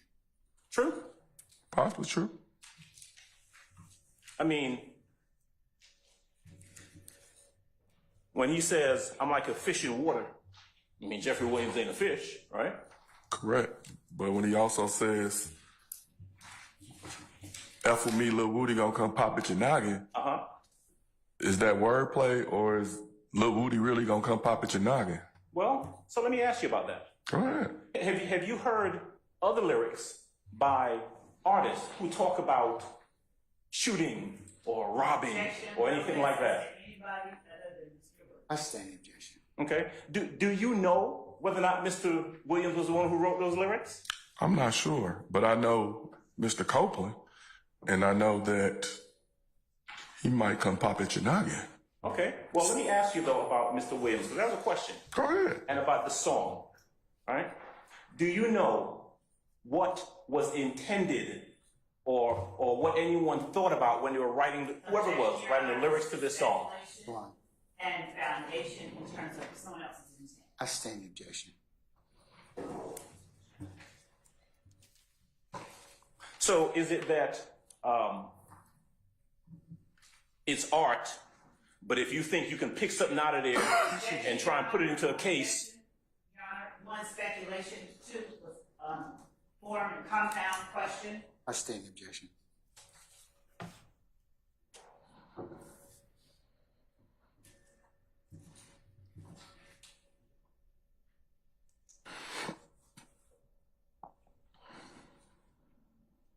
So, if I heard you correctly,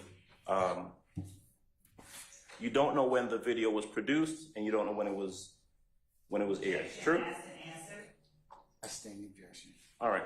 Let me ask you about another thing that the state put up in one of their exhibits. Let's go to Exhibit 115E.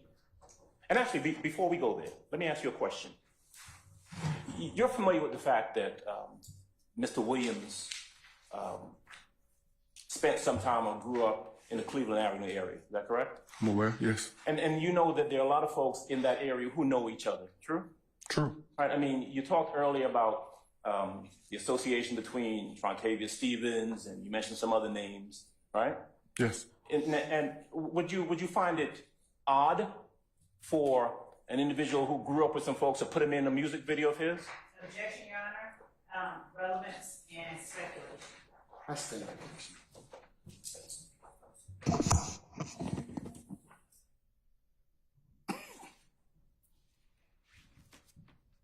Let's go to actually, I do have one last question about that. The items that you see in that video, guns, the jewelry, the money, you don't have any personal independent knowledge whether those are real or not, right? I don't. Okay. So I'd like to States Health put up their exhibit 118E, 118 Echo. I'm sorry, not 118, 115, 115E.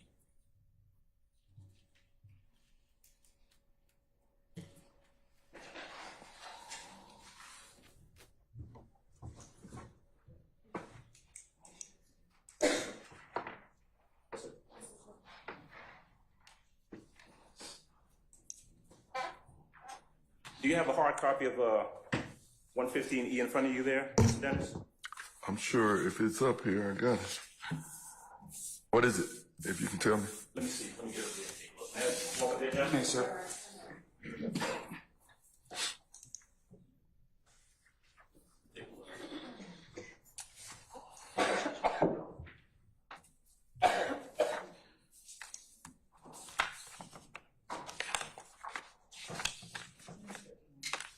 Yes.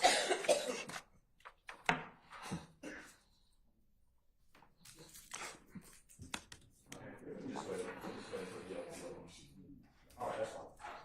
We're gonna come up on the screen in a second. All right.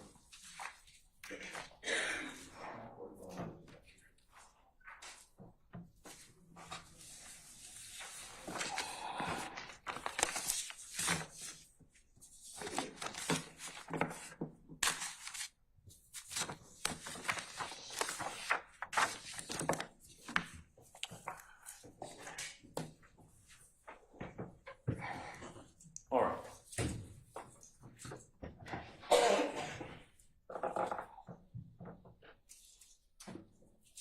All right, so the picture that's up on the screen, it's almost up on the screen.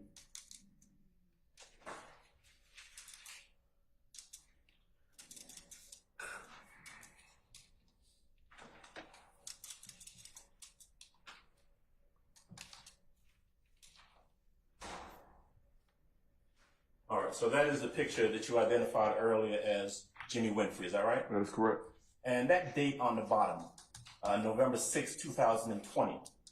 To your knowledge, does that, by the way, are you the one who got this picture? I believe I am. Yes? I'm not for certain. Okay. November 6, 2020. Do you know is that the date that this picture was posted, or was that picture taken some other time? I believe that's the day that it was posted Okay. And how do you know that? because that's the date that's on the picture.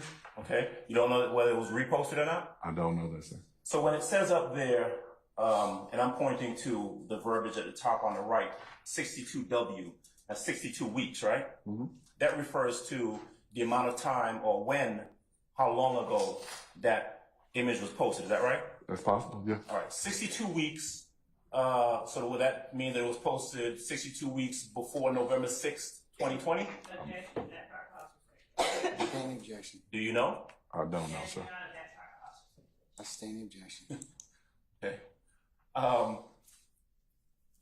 Death before dishonor is a phrase that the prosecutor made sure she asked you about a little bit earlier, right? Yes, sir.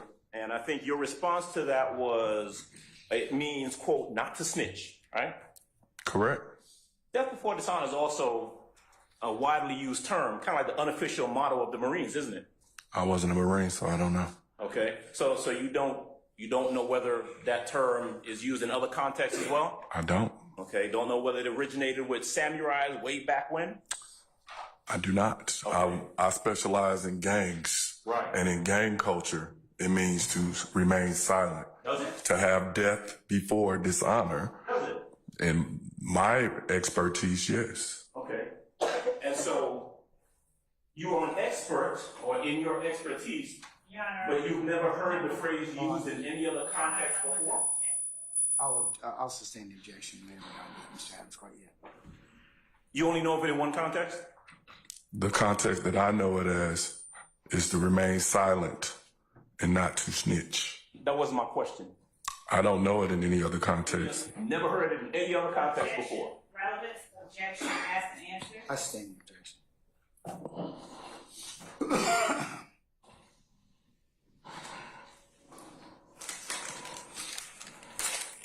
So in 2015, April 25th, going into 26th to be specific, you're at the compound, right? Yes, sir. And you see all of the names that you've mentioned before. You see Trontavious Stevens, right, at some point. Yes? Yes, sir. You see Jimmy Winfrey at some point, right? Yes, sir. The person that you don't see is Jeffrey Williams. I do not. I noticed you mentioned earlier that you saw Jeffrey Williams' sister. Correct. What is the name of the sister?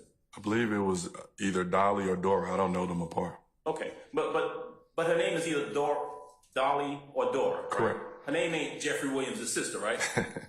Correct. Okay.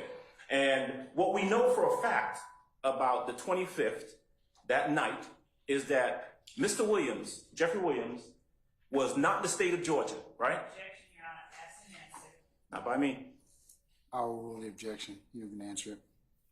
You mentioned earlier that he was in Baton Rouge, Louisiana, Correct. on a college campus. Correct. All right.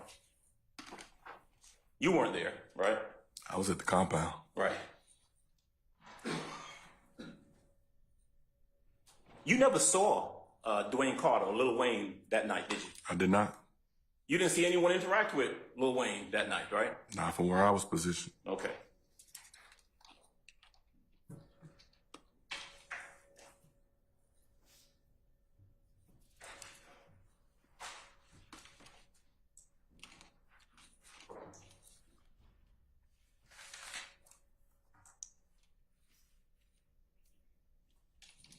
All right.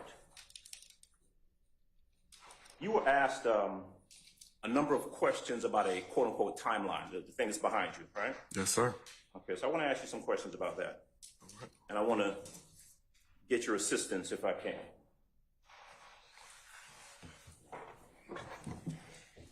Now, this, what the state's labeled as a timeline is some incidents that you've referenced in your investigation, right? Correct. And just to be clear, when a lot of times during your testimony, you said, we did this or we did that. Correct. And that's because there were other individuals involved in these investigations, right? Correct. So a lot of the ones that you talked about, you didn't actually go out and speak to folks. This is stuff that other people, other investigators knew and told to you. In some instances, yes. Okay. Now, the timeline, the state's timeline starts in January of 2015, right? Correct. Now, and this timeline is what you would refer to as,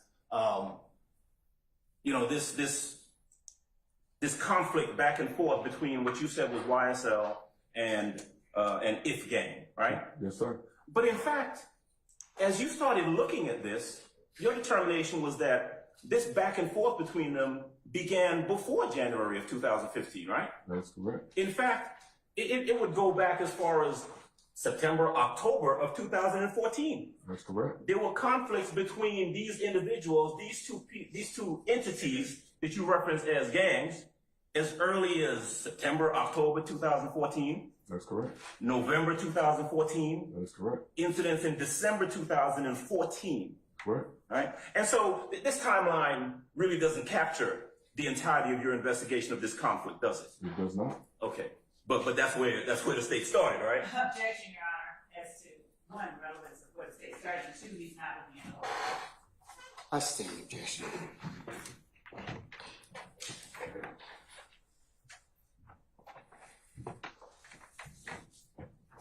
All right. So here's what I'm gonna do. I'm gonna go ahead and go through this timeline, starting from this January 12, 2015 date under where it says timeline, right? Can I speak? Not until you get a question. All right. And what I'm gonna ask you to do is when I get to an incident that involves Kenneth Copeland, I want you to go ahead and stop me and let me put a sticky there so we can come back and talk about him, all right? Good? Can I speak? Well, there's no question in front of you right now. That's the question I have. Go ahead, sir. The reason I want to speak is the timeline, if you go to the next page, actually starts January 6th. Okay, that's good. You know what? That's why I'm just trying to help you out. Thank you. That's good too. And frankly, January 6th of 2015 is after September, October of 2014, right? That's correct. So we're still in a position where this back and forth conflict starts back in 2014 as opposed to 2015. Correct. It escalated upon the murder of Donovan Thomas. Right. Myself and my partner were tasked with another investigation, a long-term investigation before this. It wasn't until Donovan Thomas got assassinated that we got involved, and then we backtracked as we investigated and learned other information and other incidents that we were aware of, but we didn't know all of this stuff was tied together. Okay. Did you say assassinated? Is that what you said? Yes, I did say assassinated. Okay. And Donovan Thomas was a well-known person in that area, right? In Atlanta, yes. Yeah. Okay. And in fact, he had a relationship with Jeffrey Williams, didn't he? He did. Going all the way back in 2014, right? Yes. Okay. Including during the period of time when this back and forth between supposedly If Gang and YSL is taking place, right? Objection, Judge. Basis. Vagueness. I sustain the objection. You can rephrase, sir. Remember a little while ago we talked about the back and forth between YSL and If Gang going back to September, October, November, and December of 2014? Yes. Right. Jeffrey Williams and the so-called leader of If Gang, Donovan Thomas, had a relationship during that period of time, did they not? Objection, Judge, vagueness. He needs to get a time frame. I sustain the objection. All right, how about this? November 14th of 2014, right? Jeffrey Williams and Donovan Thomas had a relationship, right? An objection, Your Honor, as to vagueness because of the relationship. No specificity. Oh, I sustain the objection. Mr. Adams, you might get better answer by asking him about the relationship between the two of them, the two people you're trying to examine. Well, tell you what, I got a better way to go about this. How about this? All right, so where's January the 6th? That First one. where? To the right here. Yep. Okay, so January 6th, and that's 2015. Right? Correct. All right, cool. All right. What was it that happened on January 6th? That's the Club Crucial Club thing? Crucial incident. Okay. And in 2000 and the January 6th incident involved Kenneth Copeland, didn't it? Correct. All right, so I'm gonna put that right there. We're gonna come back to that. January 12th, there's this shooting involving Kenneth Copeland's brother, right? You skipped January 10th, which would be the murder of Donovan Thomas. Okay. All right, but let me ask you, I'm talking about Kenneth Copeland. That's what I want to focus on, okay? Okay. All right. But in speaking of Kenneth Copeland came up in the homicide investigation. Okay. And that night actually came in to speak. So if we're going to talk about the incidents. I'm going to object. Basis. Hearsay. Overruled, sir. Well, let's do it this way, all right? I'm gonna ask you questions. And answer those questions for me. Good? I'm here for you. All right, there you go. That's what I like. All right, so January 12th, 2015 is a shooting that involves a relative of Kenneth Copeland, correct? Correct. All right. January 13th, 2015 is a shooting that involves Kenneth Copeland's sister, correct? Correct.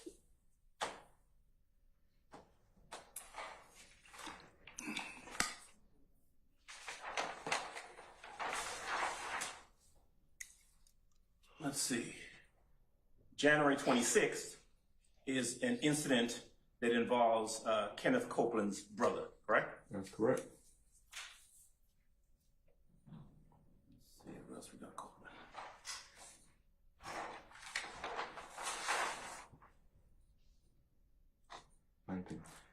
Right here, February 19th, right? February 19th is an incident where Kenneth Copeland is shot at on the Maury Avenue location, right? Yes, sir.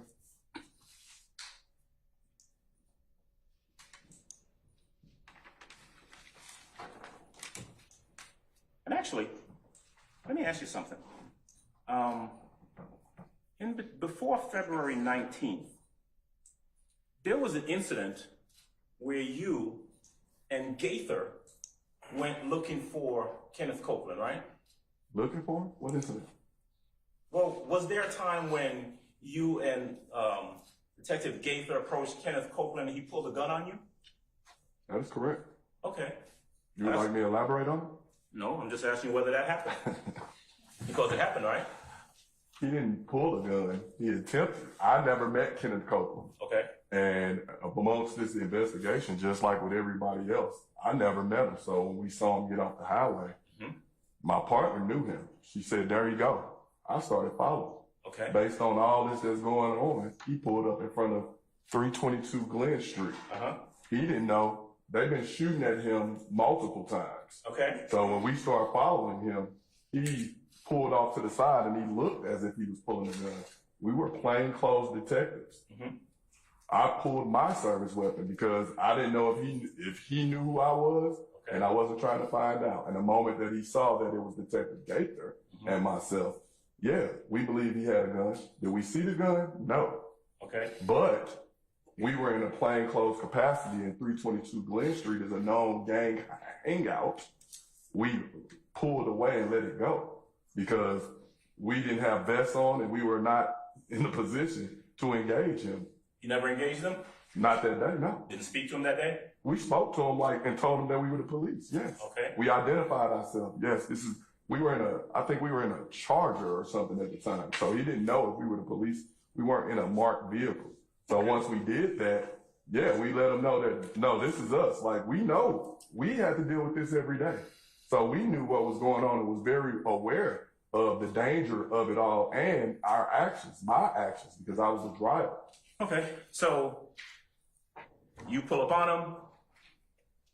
Looks like he has a gun. You don't know for sure. Correct. You didn't see a gun. I did not. You pulled your gun. I sure did. Right. But that certainly was Kenneth Copeland, right? That definitely was Kenneth Copeland. Okay. Let's see. And so when we go to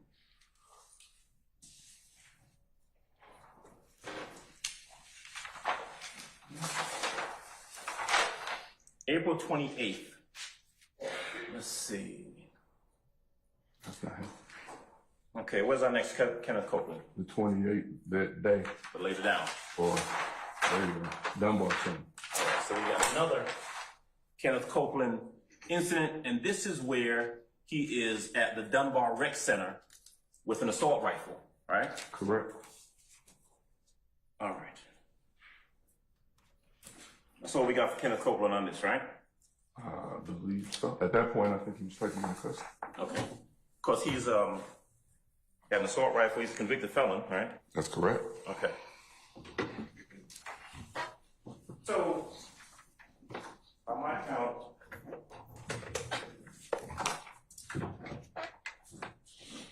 got 1,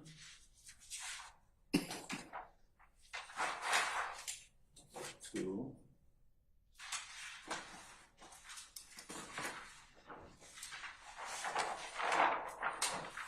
3, 4, 5, 6 things that we've identified Kenneth Copeland, right? Correct. All right.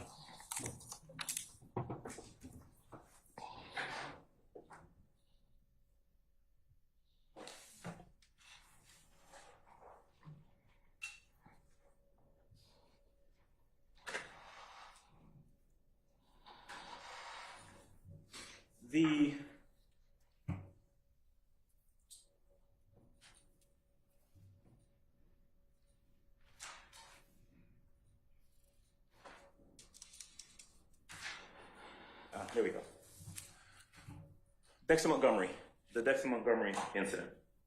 And you were asking questions about that by both the state and Mr. Shaw, right? Yes, sir. You and Detective Gaither became involved in that investigation, right? Yes, sir. That was after the initial investigator, Robinson, was involved in it, true? That's correct. Did I hear you say earlier that you and Investigator Gaither took over and did your own investigation? That is correct. And you talked to some people, right? That is correct. With an eye towards trying to determine what the true facts of that case were, right? That is correct. And you did so, I heard you say, because you and Gaither wanted to do your own investigation of that incident, right? That is correct. Regardless of what Investigator Robinson, or Officer Robinson. Investigator Robinson. Right. But you had access to Officer Robinson's file, didn't you? We had access to what we were given by Investigator Robinson. Were you given his report? We were given, I believe, 4 sheets of paper. All right. That was his police report, right? That's what whatever we were given. I don't recall exactly everything that was in it. But I mean, I would presume that before you and Gaither began y'all's investigation, trying to figure out what really happened with this Dexter Montgomery thing, that y'all would look to see what it is Investigator Robinson had done or hadn't done, right? That's correct. You knew from looking at his file that Robinson had actually already done video interviews or audio video interviews of individuals involved in that case, didn't you? from what we discovered after, I think we got the case almost a month afterwards, based on the information that we had, it shouldn't have taken that long. If, according to Investigator Robinson, if he knew the individuals that was in the video, the video that we presented or whoever presented here, it should have been a open and shut case. And the individual that was charged, which was Kelvin Treadwell, he was charged with obstruction for not telling him who had his vehicle. I've never known that you can charge somebody for that. Right, but that wasn't my question. Okay. I want you to pay real close attention to what I'm asking. Okay. Right? You knew, right, in terms of the evidence in this case, in the Montgomery case, you knew by the time you came onto it that Investigator Robinson had done audio tape and videotape interviews of individuals. No. You didn't know that? Well, by the time we got this case, from what I remember, we took a stapler and the file, we took a look at what we received and we stapled it up. Did you read it? We looked in it, yes. I don't know. I know we looked at it. Okay. But based on the information that we received, we wanted to do our own investigation so we are aware of everything that happened, so that we are familiar with everything that happened, not on what he was saying. Well, Investigator Robinson is one thing, but witnesses that he would have interviewed, right, who you guys would subsequently interview, you'd want to know what those people said initially to Investigator Robinson, right? Correct. All right, so when you read Investigator Robinson's report, did you see, for example, whether or not he had done interviews with Tina Clark, one of the women in one of the vehicles? I believe he attempted to call her and didn't speak to her or something along those lines. I don't recall him speaking to Tina Clark. Okay. Would it refresh your memory about whether he spoke to Tina Clark? I want to object to the Basis. form of the question. Maybe approach briefly. Yes.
All right, we can call Detective Dennis back in, please.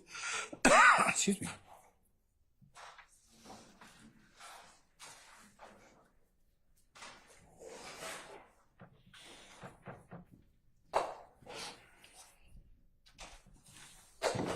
You got that look in your eye. Huh?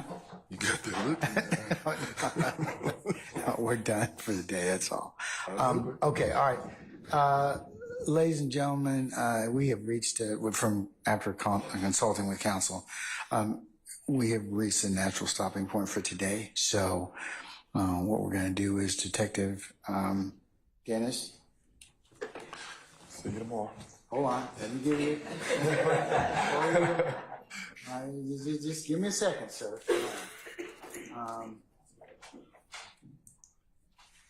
You ain't done.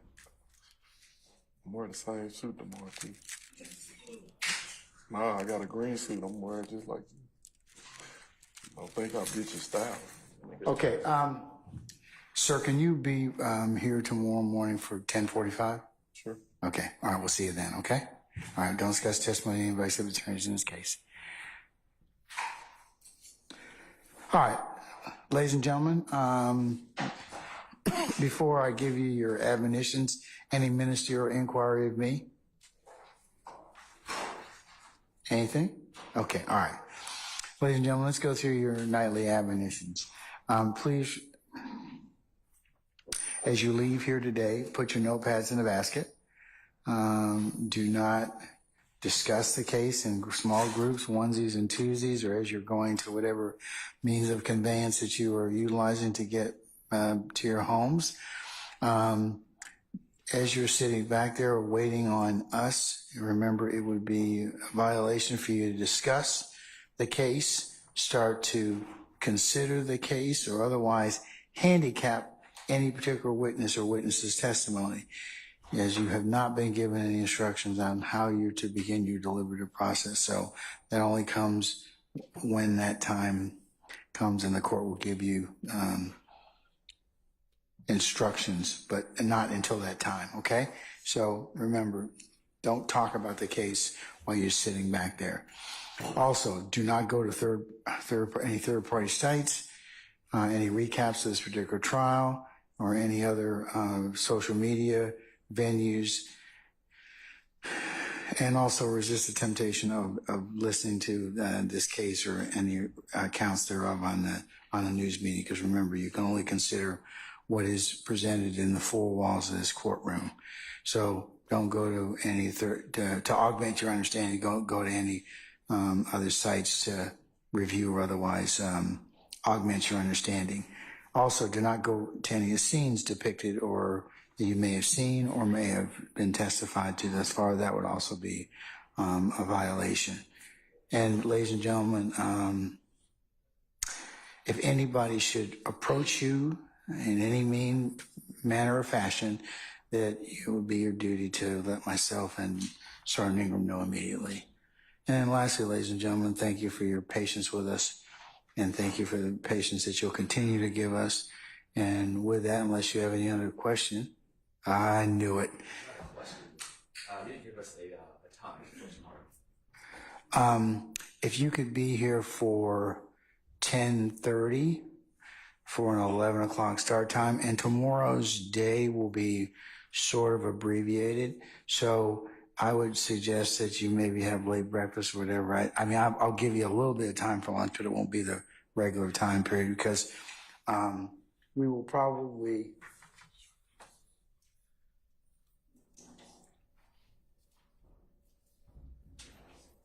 recess somewhere around 3 o'clock. Okay? So about from around 11 to 3 will be tomorrow's workday. All right? Remember, Friday is an administrative day for you all. And then Monday we'll pick up our regular schedule. So Friday is your whole day off? Keep talking. Keep talking. Keep talking.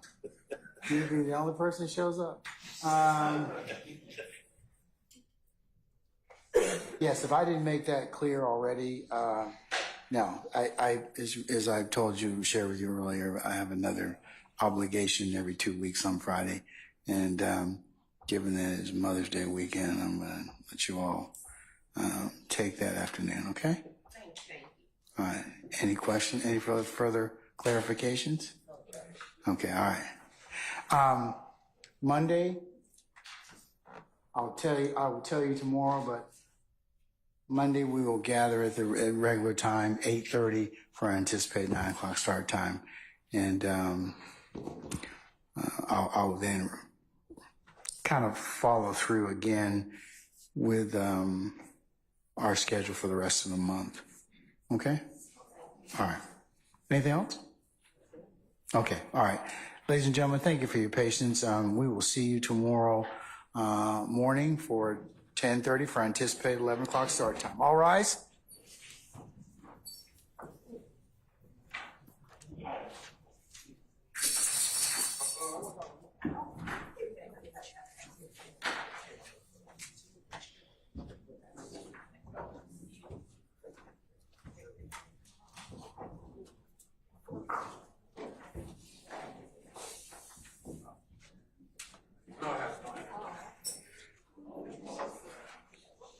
All right, ladies and gentlemen, our jury has left us. Please be seated. All right, counsel, is anything, any ministerial inquiry of me before tomorrow as we continue with our examination? Anybody else? Okay, all right.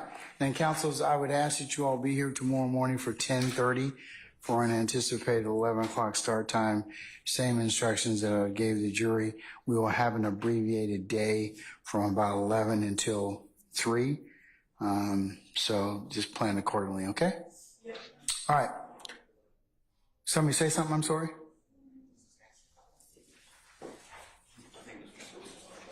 Okay. Yes. No court on Friday. Except for you. Okay. All right. Anything else? Okay. All right.